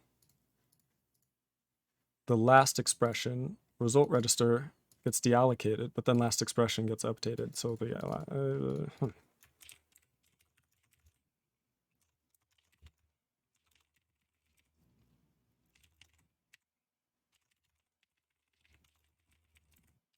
but this is only if we go this way.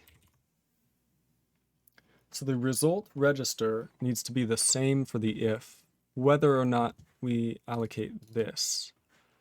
So what we should do is say, generate code to copy last expression result register to if result register.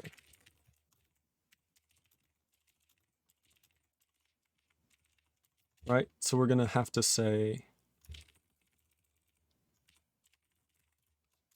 result register equals register allocate from R, and then we would like to copy something into something, right? So we would like to copy the register of the last expression result into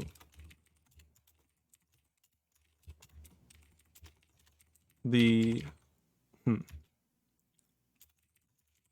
actual expression result register that we just allocated. So allocate a new register for the answer, move into that, deallocate the last expr result register, and after this, we have our result register, and it is moved into from the if body. In the otherwise, we're just gonna to do / fix me, what should implicit return of if with no else be? If with failing condition with no else. For now, we're going to move 0 into that register.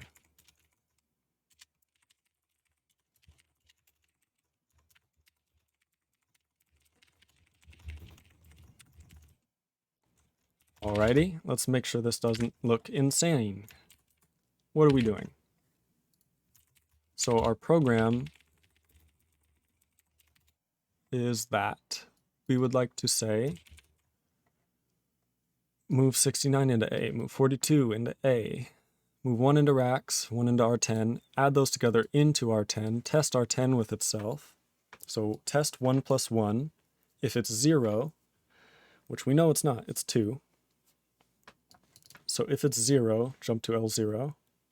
Otherwise, move 69 racks, move A rip into R10. So this is move 69 racks. Where is that? That's there. Move 69 racks. Move A rip R10. So that's the left-hand side. Move 42 R11. Right-hand side. 0 into RBX and 1 into RDI. So this is our result register for our conditional expression. RBX, RDI is our true value. Test says R10, R11, which is A and 42, left-hand side, right-hand side. Looks valid to me. If they are equal, move. So if they're equal, move DI, true value, into BX, return value. Test RBX, RBX, so that, fuck. I just closed Emacs. I think I hit Control-X, Control-Z on accident. Lamau. Eternal Wild Fox says, back, I got the parser and result. That's awesome. Did you post it in the Discord? We'll have to check it out.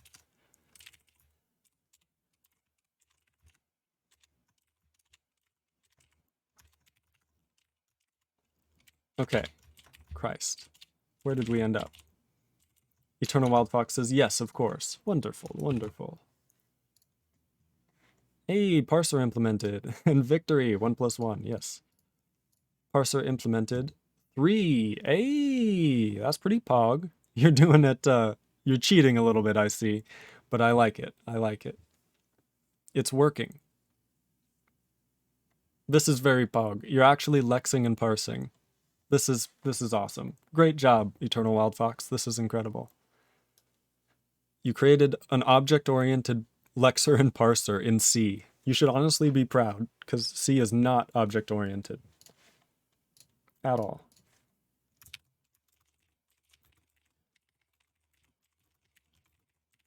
So, this is a good question. But in any case, the return value should be 0. So, basically, if L1 fails, what is move R10, R11? What is that by? Move R10, R11.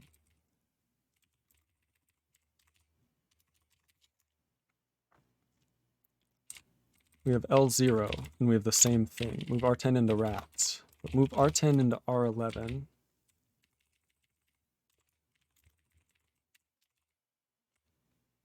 So test R10, R11. And Eternal Wild Fox says, yes, I am cheating. I didn't use an interpreter yet. Thanks for the positive words. Of course. That's okay. You are making amazing progress. It's cool to see, very cool to see. So why are we doing this move racks thing? We have move 0 R10, but then we move R10 racks. What is that? Move R10 R11. So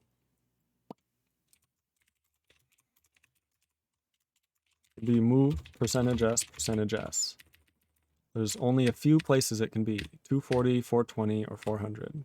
So here, copy last expression result register, if result register. Okay, I think I may be getting it. So this is an if body in here,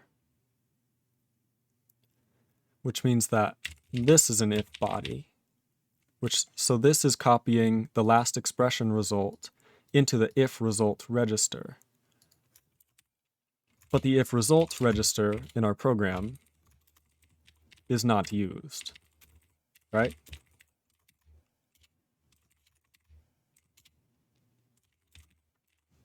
It's not. So we move R10 into R11, move 0 into R10.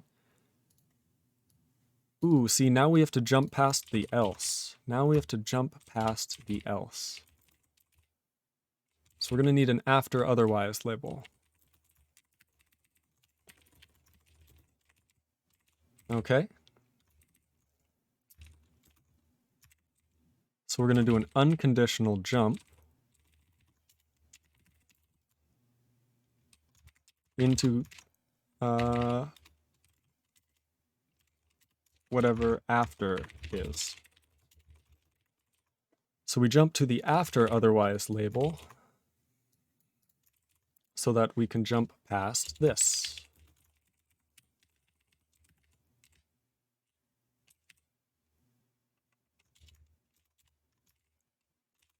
That's probably incorrect.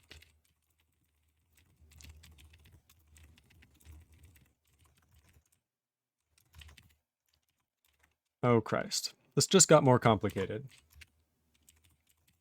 Cyber Patty says, if Bobby. I love you, Cyber Patty. You're right. Eternal Wild Fox says, it is crazy, right? From not knowing C 2 days ago to writing a simple math expression engine. That's right. C is very powerful. Very powerful. Eternal Wild Fox says, fprintf. Is that for writing a file stream? Exactly. So we have a file pointer file that we use fopen to open. And if you open it for writing, then you're able to print into that file, formatted with fprintf. So fprintf is the same as printf, just with a file.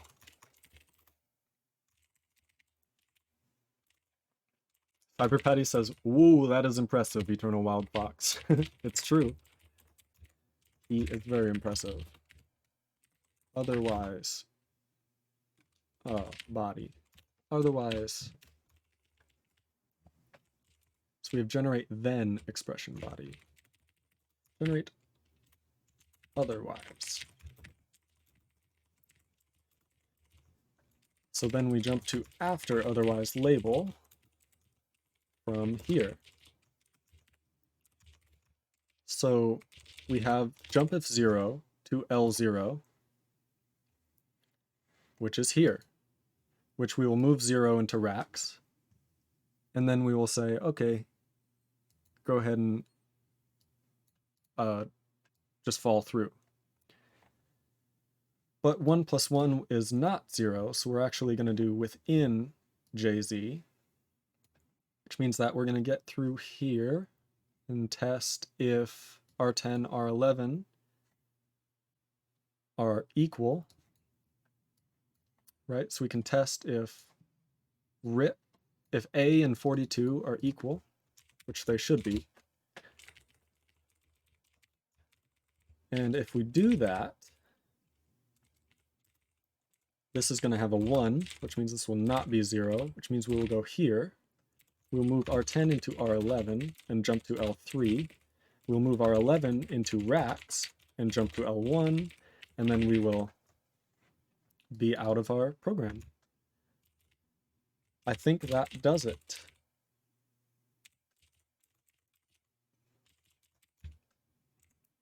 Okay, so we're going to compile and run.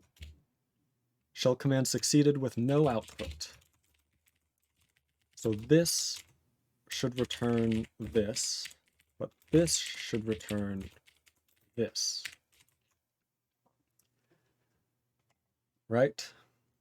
That was a lot of this, but effectively, we should get a variable reassignment of A to 42.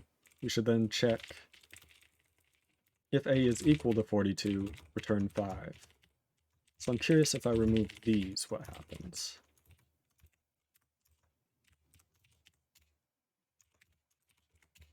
Still succeeded with no output. So we still hit this L0, which means this was 0, which means R11 was 0, which means RB at racks and R10 were not equal. 42 and A rip, but that's literally what it should be. Succeeded with no output. So how could I affect the output? Does this affect the output? This is being run. So L0 right here is being run. Which means this jump is not happening over L0, which I would doubt. Or this testing if R11 is R11. So interestingly enough, I feel like we're missing the first if. As we do, oh, we are. CyberPatty says, "Wow, Lens, you certainly found a bug in the assembly language." That's what it's seeming like, isn't it? Code that should work does not, Kappa. Better reprot this. Lamau, you're right, I'm just incorrect. I just have to figure out how I'm incorrect. So A rip contains 42. A rip contains 42, so racks now contains 42. Right?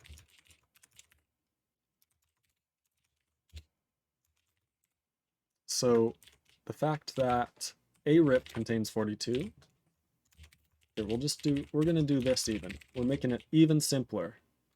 We're gonna copy this. We're gonna make it all commented out.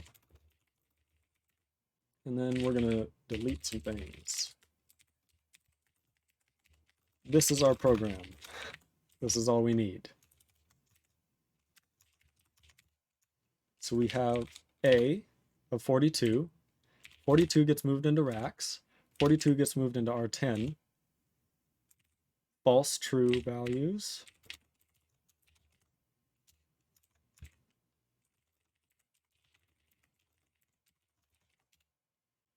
Shell command succeeded with no output. Ain't that confusing?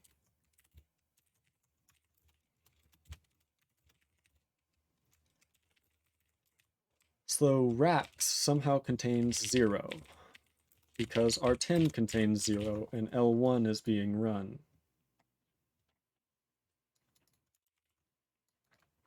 So L1 should be jumped to from here, which would mean that R10 has whatever is in racks, which means it should have 5. See, that's the control flow we should be taking. So we should be going in here and saying, okay, this is 42. We test racks in R10, the left-hand side and the right-hand side. So 42, 42. They're equal, so this should happen. CyberPatty says, let's debug it. Yay. You're right, we are going to have to debug it. We may have to use like WSL and GDB. I don't honestly know how to debug assembly in Visual Studio or on Windows in general. So conditionally move RBX1 into R11, our result. So if these are equal, 0 flag will be set. I don't think that's true. So maybe we're doing the wrong test. That's probably it.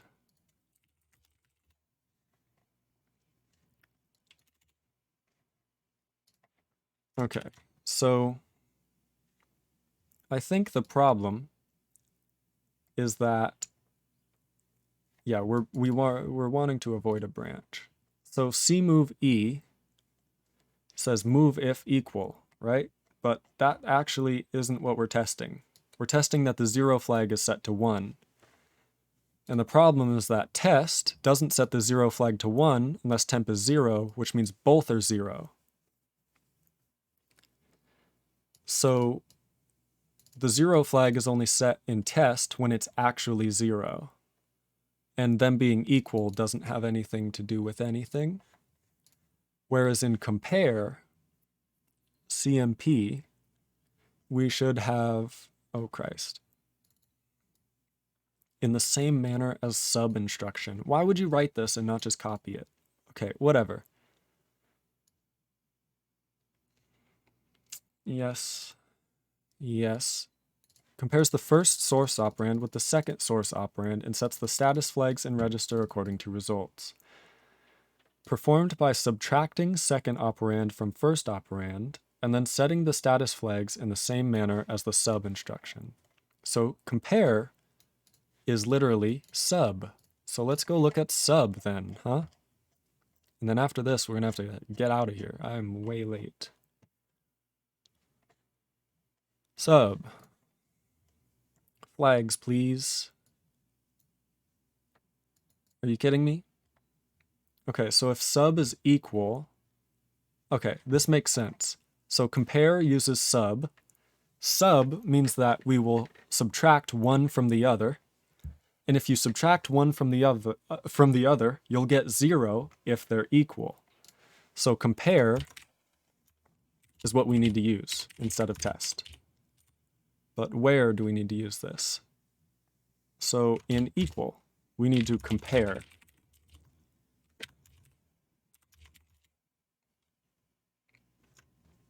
CyberPatty says, I do not know either. We could do GDB if it is feasible with Windows. Definitely is. CyberPatty says, I did not use test operand at all with cmovex operands in my lang. Just compare then cmovex. Yeah, that's what I just figured out. Test is for testing if something is 0 directly, whereas compare will tell you if they're equal. So in our equality operator, we need to use compare, but in our jumps, in our if, we still need to use test.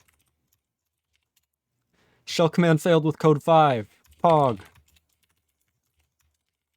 Pog. We did it.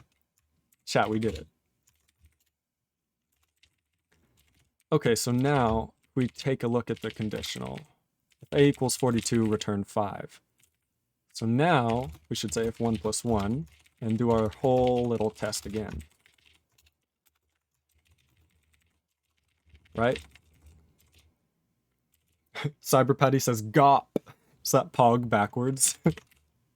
No.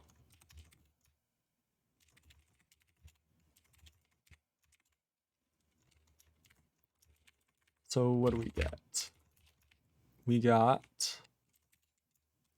should also have verbose code gen. Eternal Wild Fox, I am wondering the return keyword is not required in your programming language. You are correct, it's not required. We will still have one eventually, in which case we will have like, at the end of every function, before the footer, will generate a label. If that makes sense. So if we were to like define a function, like this or whatever, is that how we do it? Function definition requires return type annotation. Yes. So you can see that when we generate a function, what we're going to do eventually is at the end of it, generate like after foo, I guess footer foo or something like that, right? And then whenever you return, you just like to return set racks and jump to footer. But yeah, the return keyword won't be too difficult. We just basically do this. So we move our result, right? Let's say it's in RBX into racks, and then we just jump to footer foo. That's a return. The main thing with return is type checking. Same with our current issue that we don't type check return values of functions, but it doesn't matter yet. We are not there. In any case, we don't need that. We just need this. So we can say generate the code and run it. Failed with code 5. So a is equal to 42 and we returned 5. If it's not equal to 42, like it's 30 or something else, then we succeed with no output because 0 gets moved into racks. Is somewhere in here. It's getting a little confusing now to keep track of everything. We should really have like verbosity level where we can set the output assembly based on, basically we should like do something like this. If verbose printf and do like a comment character, right? And we could say integer, right? We could say literal integer. We would just need the verbose flag. That's not a bad idea. I kind of want that, but I don't want to deal with that. So what we're going to do for now is just have something like this. And it's going to be char verbose equals 1 to do / fix me. Make this a parameter affectable by command line arguments, right? We want to be able to output verbose assembly based on a command line argument eventually.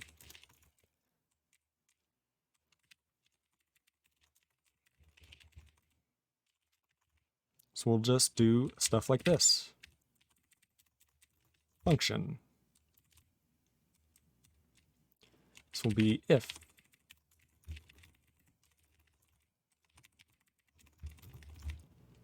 And we'll have, what else do we got? Binary op. And then we'll say which one it is. Why not?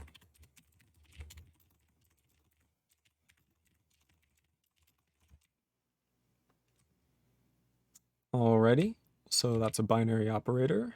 What else do we got? Variable access. We'll do the same thing here. Okay, so it seems like that may be it. We have variable access, variable declaration. So we're going to do our fprintf code.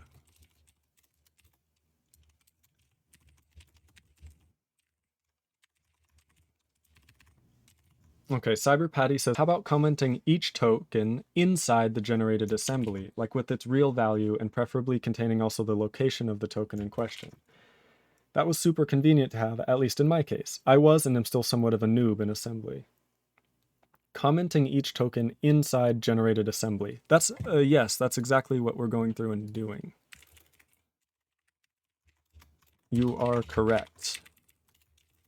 We're basically saying, into the generated assembly, tell us what type of nodes, and eventually we'll put in like extra data.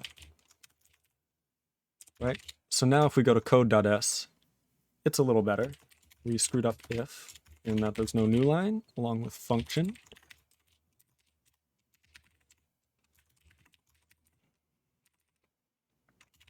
Function call. All right, this looks better. We still have binary operator problems.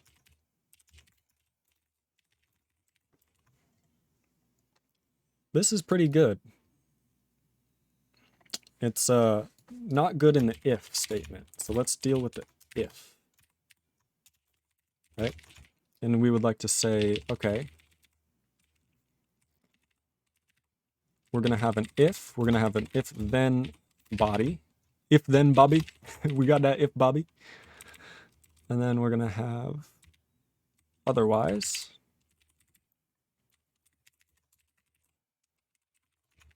So we'll do if otherwise, if then. Something like that.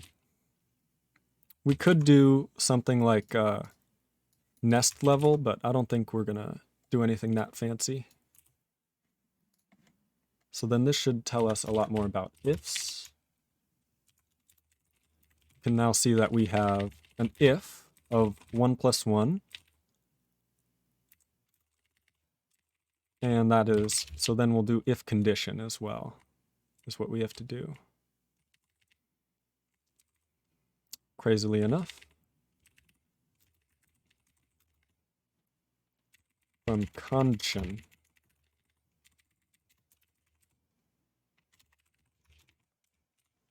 When is the moment one can say to be not a noob with assembly? Probably never, to be honest. Probably never.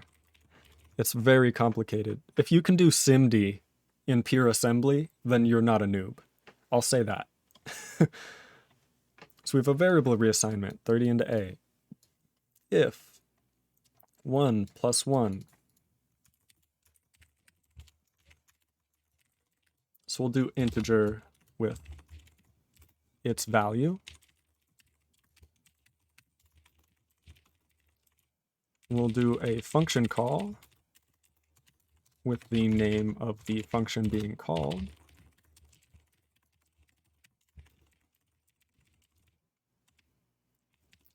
Eventually, we'll just output the tokens from the source code, but our node does not have anything like that yet.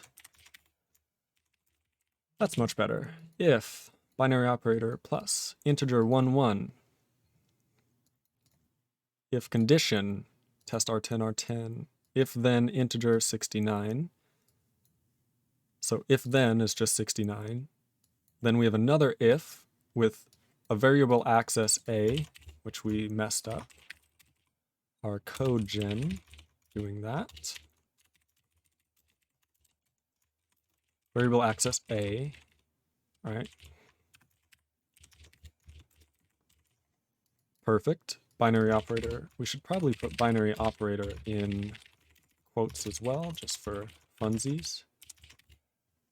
So integer 1, binary operator plus, if condition, do our thing, if then, do our thing.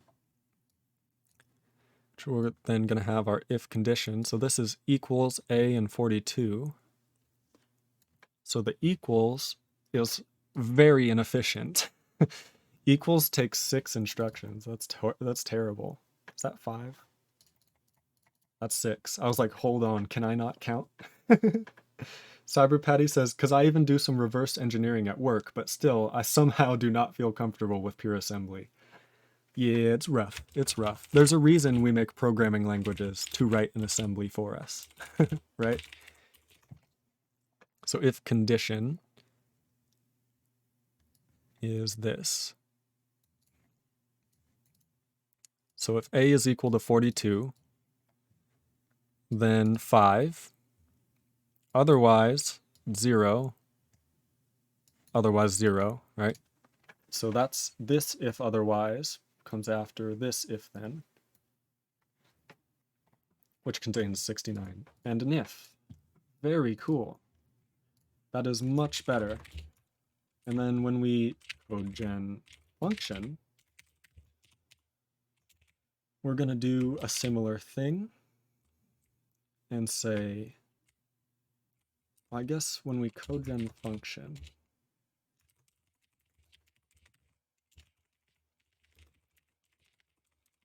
we'll do function. We don't have a name, but we do have a name here.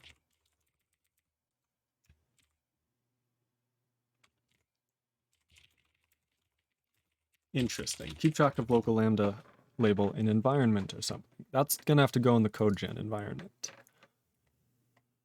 Come back to this. What is this? After a call.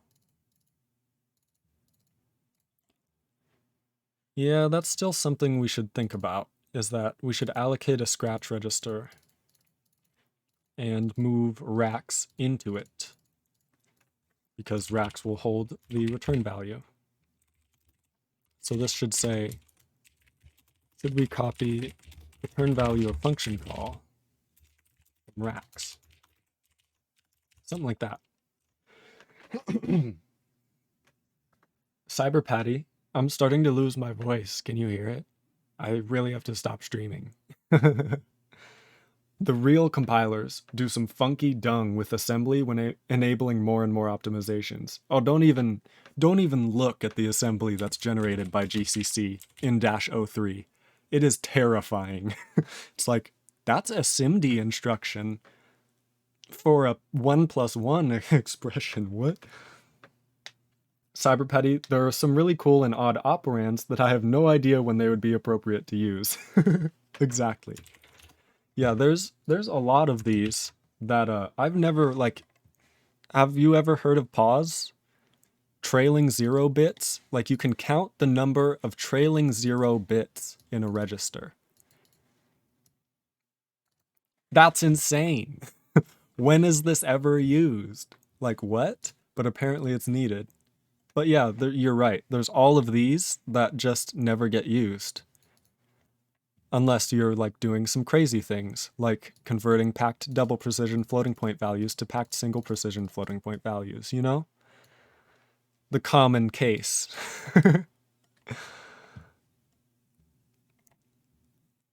What is byte swap?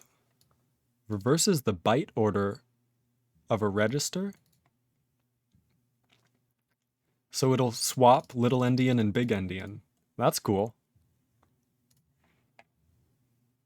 Reset lowest set bit. Copies all bits from source and resets the bit position in the destination that corresponds to the lowest set bit of the source. That's insanity. When is this ever needed? Apparently sometime. Mr. Mugame says, why though? Mr. Mugame, I'm going to send you a video. No, we're going to watch a video. Hopefully this doesn't get... We're probably going to send a video. I don't want to get demonetized or anything like that. Not that it's monetized. x86-64. No, philosopher. I spelled that wrong. This. This is absolutely Mr. Mugame. CyberPatty says, how about substring searching with PCMPX? What? Is that a thing? Oh no, it is. Oh no.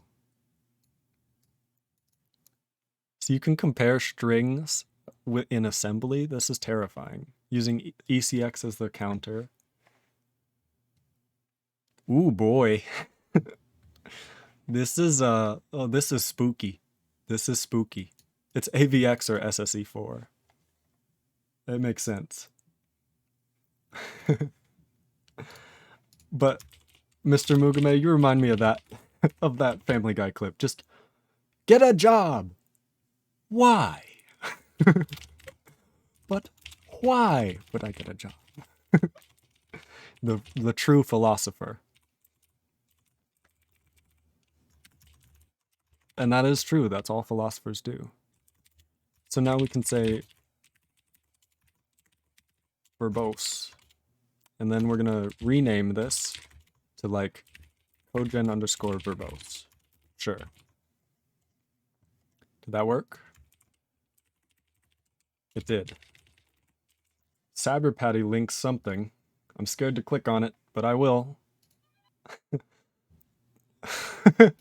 Top 10 craziest assembly instructions. This actually is probably interesting. It's just a really funny top 10 list. Oh Christ. RDC'd, it's not always slow. There's a FIFO in the output of the RNG. Oh Christ. Oh Christ. Awesome. That's an awesome video. Be sure to check that out after this stream.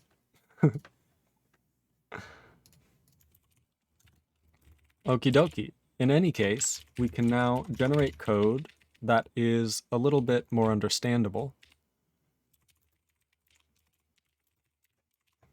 And I think this will be huge going forward for debugging larger programs. Or code gen of larger programs, I should say. In that case, our compiler now compiles this program. A is an integer, which is equal to 30. If 1 plus 1, 69. Otherwise, if A equals 42, return 5. So this should return probably 0, because if gets an implicit return value of its otherwise. We basically have this when we exclude else. So by setting else, we should be able to do that eventually, but not yet. For now we just have if. So if 1 plus 1, blah blah blah.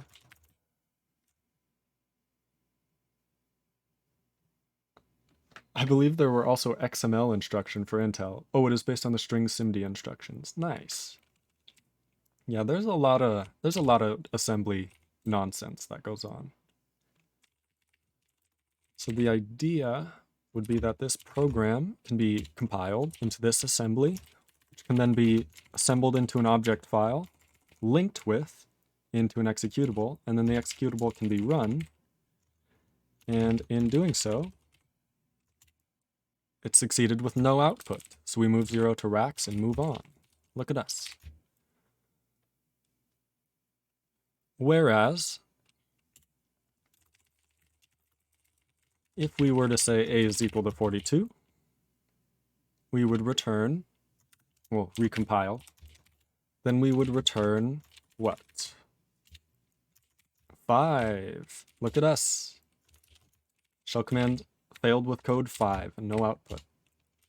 So we are now returning 5 because A is 42, whereas before we were returning 0 from this implicit else that exists on if statements now.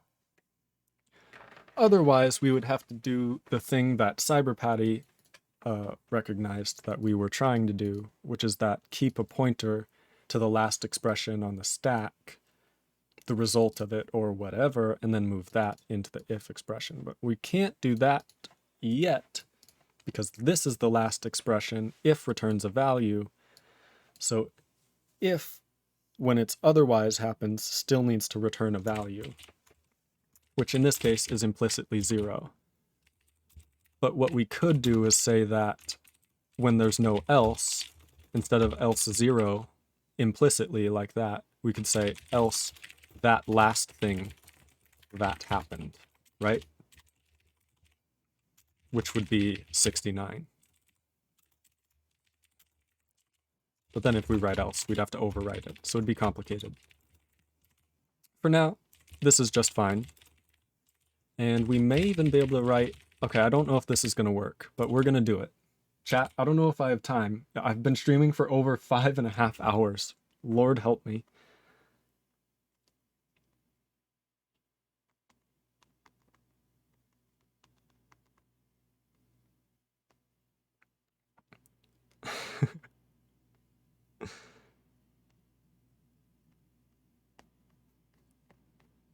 Alrighty.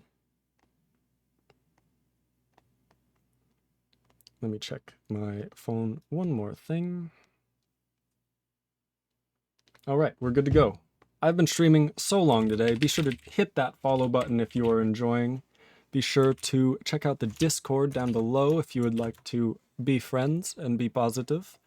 That is all that is required, but we have a ton of fun. There's announcements every time I go live. We have a chat channel, code review.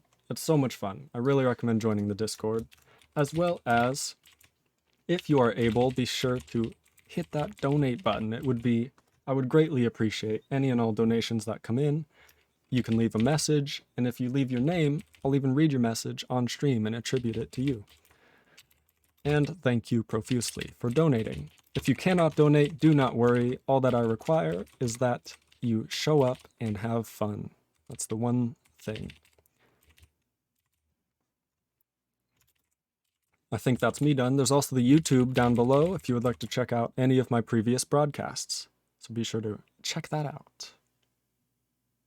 Eternal Wild Fox says, maybe I should learn assembly this week. Lamau. He's implementing everything. So we're going to do fib.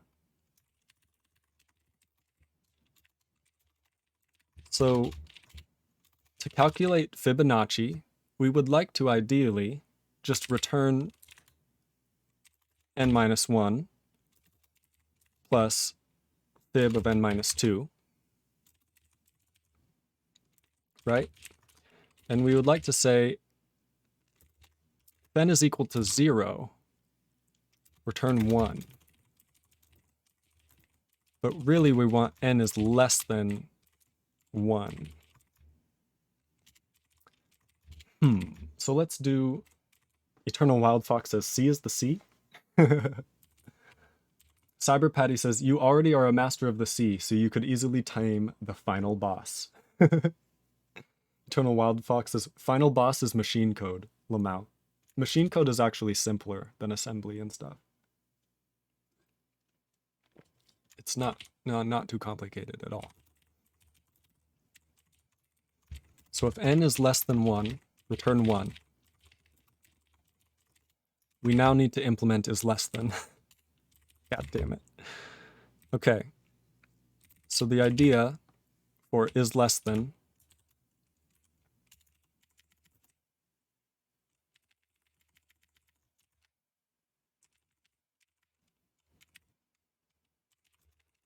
wonderful. So less than.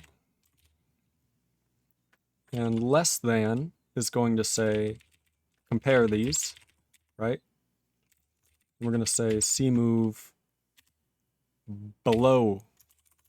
Is that correct? Does anybody know C move below? Move if below. C move B. C move B. Move if below. Okay. So in what order does this go? So is it if source is lower than destination? So move if below. Move true if, yeah.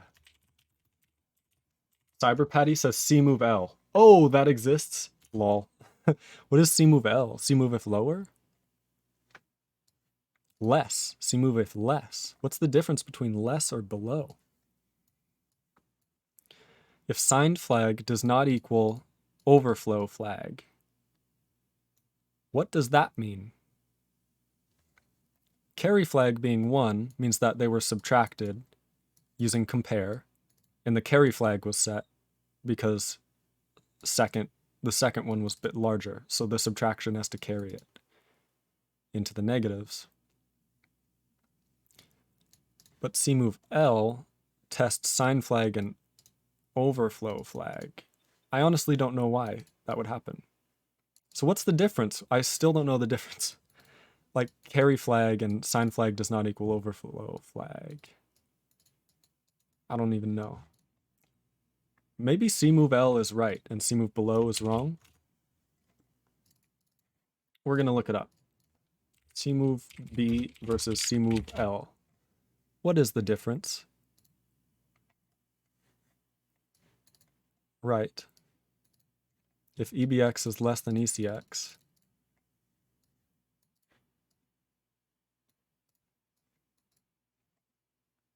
right?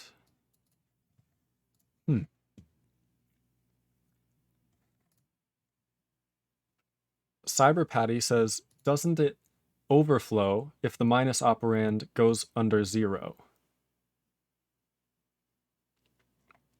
So let's see. Looking at cmove_CC, sign flag equals overflow flag. I see. So you compare them, and then we don't have sub open, do we? We do. Compared to subtraction with the two, exactly. So below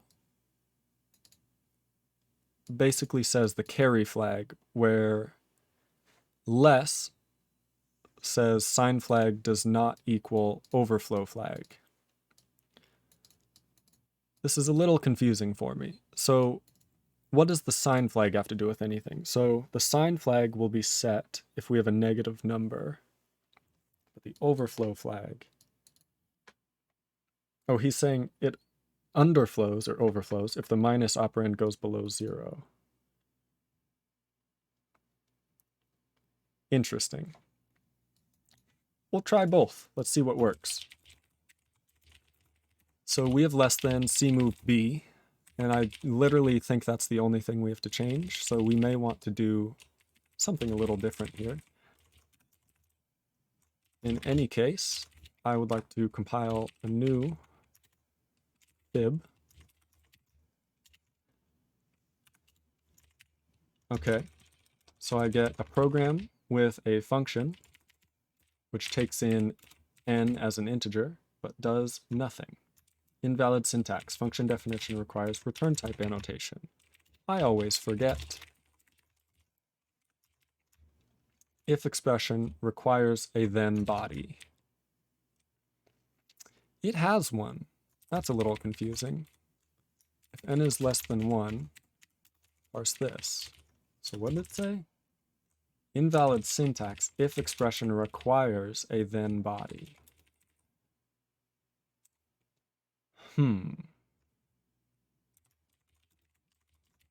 I know what's going on now. We are not parsing, but we are code genning. So all we have to do is go to the parser and add, yet again, one of these. So now we should parse it correctly. Hey, look. And what do we get? So we get function, which starts with an if and says if less than n1, return 1, right? If n is less than 1, return 1. And then we're going to need somehow an else, right? So what if we did like 0 is equal to that? So if this is 0, that means we didn't do it? Is that true? So then I would like to say, maybe I need else. Do I need else for Fibonacci? Let's think about this. If n is less than 1, return 1. Otherwise, return these. See, that otherwise makes it seem like we need an else. But if we could just say if n is greater than 1, right? Greater than 0, then this could be the else. We'll just do it that way. greater than. Again, we'll have to reduce code duplication here. Greater than. T moveth greater. So maybe less than, greater than. Maybe that's below or above. We'll use less than and greater. We'll use L and G rather than below and above.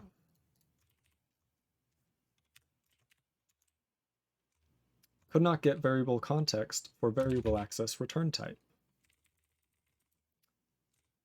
Interesting. Variable is null, so it would make sense. So we have a program with n, which means that we should have a symbol fib, which is a function, which contains this. Not the function contains this, but the context, the first child context, does this. Oh, Christ. My voice is holding out.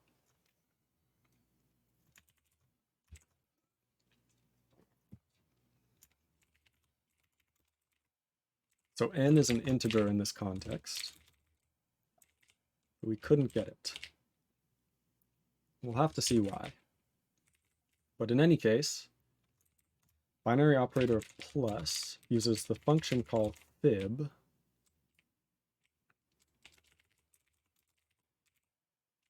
which contain n-1 and n-2, respectively. But we say could not get variable within context. It's null. So that's in type checking, is it not? Could not get variable within context for variable access return type. That's right here, which means if not context.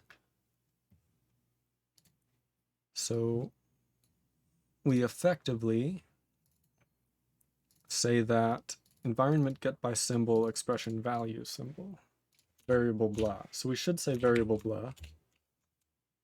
Variable is null. So we have a variable access, which we tried to type check, where its value symbol is null. That doesn't ring a bell. Variable access with n, and n. None of those are null, right? That's not null, not null, not null, and not null. So how are we getting a null in a variable access?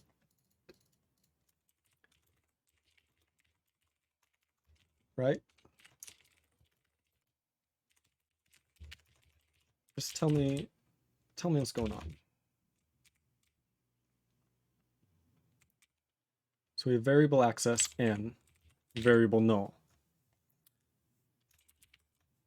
That's different. That's different, right? So variable of null.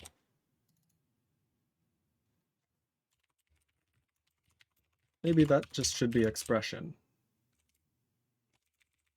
That's much better. So we fixed that little ditty. But the issue now is that we cannot get this variable n. So why not?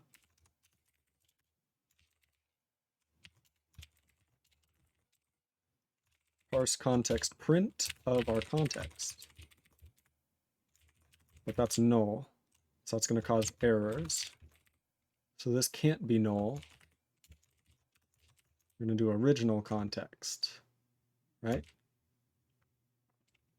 So original context gets printed out as this, where we have the global context. So we shouldn't be doing a variable access of n outside of the context of this. So why does it think we are? Our context should definitely not be the top level. Eternal Wild Fox says, I'm going to game for a programming break. I need it. Awesome! Be sure to relax and have fun. Or whatever you like to do. Go crazy. So the idea would be that I would like to print the original context here and see what pops up. So that is this, right? So we're trying to use the global context to type check a variable access within a function. So we have some issues. So type check a function. See, we don't ever actually type check a function. So how are we hitting variable access? Because we're hitting binary operator. I see. Alrighty. So the idea would be that, what? How are we hitting binary operator? Because our tree is a function, right? Our program has a function. That's it. It is just function.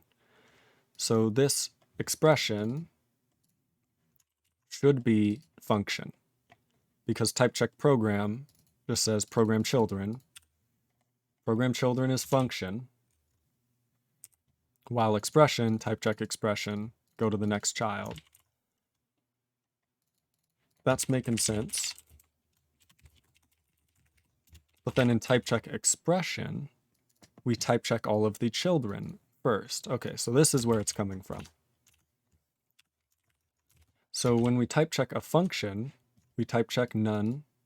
See, I don't know if this is how it should be done. I feel like this, I feel like children should only be checked when parent is known. Right? So we shouldn't type check every expression in the AST, because not everything is an expression that needs type checked. So like if we removed this, see, it passes and it works because we're not trying to type check with an invalid setup. Whereas before, we were type checking the children of a function without entering the proper context, which means type checking will never work. So now let's look at code.s and see what gets generated. We have if left-hand side n. So if n is less than 1 is what this means. And then this is the comparison. This is the test.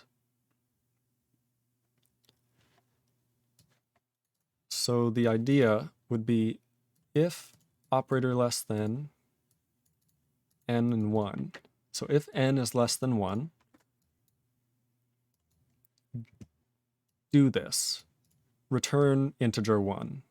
Move racks into R10, jump to L1, and then we move a stack variable into racks. So the stack variable is going to be like n minus 2. No, that's going to be a. So a, if n is greater than 0, do the test, do the thing. Then we're going to say add Fibonacci. Okay, we're going to try to run it. Succeeded with no output. That's good. So then let's get fib of 3.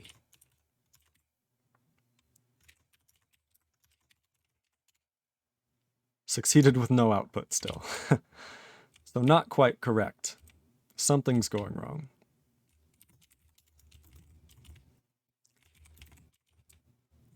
And effectively, so what we do right away is do a function call to fib with the integer 3.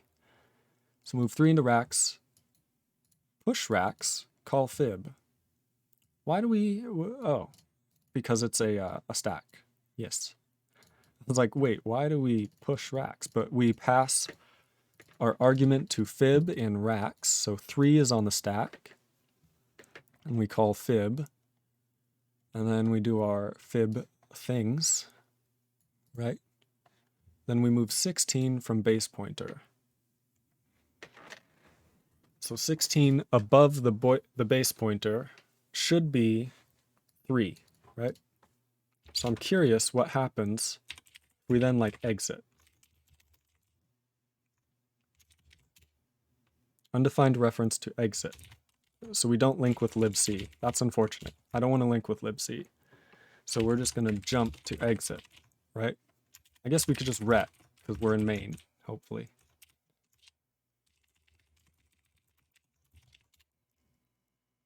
Succeeded with no output.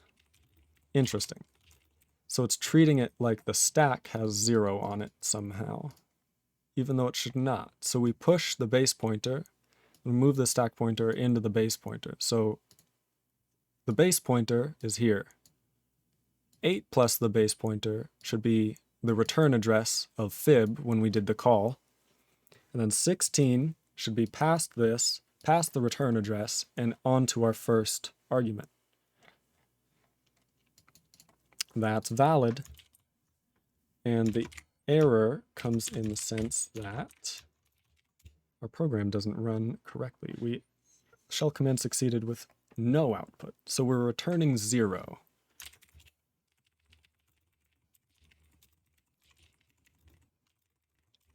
So this should always happen. Ah, I see the issue now. So if n is greater than 0, we can't call this, right? So n being less than 1 means that we do 1. But n being greater than 0, so if n is less than or equal to 0, right, this is what we're trying to do, return 1. And our issue is that instead of returning 1 at the very end, we're returning 0, which means we get 0 plus 0 plus 0 plus 0, 0, 0. We get a whole bunch of zeros. So if n is less than 1, do the thing. If n is greater than 0, so we do need an else to implement Fibonacci. That's a rip. We can't implement Fibonacci. What could we implement? We could implement like a basic test function, but we don't really need that.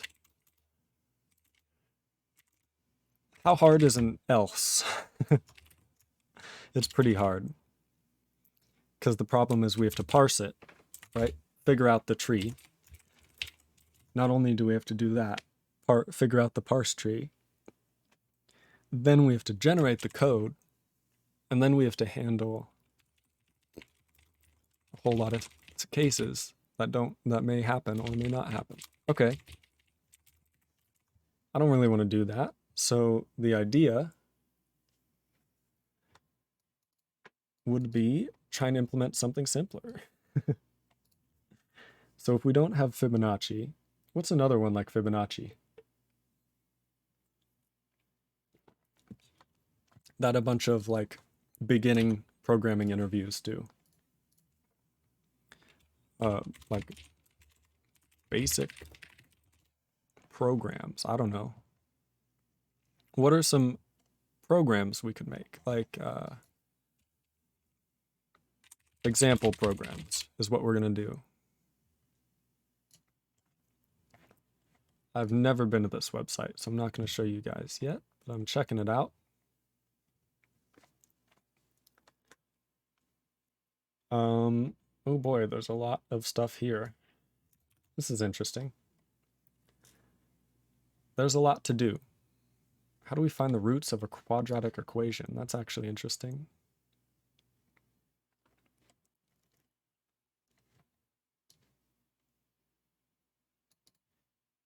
Oh boy. Square root, which we don't have, because we don't have divide yet, I don't think. We may. I think we can do this. No, we're still going to need else. We still need else. So until we either get a loop or else, we can't really implement much. But we have succeeded. So maybe let's look into else. Right. Arusius, first time chat from a new viewer. How's it going, Arusius? Thanks for tuning in. Arusius says factorial maybe. Ooh. Factorial of n. We have the same issue. Hello, Arusius. We have the same issue where with factorial, great idea though, the actual return value depends on a condition. Yep. Because if n is less than 1, return 1 or 0.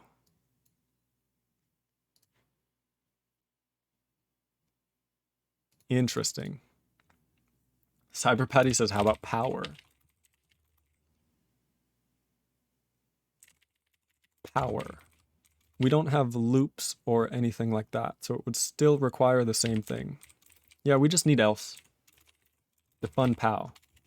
So power of n to k or something, right? Is what you're saying? But then we would have to say, like, return pow of n and k minus 1, right? Yeah, we'd have to do either a tail call recursion the other way around with another argument, or we could do, I still think we need if,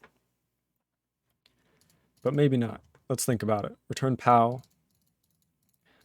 So we would like to multiply by n k times, and the problem is that we need to say if k is equal to 0, or less than 1, we should say. If k is less than 1, return 1, because we need to multiply by 1 at the end.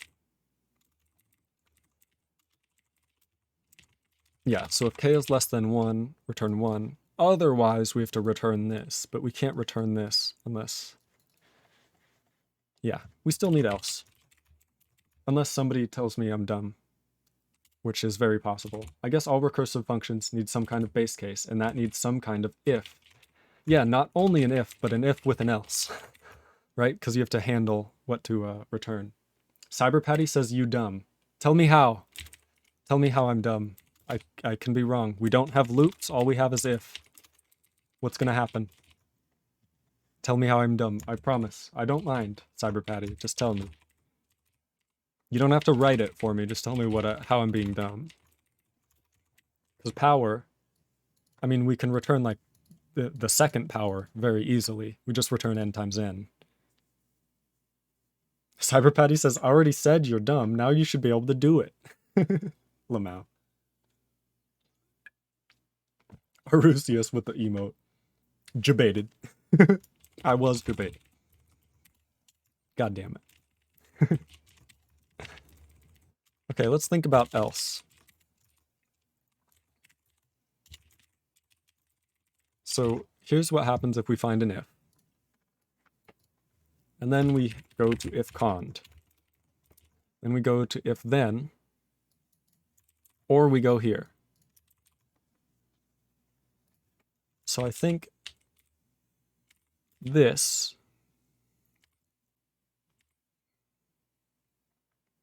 should happen up here. But working result isn't updated yet, so basically what we'd like to say is stack equals stack parent and continue. But we first would like to check for else. And if we don't check for else there, then we should do it here in the if then body. Hey, look, and we'll do this little to do.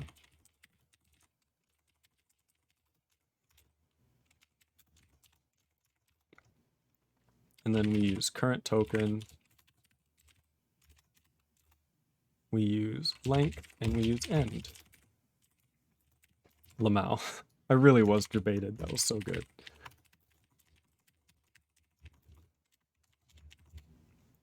Okay. So if expected found with else, what do we have to do? We do not want to exit and check for another one. We would like to say stack equals, we basically need to update the operator just like we do in if cond. So we're going to kind of do a similar thing here. But we're just going to say, yep, something like this. So this is going to be if else body, right? If else Bobby. So then we have the if else first expression. So the stack operator should equal the if else body. No, it should equal node symbol of if else body. To do. Don't leak stack operator. Right? So we have stack operator and it's set to the if else body.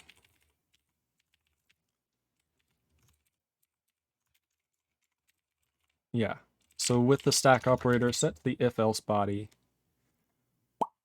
then what? We need to set the result, which is going to equal if else first expression.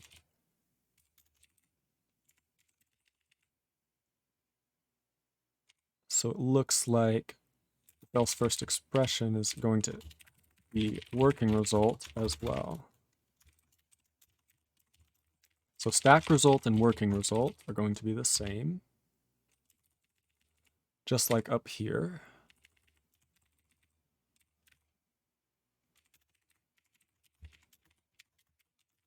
Make that a little more clear what's going on. So then in if-then body, when we create the if-then body, then we would like to parse it. And if we get the end of the if-then body, then what we would like to do is look for else. If we find else, we'd like to make the if-else body. In which case, it's going to look a lot like what we just had. So we're going to have if-else body, but it's not going to have this whole thing. To do would be look ahead for if or whatever, right? But only if we're in an else if, so that really doesn't have to matter. So if else body, then we'd like to close the expression or parse a new expression. Oh, Christ. Oh, it breaks. It breaks hard.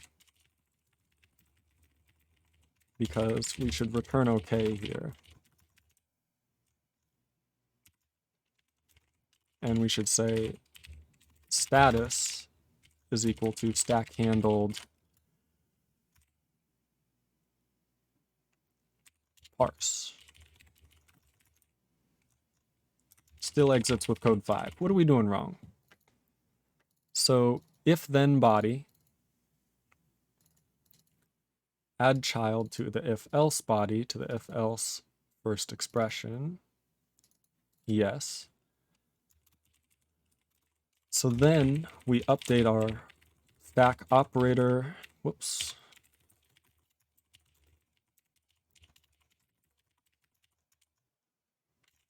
Right? So we update our stack operator, our result, and our working result. So then we would like to set stack result next child to a new node. So this will add to the if else first expression. Working result gets set to that new node. And then stack result gets set to that new node. Right? So we could have node pointer next expression in body. Right? We'll just call it next exper. Just so this is a little more clear.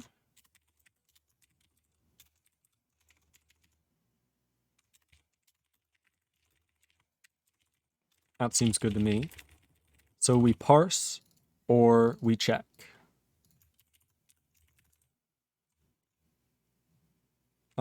Exited abnormally with code 5 still. So if we go to fib, let's try and do something simpler.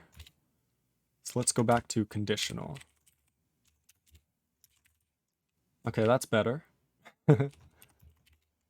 So something in here is complicated, but it's fine. We'll get there. So what do we get? We get an if, binary operator plus, none. An if with binary operator equals, a is 42, which returns 5. So the problem is that for example, fib, then we need to do else, something like this. CyberPatty says, where was the function fib defined? Ooh, you're right. Oh, we're not type checking function bodies, CyberPatty. So function bodies currently aren't being type checked. Only function calls and binary operators on the top level. We're getting there. We're getting there. Right? But you're correct. We that wouldn't have been a valid program, or shouldn't have been, I should say.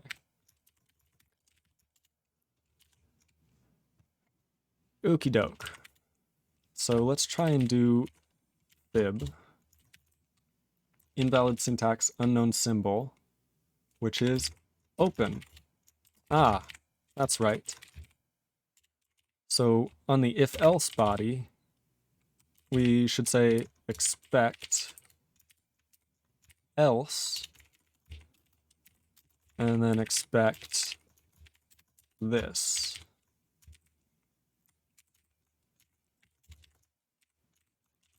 Right? So now, if not found, else, then we're going to do an error prep with an error syntax and say if,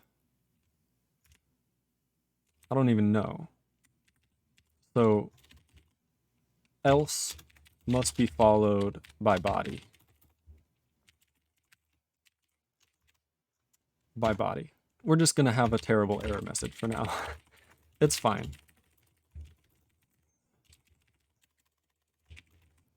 Right? So we return this error if we find else but no open. Hey, look. So now we have a function which has if inside of it. And then it has binary operator, which returns 1. Right? Returns 1.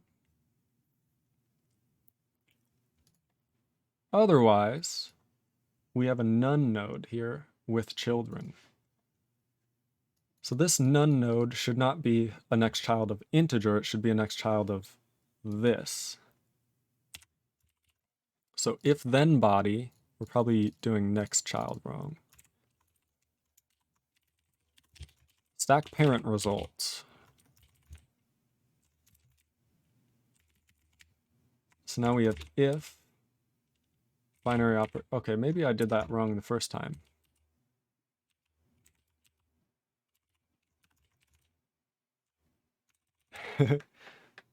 CyberPatty says that's kind of brutal. Lamau, yeah, our type checking is not up to par yet. He says, now I understand the or else threat in movies, because bodies are expected after else's. Ooh, damn. That's deep. That's very deep. Bodies expected after else's. Ooh. So what should we actually have? We should have if blah, else blah. So if n is less than 1, do this. Otherwise, do plus of fib n minus 1, n minus 2. So this otherwise is being the next child to the wrong thing. Right? So our stack result, while we're parsing here, interesting. So our stack result while parsing here is set to this expression, right? Our last expression in the body. So in if else body, when we then do this little thing, so the stack result next child is equal to next expression. So it's handled in if then, because the then, here's the issue. So we're trying to parse the else body, these nodes right here, right? So stack result next child equals if else body. This is the problem. Should it be parent result? I don't even know. Right? So if blah,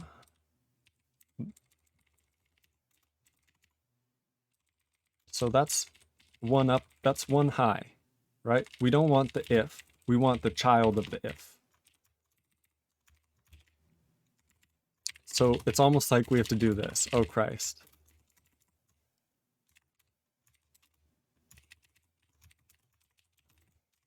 So what even is this? So this is the if node itself.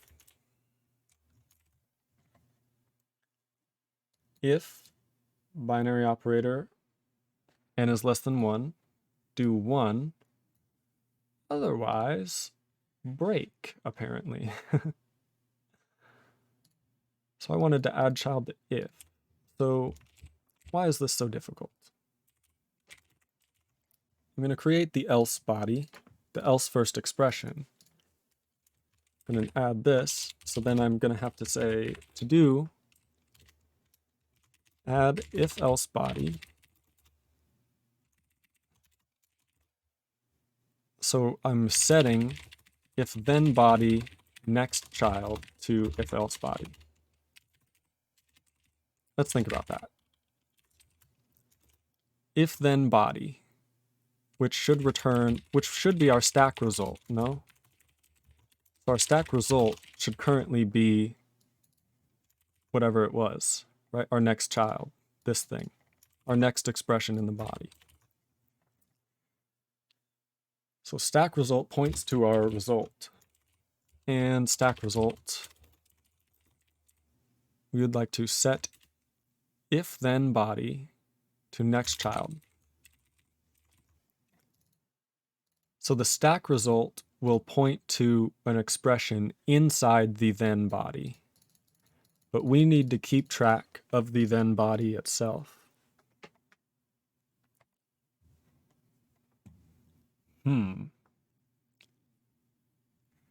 So instead of doing it this way, we could also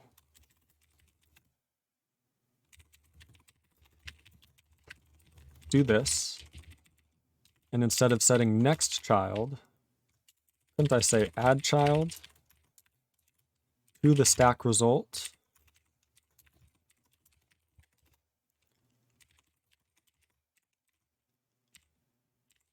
And then I can set working result to next expr. Why are you mad at me? Oh, that's why. And set this to next expr. So we add to the stack result a child of next expression. We set working result to the next expression, and the stack result stays the same. So in if else body, we should do the same thing, where the stack result gets a child added to it, which will allow us to keep the if else body as the stack result, because that's actually what we're parsing into. And we would like to add next expr. And then we update the working result and set status. That looks valid. That seems valid, at least. So thinking about this, oh Christ, my throat hurts so bad. I'm gonna drink some water.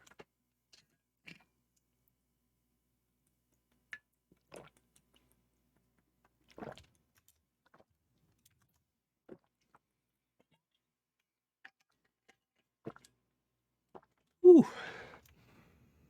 Okay, that is better. Let's think about this. So in the if else body, we would like to add child to the stack result. So when we create if-else body, stack result should equal if then body. No, if-else body. Yes. So then here I don't have to set stack result, but in if condition handling, stack result for if then body isn't going to be then body.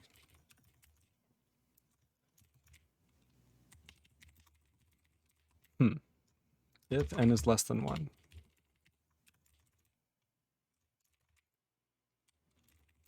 So this says if n is less than 1, return 1. But there's still no else. So let's look for else. So if we expected a closing brace in the then body, and then get an else, can we printf got else? So we do get else. Oh, I see. If then body needs its next child set to if else body. So now if n is less than 1, return 1, else add together these things. Okay. So now in CodeGen, if oh, that's right. We did node type if. And the idea would be that for otherwise, we do a similar thing to here. With not quite a jump, generate code to copy last expression result register to if result register. I think we're going to need that. Generate otherwise. So we generate the label. The then needs no label, but otherwise needs label. So we're going to say sure.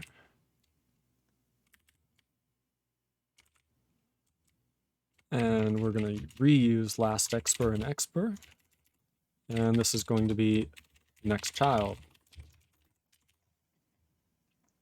So we move 0 into our result register. We generate all our expressions. And then we say the last expression contains our result of our else. So move that to our if result register, and then deallocate the last expression result register. Okay.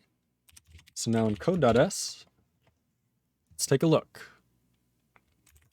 Let's do a bit of a simpler something first. So we're going to go to conditional. We're going to comment this out. We're going to say if 1, 42, else 69. Right? This is pretty much as simple as it gets. If 1 is 0, 1 is not 0, then 42. Right? That makes quite a lot of sense. 42 move into R10, jump to L1. L1 move R10 into racks. Move R11 into racks. What? So we did something wrong. So the last expression result register is what we use here. That's also what we use up here. So this last expression,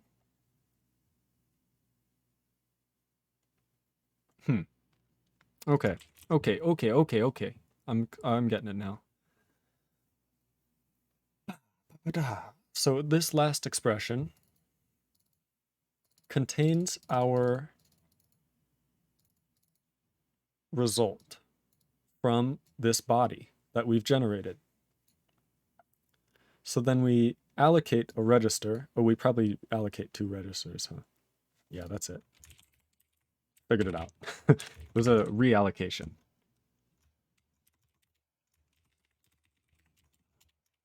So this code here gets turned into this assembly. How wonderful. If integer 1, yes. So if then 42. Move racks into R10, move 42 into R10, jump to L1, move R10 into racks. Hey, look at us. So R10, 42 gets returned all the way by our if statement.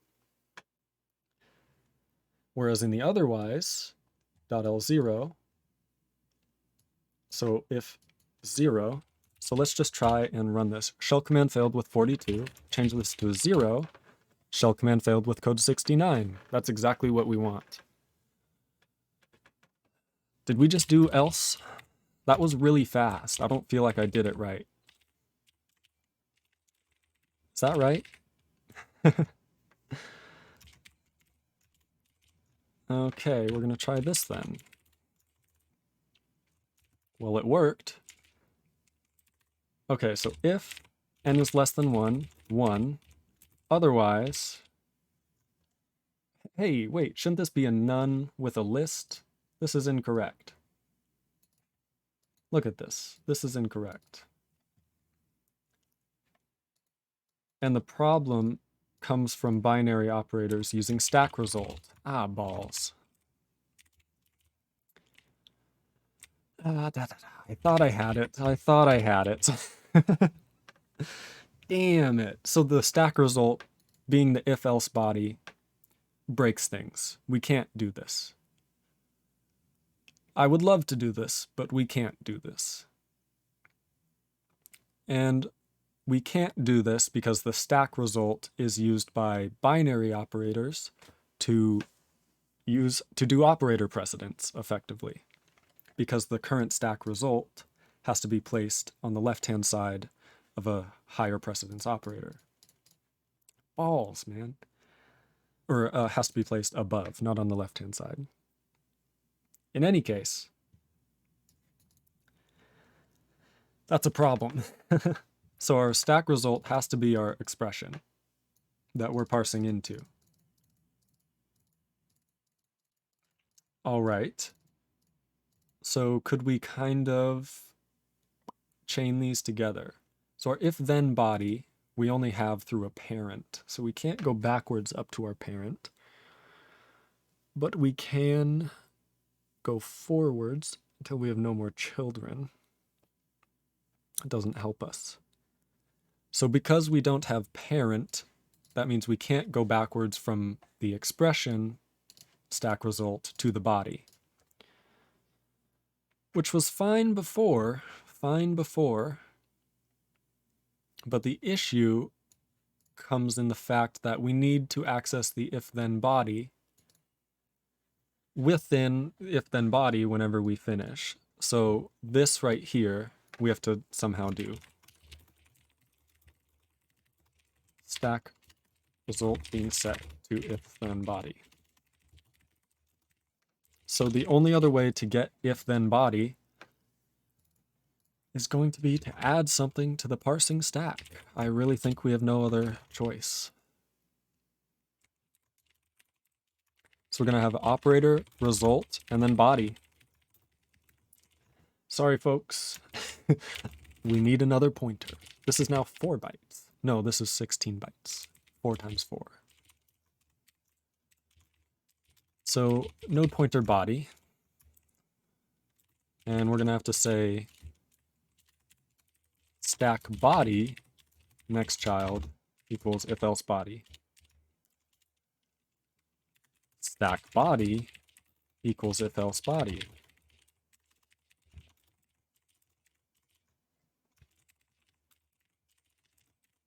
Look at us. So now in if condition, going to need to set us up properly. Stack result next child equals if then body. That should be fine. If then first expression equals a new node. Stack result equals if then body. Stack result should still equal first expression. Stack body should equal if then body.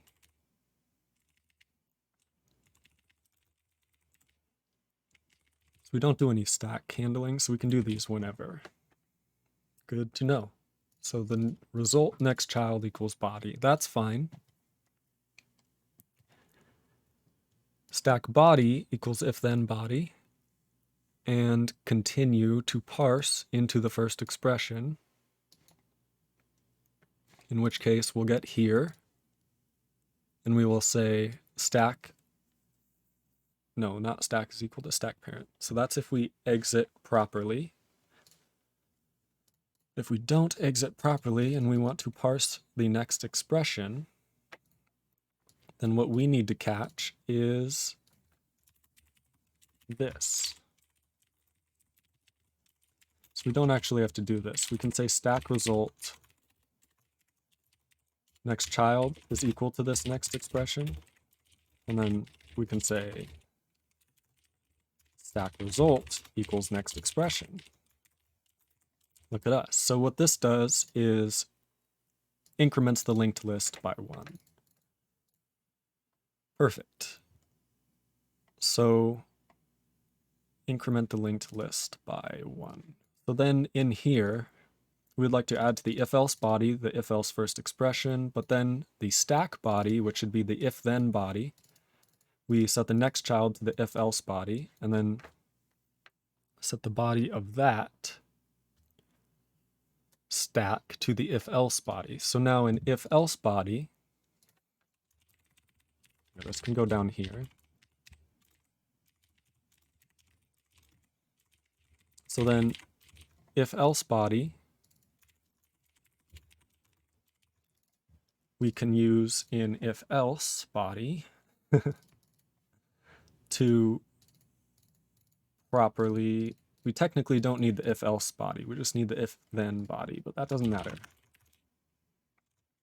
Okay, what do we get? If binary operator less than, so if n is less than 1, return 1. Otherwise, return plus of a function. Hey, it worked. Cyberpatty says, don't you ever need to backtrack the linked list to see what token was before, or do you just keep track of the needed pointers? I never backtrack ever. There was some guy in here when we first started development on the parser, and he's like, he was just making fun of us for wanting to backtrack, because I kept going, oh, we'll keep a list of the last 8 tokens that we've parsed. Cyberpatty says, my intuition would be to use DLL. Doubly linked list? Yeah. Yeah, that's not actually needed. My plan was to store like a window, like store a window of 8 previous parsed tokens in array or something, right? And then if we needed to, then when we encountered like that, look backward for symbol, right? But what we actually did is just when encountering symbol, look ahead for this. So instead of, we just reversed everything that required look behind. Cyberpatty says global list. There's no global list, no. We just don't look backwards. Cyberpatty says, okay, that is convenient. Yeah, by keeping the window of the previous tokens, right? Store previous tokens, 8 tokens or something. Then you can just say, oh, this is incorrect, show the past few tokens. Or you technically never need to do that. We just do it forwards, which is less convenient and sometimes, but it's also makes things simpler eventually. So body, result. Is there a problem here? I don't think there's a problem here. So I'm generating fib. So let's, instead of do fib, let's do conditional, right? So if 1, yes, then 42. Move 42 to R10, jump L1, move our 10 to racks, and return. So that would return a status code of 42. Let's test it. It works. And then if we change this to 0, we should get a status code of 69. Perfect. So now let's go to fib. So we will do fib this time. And it's more complicated, but not too bad. And if we try and run it, shell command failed with code 1 and no output. Okay. Fibonacci of 3 is not 1, but that's not too bad. CyberPatty says, are you doing multiple passes, or is the compiler going to be a multi-pass compiler? Haven't thought much about it. So far it's single pass.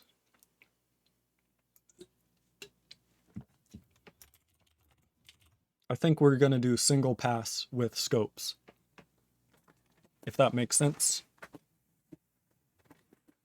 So you're still going to have like C issues where if you like defined a type, we can't do this yet, but if we had like defined type, then defined type is definitely going to be like, we're not going to look through the entire program for all the defined types and then accept all types everywhere.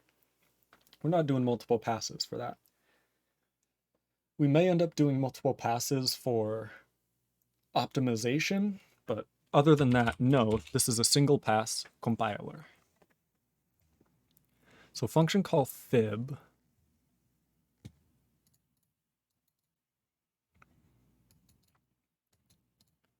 So because we push R11, we then pop it here. And then we say function call fib. Okay, so what's happening?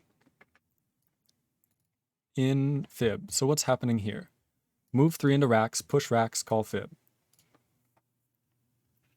So ideally, we have racks. Let's just think about our stack. So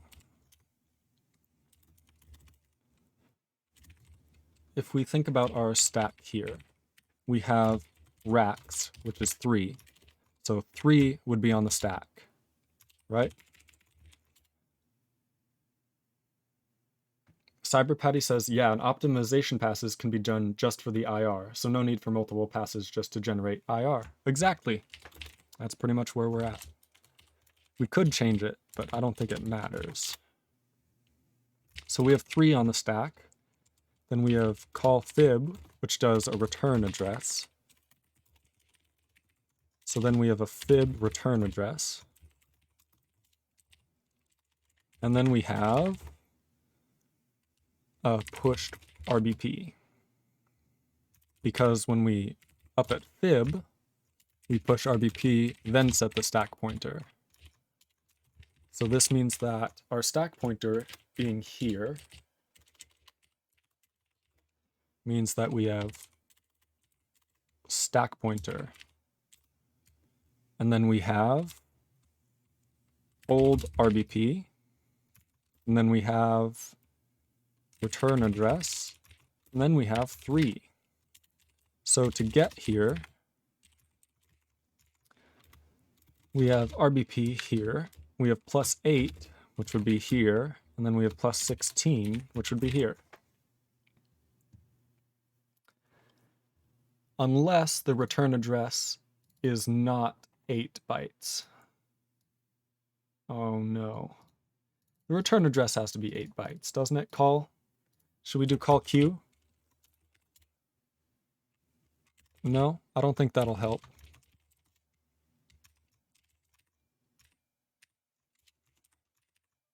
I don't think it'll help, but we're gonna try. Whoops, don't do that. Nope, still didn't work.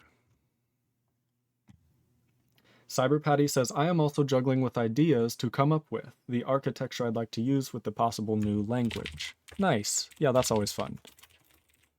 Trying to figure out, will this actually work or is it just an idea? So we're going to rep string like that. That's much better. So now our comments don't get pushed off to the side. So, interestingly enough, we call fib. We go up here, and we get not the address, but the value here into racks. So this should move 3 into racks. So if we ret from here, Mr. Mugame says, going from C to Python is so confusing. Ah, just let me add a semicolon. I know, Python is like, god damn it. The damn white space is so bad. Failed with code 5. Interesting. So we move 16 RBP into racks and then ret. When we ret from here, and we'll do that, and then we'll ret. So racks should have 3 in it. And then we push it. So we should ideally pop into racks, right?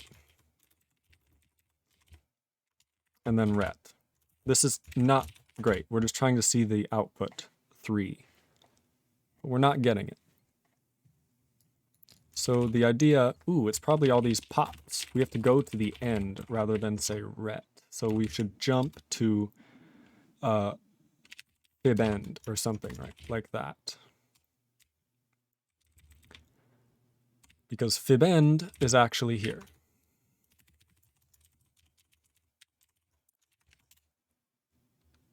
Still failed with code 5. Okay, so move this into racks, jump to fib end, in which case we'll pop, add and be on our way. In which case racks should contain, I see, so that pop racks will definitely break things. Shell command failed with code 5 and no output. Still get code 5. So that's an access denied error. We're definitely doing something wrong. Cyber Patty says, with the first laying, I kind of just went for it and learned on the fly. And I redid the architecture so many times. Now I'd like to do it a bit better job before starting, when I've hopefully learned something. The classic programmer mistake, restarting from scratch. Cyber Patty says, at Mr. Mugame, I'm going to have the opposite problem. Yeah, going from Python to C. Lamau. Okay, so we made a mess of this file. Our fib does not work. And I'm not exactly certain why. So fib of 3, right? That's what we're generating. Fib of 3. So we have, so what if we just pop into racks, right? So if we pop into racks, we fail with code 3 and it works. But if we don't pop into racks and instead we add 8 to RSP, so if instead of popping racks, we just say, hey, you know that thing you do where you push? Do the opposite of that. That fails with code 5. Now, why do you think this is? We add 32 after sub 32, push pop BP, add 8 after push Q, so call fib. So fib, pushing the base pointer, stack pointer, sub 32 push. See, we sub 32 from the stack pointer, and then push. So as long as we push, then add, we should be good. So pop, pop, pop, and then add, that's correct. So we'll pop, pop, pop, add, pop. Is that right? Pop, pop, pop, add, pop. Yep. And that's right after moving R10 into racks from L1. So the idea would be that, oh Christ, while we are, while it's greater than 0, right? So integer 1. So n is less than 1. If n is less than 1, then move 1 into racks, move racks into R10, jump to L1, which moves R10 into racks. You can see there's some optimizations to be done there. And then we pop, pop, pop, add and pop. So every time we call fib, the answer will be in racks.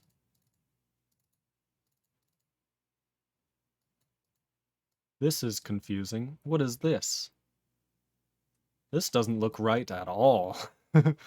Okay, so this may be it. Why are we adding racks to racks?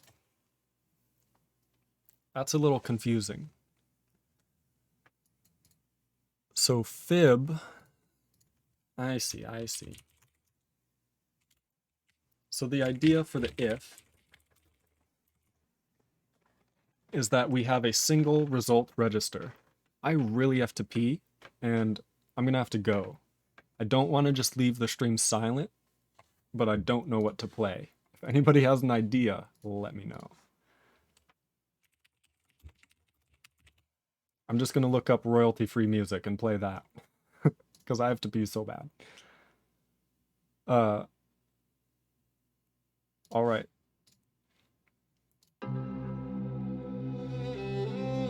Ooh, you're gonna double hear this. Be right back.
We made it. Oh shit. Sorry about that loud pop.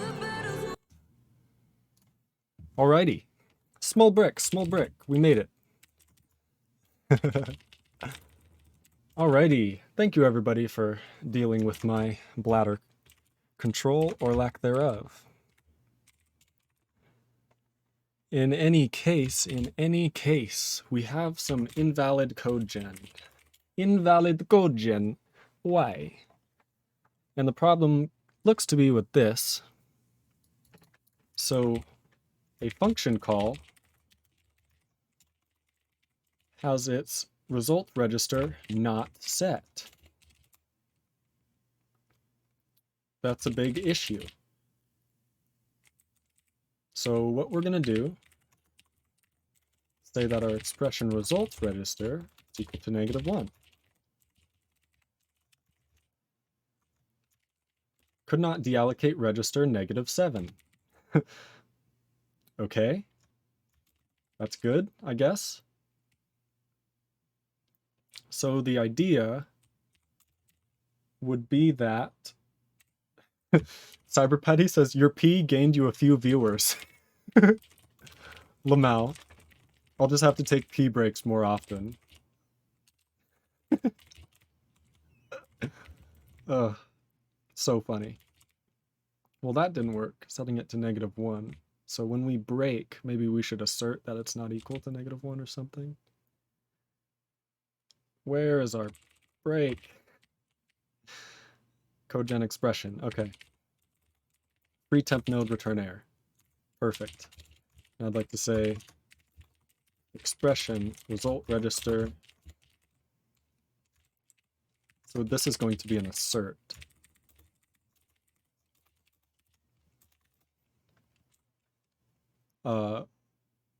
Result register of expression not set. Likely an internal error during codegen. Perfect. I'm glad my small break was so efficient. It actually helps out. It turns out that the less I talk, the more viewers I get. So now we do generate code, but we should also say that this is equal to -1 above this.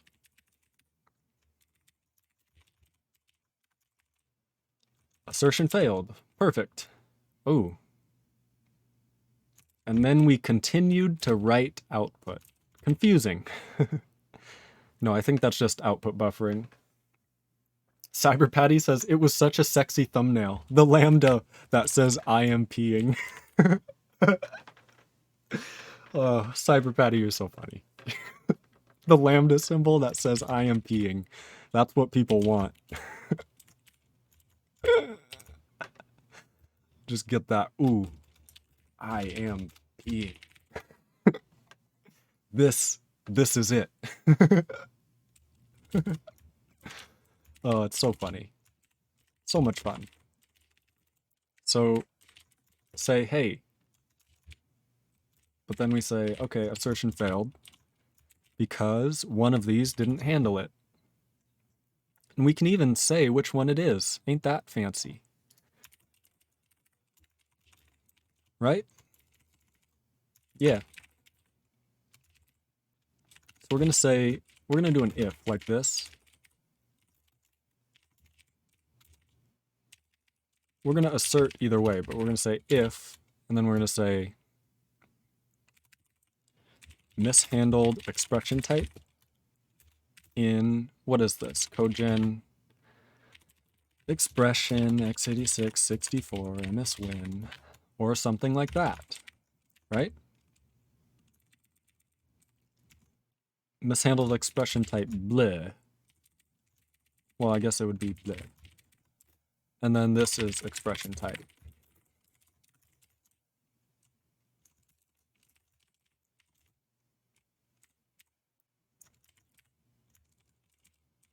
Lamau, the NT. I always do that. Percentage int is, I always write percentage int. God, percentage I, please. And we say type 6, type 1, type 9. What are those?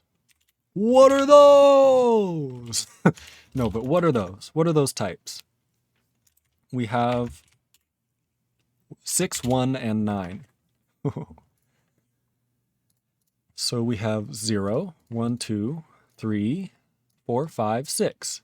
6 is a variable access. So in codegen expression, during a variable access, we don't set the result register.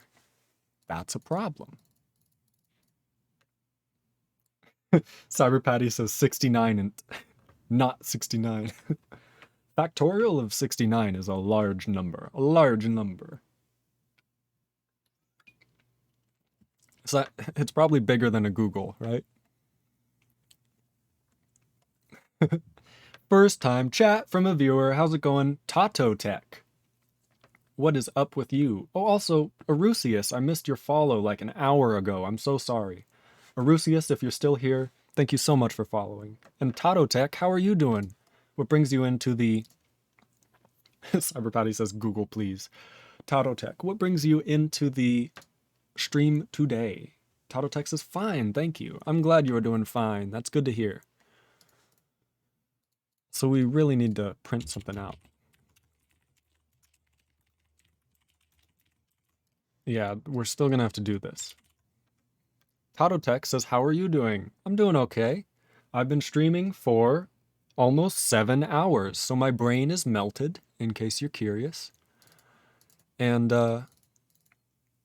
you know, yeah.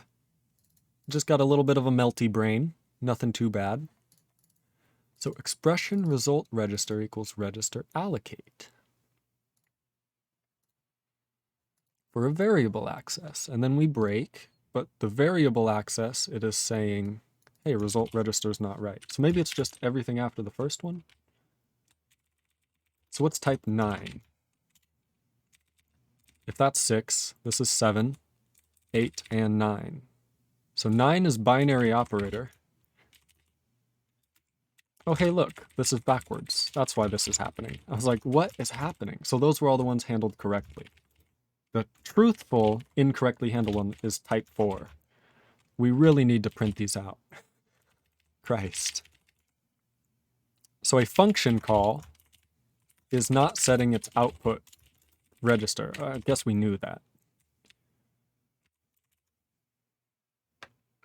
Tech says, actually, I wanted to have some coding content on Twitch. I don't know why I love watching programming.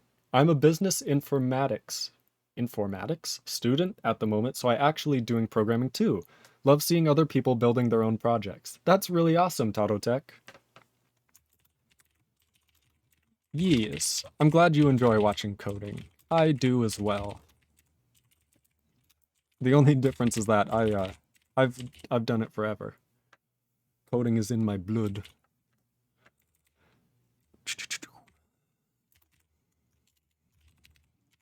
Yes.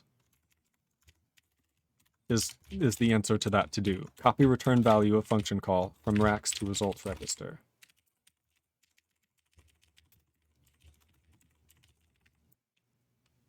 Yes.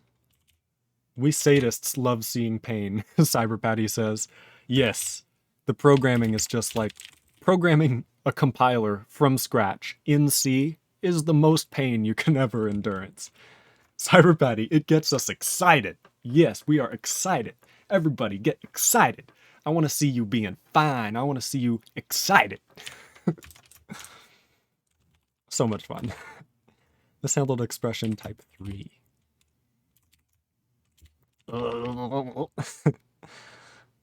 So a function does not set its result register.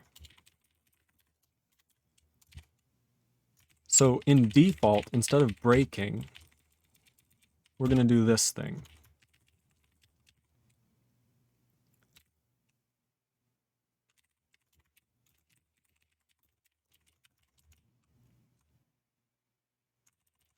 Type 3.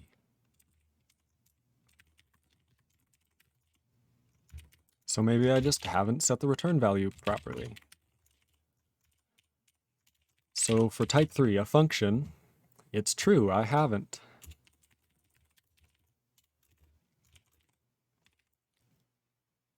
So when we code gen a function, we don't get a result register. So what should function return? To do. What should function return? So upon a function being generated, as an expression, it doesn't return anything. It's a statement. But we want it to be an expression. So to do, what should function return?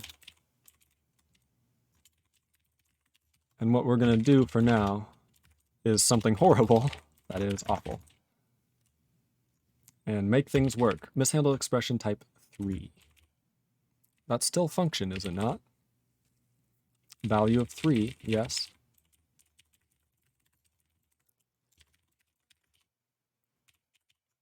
Okay, so where did we end up? If it equals -1, print this. And if it does not equal -1, that's what we're asserting. We get some issue that says assertion failed, result register does not equal 1. But we didn't print anything out, it doesn't look like. Well, we did. Mishandle expression type 3. So in a function, looks to be not working, which is interesting. So we break no matter what, so we don't really need to do that if.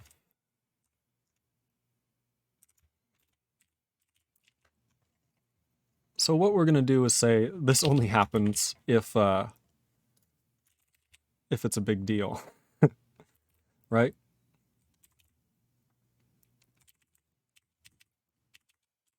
Whoops. So we're basically just going to say, okay, print, but don't assert. Okay, what gets created? Please tell me. Failed with code 1 still. That's not great. So I thought that the issue was that function calls did not set their return values to a proper register.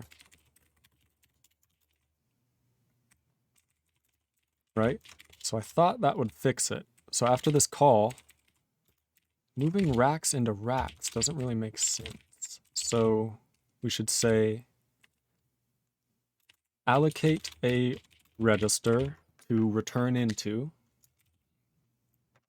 and say if the register name of the expression result register in R, and we're going to do a string compare of the register name and, let's see, racks.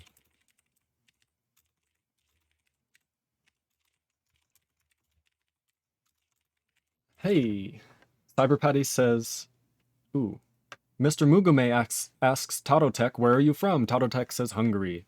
Tototech also says, I like watching others build a project, knowing I haven't progressed at all with my own project, and the repo is just waiting to have a commit in months. I feel that. Look at my OS.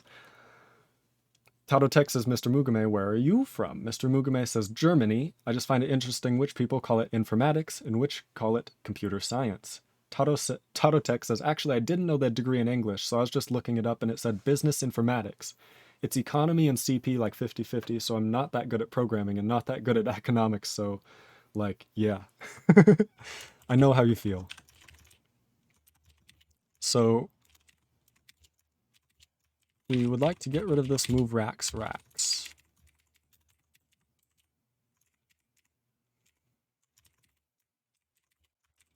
So we move racks, the return value of this function. So the return value of this function call is racks, right? We just know. So we'd like to copy from racks to a result register if the register does not equal racks already. So allocate a result register.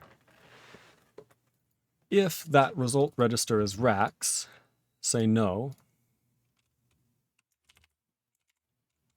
Basically, if this does not equal 0. Okay, that helps us a bit.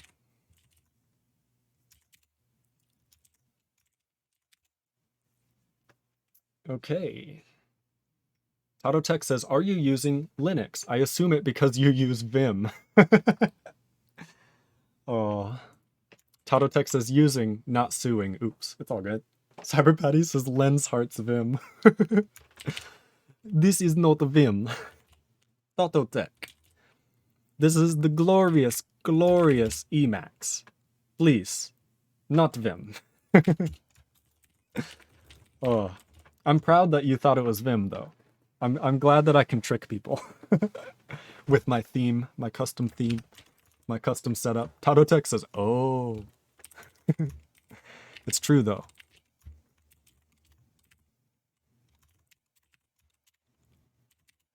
So the issue, I love Vim. Okay, so when we set racks in fib, let's think about what we do. We move from the stack into racks. Let's try and generate our return label, right? I don't know how we're going to do that, but we're going to do that. So generate return label. For now, we'll just put it in ourselves right here. Right? Cool. So now we would like to jump from here to our ret label, in which case we will pop, pop, pop, add and pop. Pop, pop, pop, add and pop. Okay. Hey, failed with code 3. We're starting to get it. Failed with code 3. So now we can extract the 3 from the function argument. Now I'd like to say, if n is greater than 1, return 1. Right? The fact that it's 3 means we should do this. So let's try this. We're going to jump to ret label. Nope, don't do that. Shell command failed with code 1. That's perfect. So if we change this to 5, change with 5. Okay. So this is working here. Hey, look, somebody to ban. Everybody, we get to ban somebody. Goodbye. Bye-bye, everybody say bye. You banned. The hammer has come down.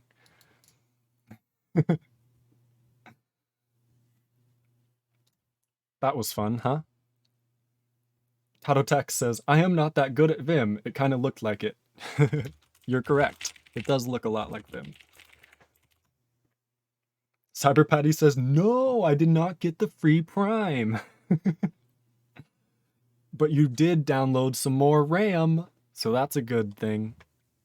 So jump to L1 after getting here. So jumping to L1, we'll move R10 into racks. What does this do? This will move 1 into racks. Yes. What if I move n into racks, right? Moving n into racks here, and then jumping to ret label. Failed with code 3. Interesting. So n is 3, and we compare 1 on the left-hand side, no, racks on the left-hand side, to R10 on the right-hand side. Is this backwards? Is this compare backwards for the less than? Does anybody know? If n is less than 1, so n is in our AX. So to me that makes sense because if n is less than 1, and then it would say less. So if we swap this around, would that start making sense?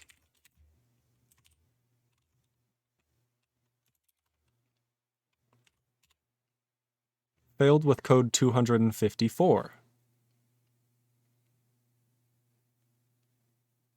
Okay.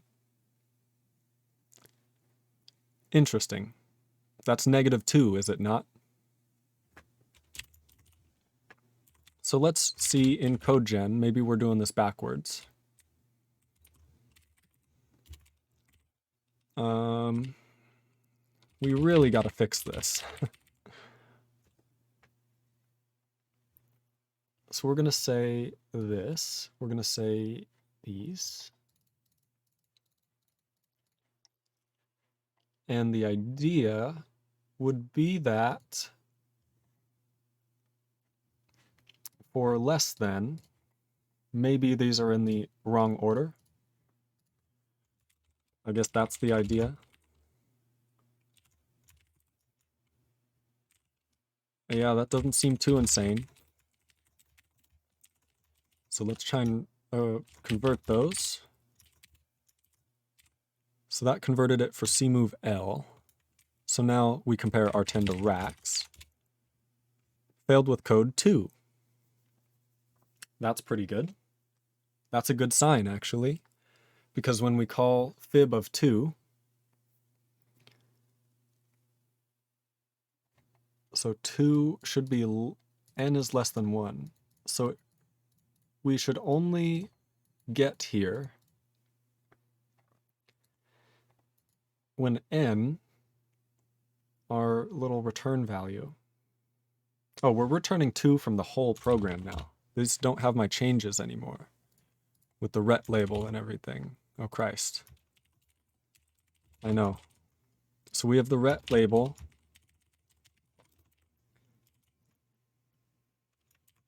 CyberPatty says, I could not copy the link in time. Mr. Mugume says, who uses such services? Like, how does this business model work? It doesn't. It's a scam. So CyberPatty said, should be source dest, like you said, so my guess would be the first one is the one being compared. Right. So yeah. So what you're saying is that it should be the order it was in. Is that correct, or did I misunderstand you? Because when we compare the left-hand side to the right-hand side, it's source dest, which means that source should be compared. Is source subtracted from operand or from destination? How's this work? So it just uses sub, right? So it's basically the sub one.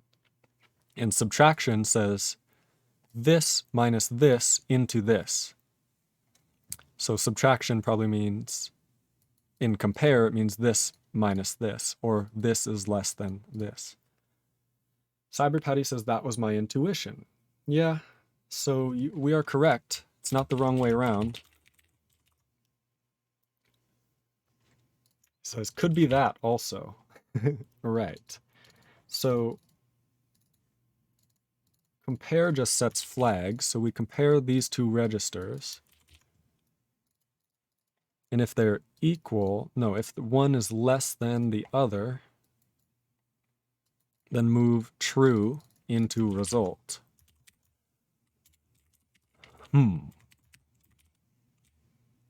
True is less than other. So the idea would be to have a ret label. And then from here, we should do some what? So if n is less than 1, do this. Then jump ret label. Whoops, totally screwed that up. CyberPatty says at Tototech, the compiler is in C and it will compile in its own language to assembly code. Oh, nice. I totally missed a question. CyberPatty, you're a legend. Tototech says, so question, but what your compiler will compile actually? So our compiler will compile this language. This is what we're working on right now, at least. So this is a Fibonacci implementation. But there's also, for example, this example with function calls and everything. We also have conditionals, which we just did today. So this actually all works. But yeah, this language is what we are doing. It's a made-up language that you can check out the YouTube and check out the first ever VOD for this series, either through the playlist or whatever, part 1. And you'll see that I basically just come up with the syntax in the first 10 minutes of the first video. And then we've been going from there. So let's try and figure out cmoval example. Can we get a cmoval? Cmove doesn't do comparison. Yes, we know. GNU assembler examples. Okay. Cmoval. Okay, here we go. Move RDI into racks. So the first argument in racks, compare RSI with racks. Is X less than Y? So X is in RDI, and racks gets set to the result X. here. Okay, so move x into racks. Compare y with racks. Is x less than y? So we do have it backwards. According to this example, which is an HTTPS from some university, notes for GNU assembly. So some university students' notes. CyberPatty says, for fuck's sake, please fix. Lamau. But that's correct. So we move x into racks. We compare y with x. And if it's less than, so if y is less than x, then we move y into x. That makes sense. So C move if lesser. So if x is lesser than y, move the bigger one into the smaller one. And the bigger one is on the left-hand side. That's the opposite of what we had before. I'm fairly certain. These are backwards. So if that's C move L, then it's also true for C move G. Also, am I comparing? No, I need to remove compare. I'm not screwing up. So I just have to go here like this and swap them. Like that, and like that. So we have C move greater, C move lesser, C move equal does not matter, which is why we didn't run into this before. Shell command failed with code 2. I don't think that's right. We're trying to do this. So fib of 5 failed with code 2. So we move 2 into RBX. We subtract R11.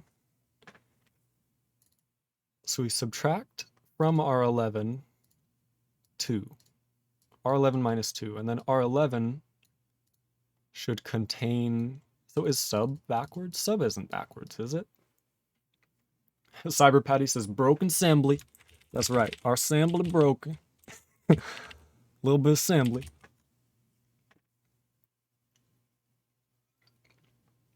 CyberPatty says, I did a separate function for generating assembly for CMoveCC, conditional moves, operands to not mess the order up in some places and get it right elsewhere.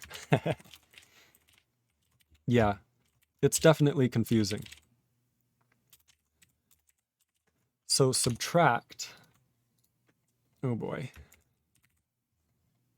Find me sub, please.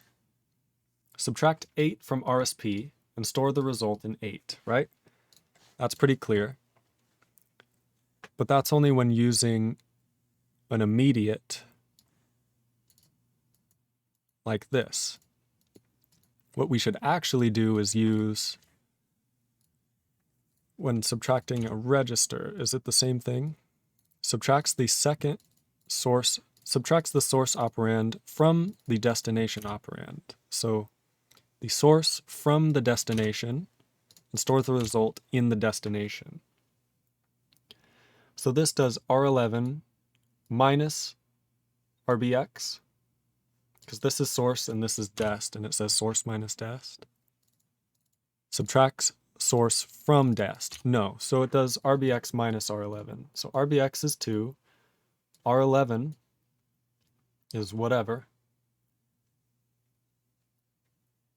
And then we push RBX call fib. So RBX should contain 2 minus n, right? So what's 2 minus n in this case? We don't actually know. So I guess what we could test is that just fib of 0 should return 1, right? That's something we could try. Shell command failed with exit code 1. I feel like that may work, because if we put 2 here, shell command failed with code 2. Okay, so we can return this. Cyber Patty says, me sleep. Good night, boys. Good night, Cyber Patty. Thank you so much for coming out. Everybody in chat, say good night to Cyber Patty. He's an OG. We care about him around here.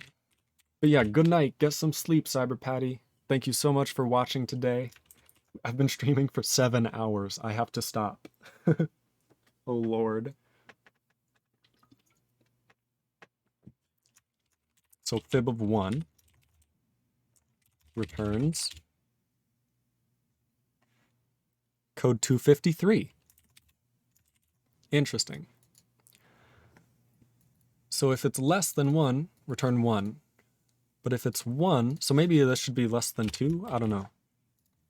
Because we're doing n minus 2 here. So if we have... Am I doing this wrong? Let's try factorial. We're just not going to deal with this. We're going to try something new. The fun factorial, which takes in an integer, returns an integer, and has some function body.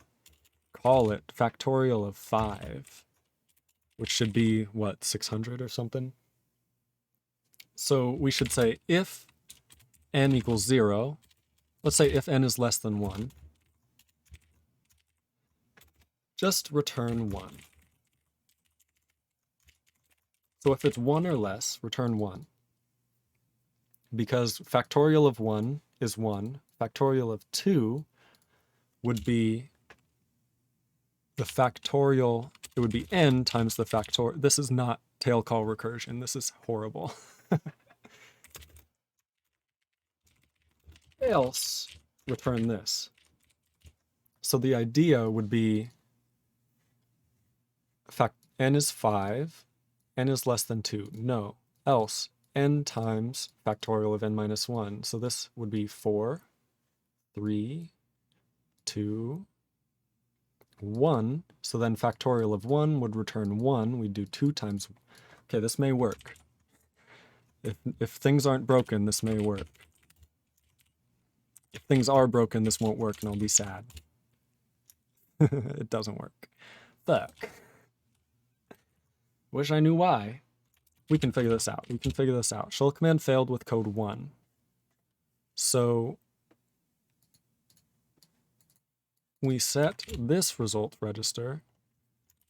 Okay, basically, at the beginning of factorial, we say if n is less than 2.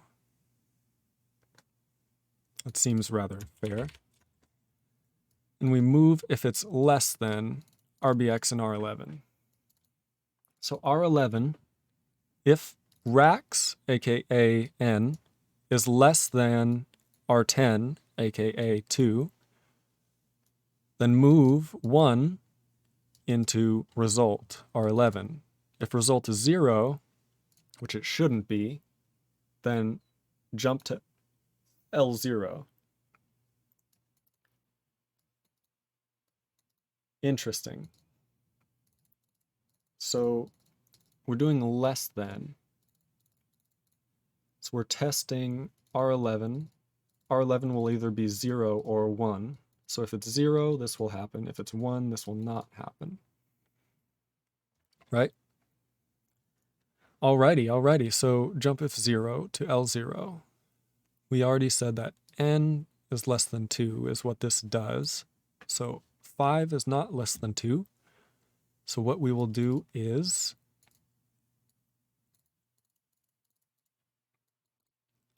basically 5 is not less than 2. So this will fail. We'll stay with 0, and we'll jump with 0 to L0. Okay, now we move 0 into R10. Binary operators. Does R10 contain anything beforehand? It contains 2, but that's used in our condition and nowhere else. I don't think we need it. So in this otherwise, we say there's a binary operator multiply of n, which is 16 off the stack. And there's a function call of n minus. So effectively, what we do is move n into R11. So rax and R11 both contain n. move the integer 1 into rbx, subtract r11, which is n, rbx, which is 1, which is stored in rbx, so now rbx should contain n minus 1. We push rbx, call our function again, which means that we should just plop right back up here and keep going. So after calling factorial of n minus 1, you'd think that eventually we'd reach the point where n is less than 2, right? And we return 1 into rax, rax into R10, jump to L1, move R10 back into rax, so rax is now 1. So we'd return 1, and after ret, you can imagine that we were here. So we get back here, we add to the stack to eat this, then we move rax into R11. So now factorial is stored in R11. I think this makes sense. So with factorial stored in R11, we then multiply rax into R11. Multiply rax into R11. That doesn't make sense at all. So we have to save rax upon a function call. I think that's what our issue is now. When a function call, rax is volatile, but we are relying on rax, the scratch register, persisting. Is that true? I don't know why that would be true, but that may be true.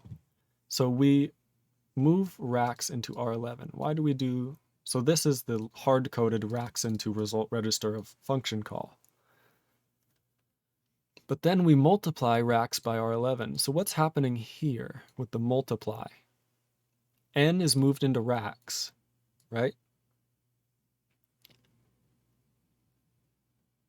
So with a variable access n, see, this binary operator means that we should still have the left in use. Rax should still be in use. Oh, so rax is in use. I get it now. Rax is in use. This is an in-use register that is being overwritten. So effectively, all we have to say is restore rax, right? So we have to say before we call, and before we push any arguments or whatever, we should save A. Simon the Swede, how's it going, Simon? It's so great to see you. Hi, loves you as well. How are you doing, Simon? How are you doing? What brings you into today's compiler stream? Save rax because function call will overwrite it. Should we technically save all in-use scratch registers?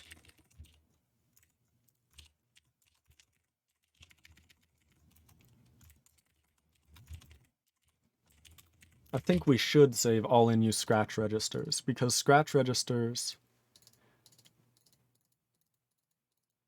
don't have to be persistent between function calls. Whereas, so maybe I need a new type of register that's persistent between function calls? I don't know. In any case, we're going to save rax.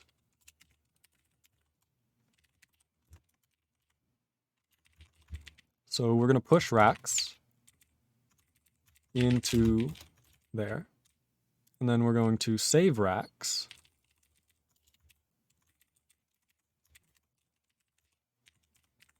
Here.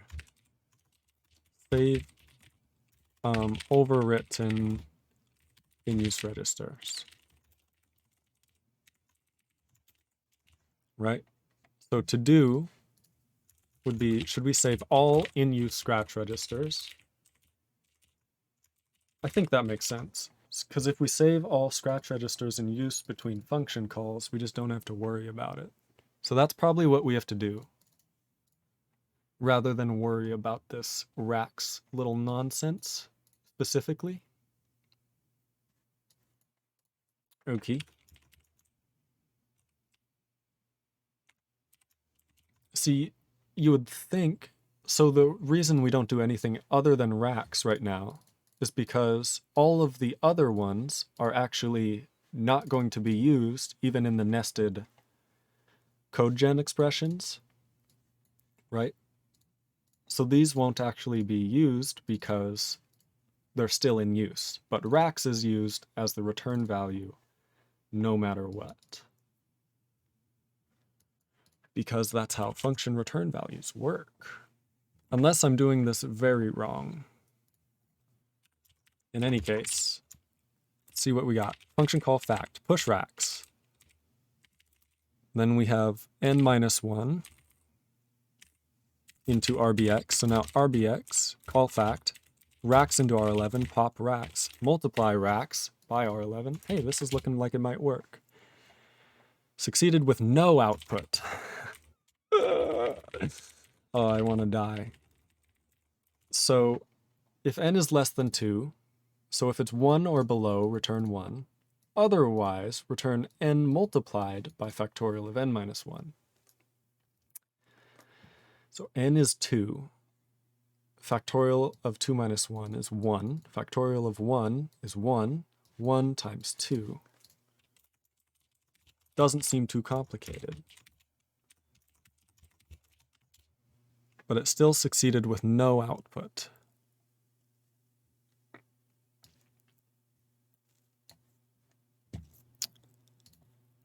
Pop racks. Why is that not good? So we only want to restore racks. Oh, I feel like I am very wrong. Also, Simon the Swede, if you have any questions, let me know. We are 7.5 hours into this coding session, so I am not at my full mental capacity, one might say.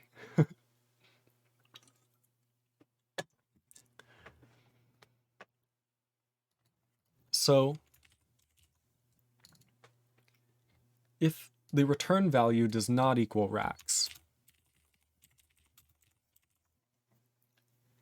because if we basically, if we allocate the result of this function call, and it's stored in racks, we just don't have to do anything. Not at all. But we do have to pop racks because we push racks. And we have to push racks before we use it in the function itself.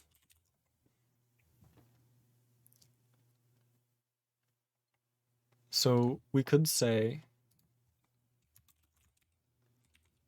if we do this, then pop racks and move it back to regular. Otherwise, right?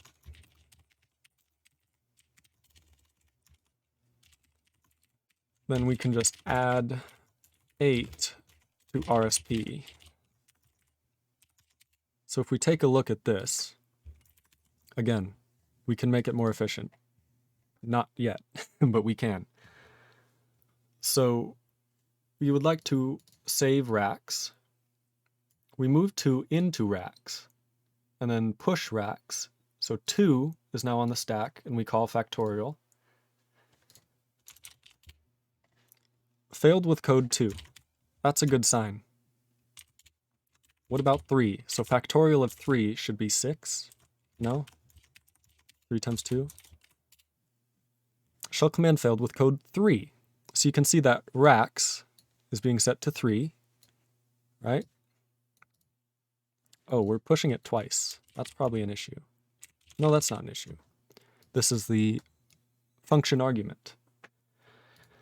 So moving 3 into racks means that we then push 3 onto the stack and call factorial.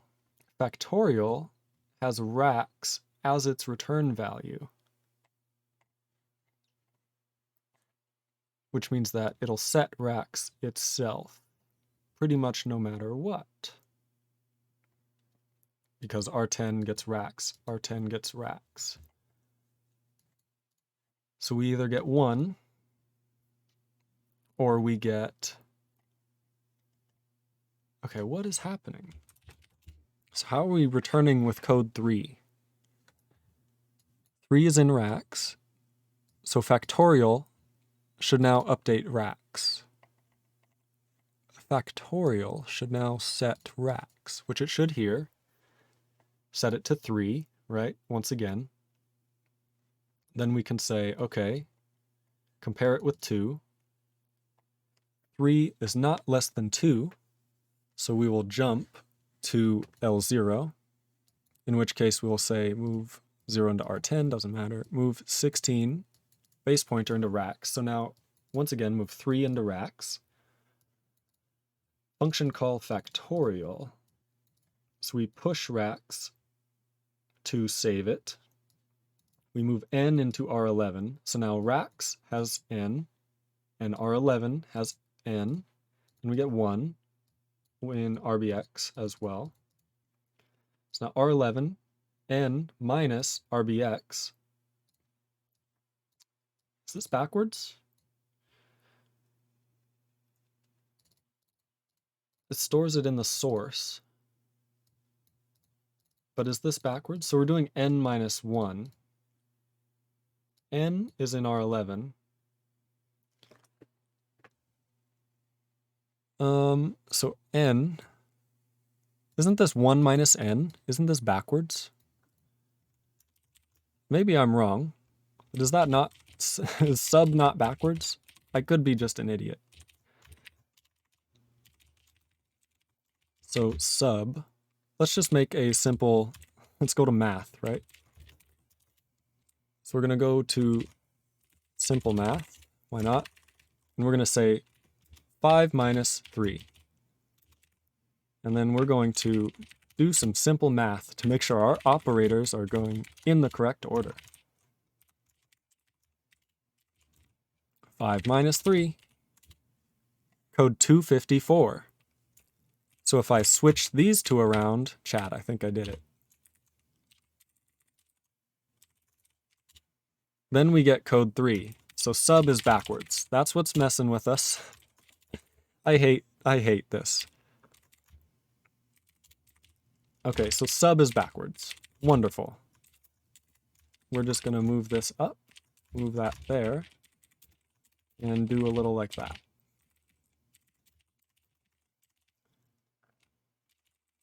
Add cannot be backwards, so multiply is also probably fucking backwards. Why am I an idiot? I feel so dumb. I can't even, like, is it the left side or the right side? And my brain's like, I don't know. Left, right, it's all the same to me. It's like, I don't know how I screw this up as much as I do. I should really be better. Now it works. So subtract now works. What about multiply? Multiply shouldn't matter which direction it goes in, but it does.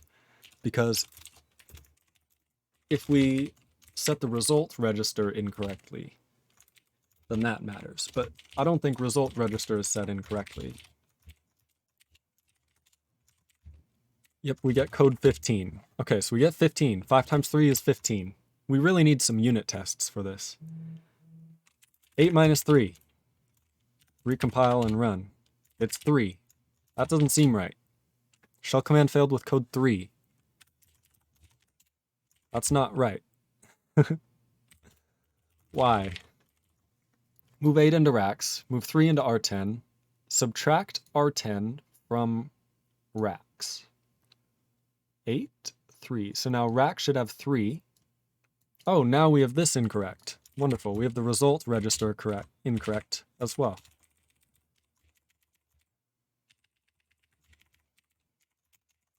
Wonderful. Yep, look, we did it since sub is destructive. Christ.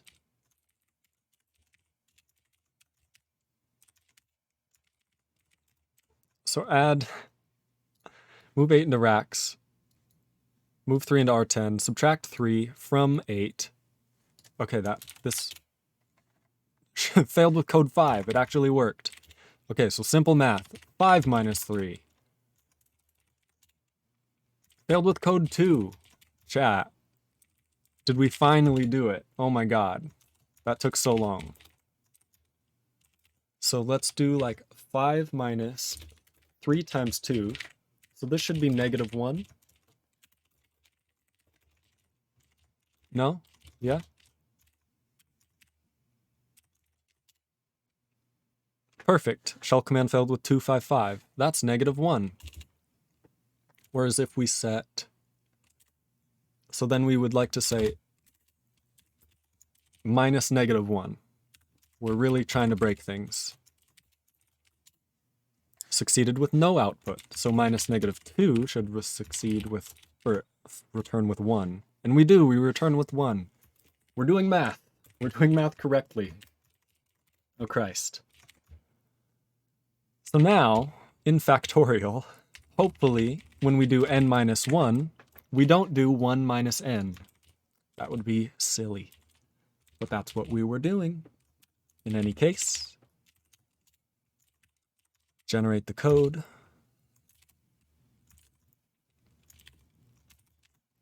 Run it.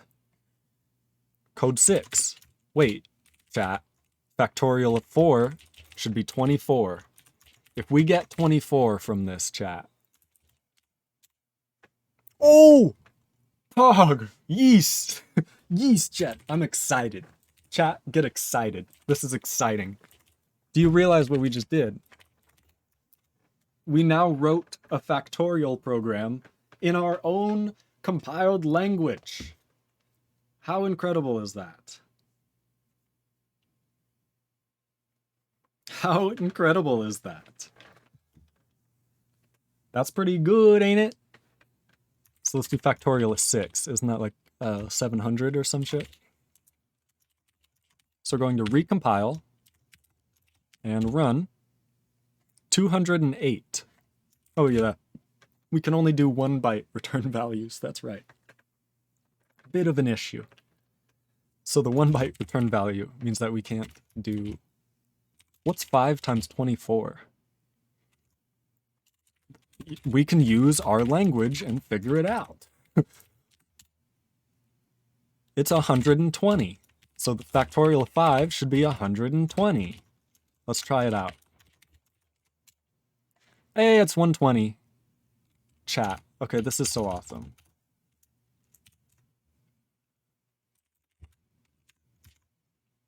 Streama 2022. Welcome here. Fun compiler. So we would like to build, what is it, debug. We would like to run debug func with factorial. And then we would like to run, right?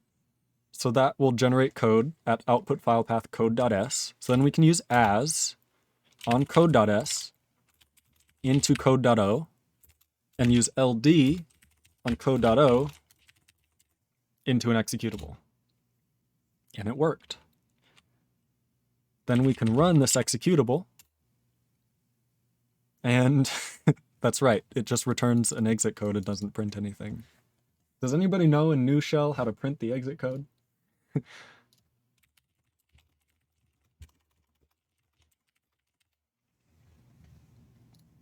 Perfect.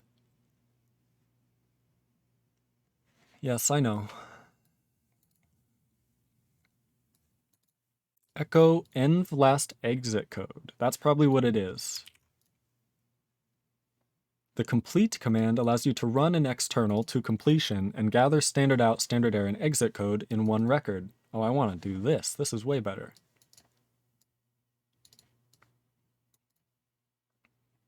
What does do-i do? You can force new shell to do a redirection by do-i. Okay, let's try it then. So do-i code.exe and complete it. Hey, that's great. That's exactly what we want. Look at us, look at us. So we can now return 120 from our program. And we can do this like this.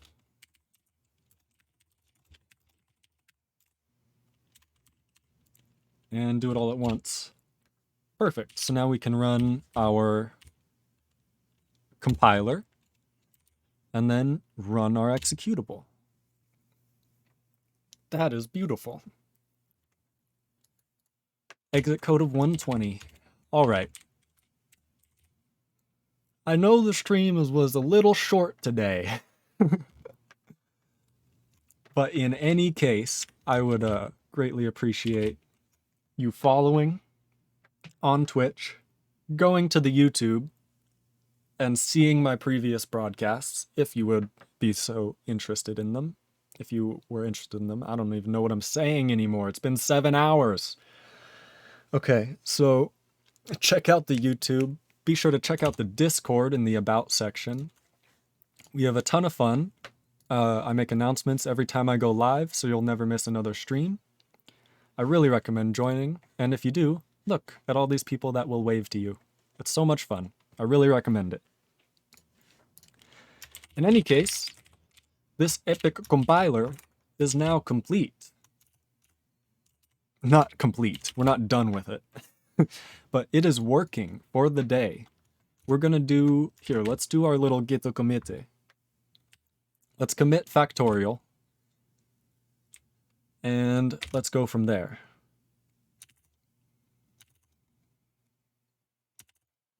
So this would be basic conditions and basic conditional expressions is what I'm going to call this. Stage it all. And this is going to be basic conditional expressions and control flow. We now have if-else, along with operators, binary comparison operators that allow for a more for many more programs to be represented in our language. We now have if-else. Isn't this amazing? With these new capabilities, we are even able to define a factorial function that works as expected. Woohoo!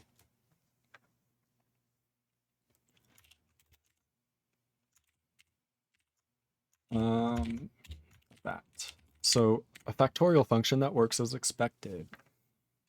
This is included in fact. Perfect.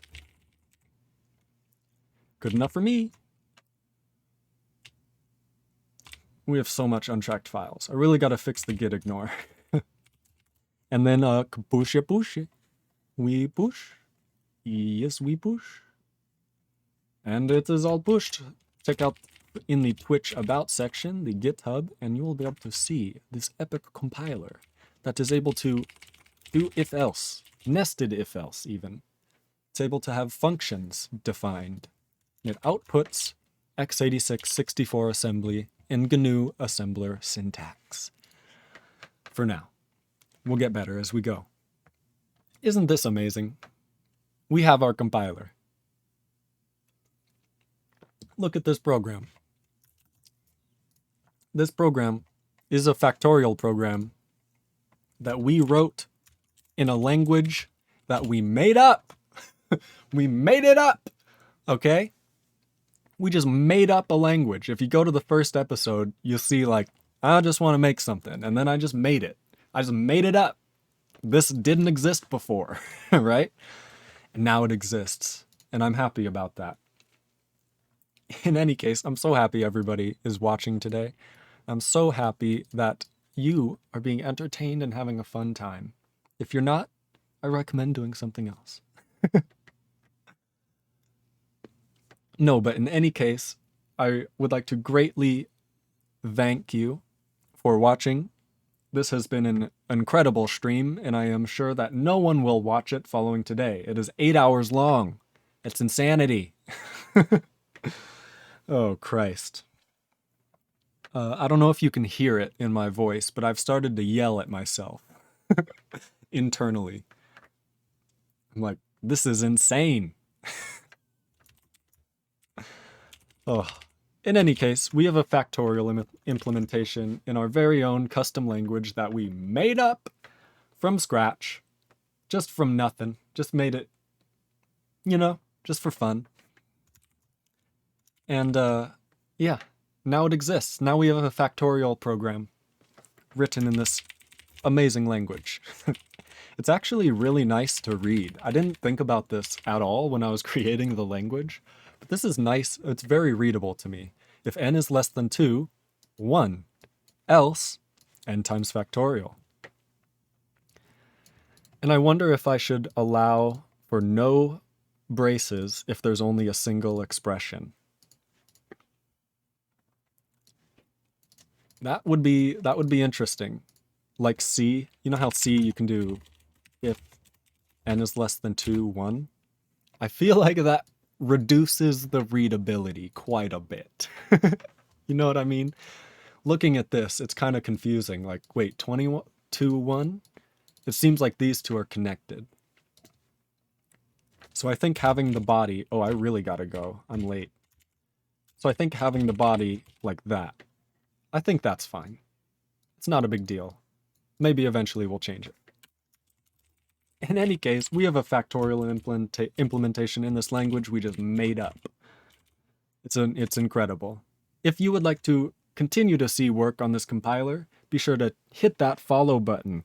Go subscribe to the YouTube if you don't want to miss any previous broadcasts that I have made. They are uploaded there. As well as the Discord down below, which I've talked about, and I'm not going to shove it in your face again. Join that. It's in the About section. And then there's one more thing. There is that big, shiny donate button. And if you would be so generous, and if you are feeling entertained, I would greatly appreciate any and all donations that come in. I will read them on stream. And if you leave a message and your name, I'll attribute it to you and read the message, as long as it's appropriate. So hopefully that is all for me today, and I'm not forgetting anything. I would like to, just thanks everybody. Thank you. We did it. We're going to end the stream now. That was incredible, and my brain is fried, so thank you for that. I'll see you next time when we work more on this epic compiler. Or we might work on something else, but probably this compiler. Bye-bye. Bye, everybody. Check out the Discord. Check out the YouTube. Bye-bye. See you next time. Love you all.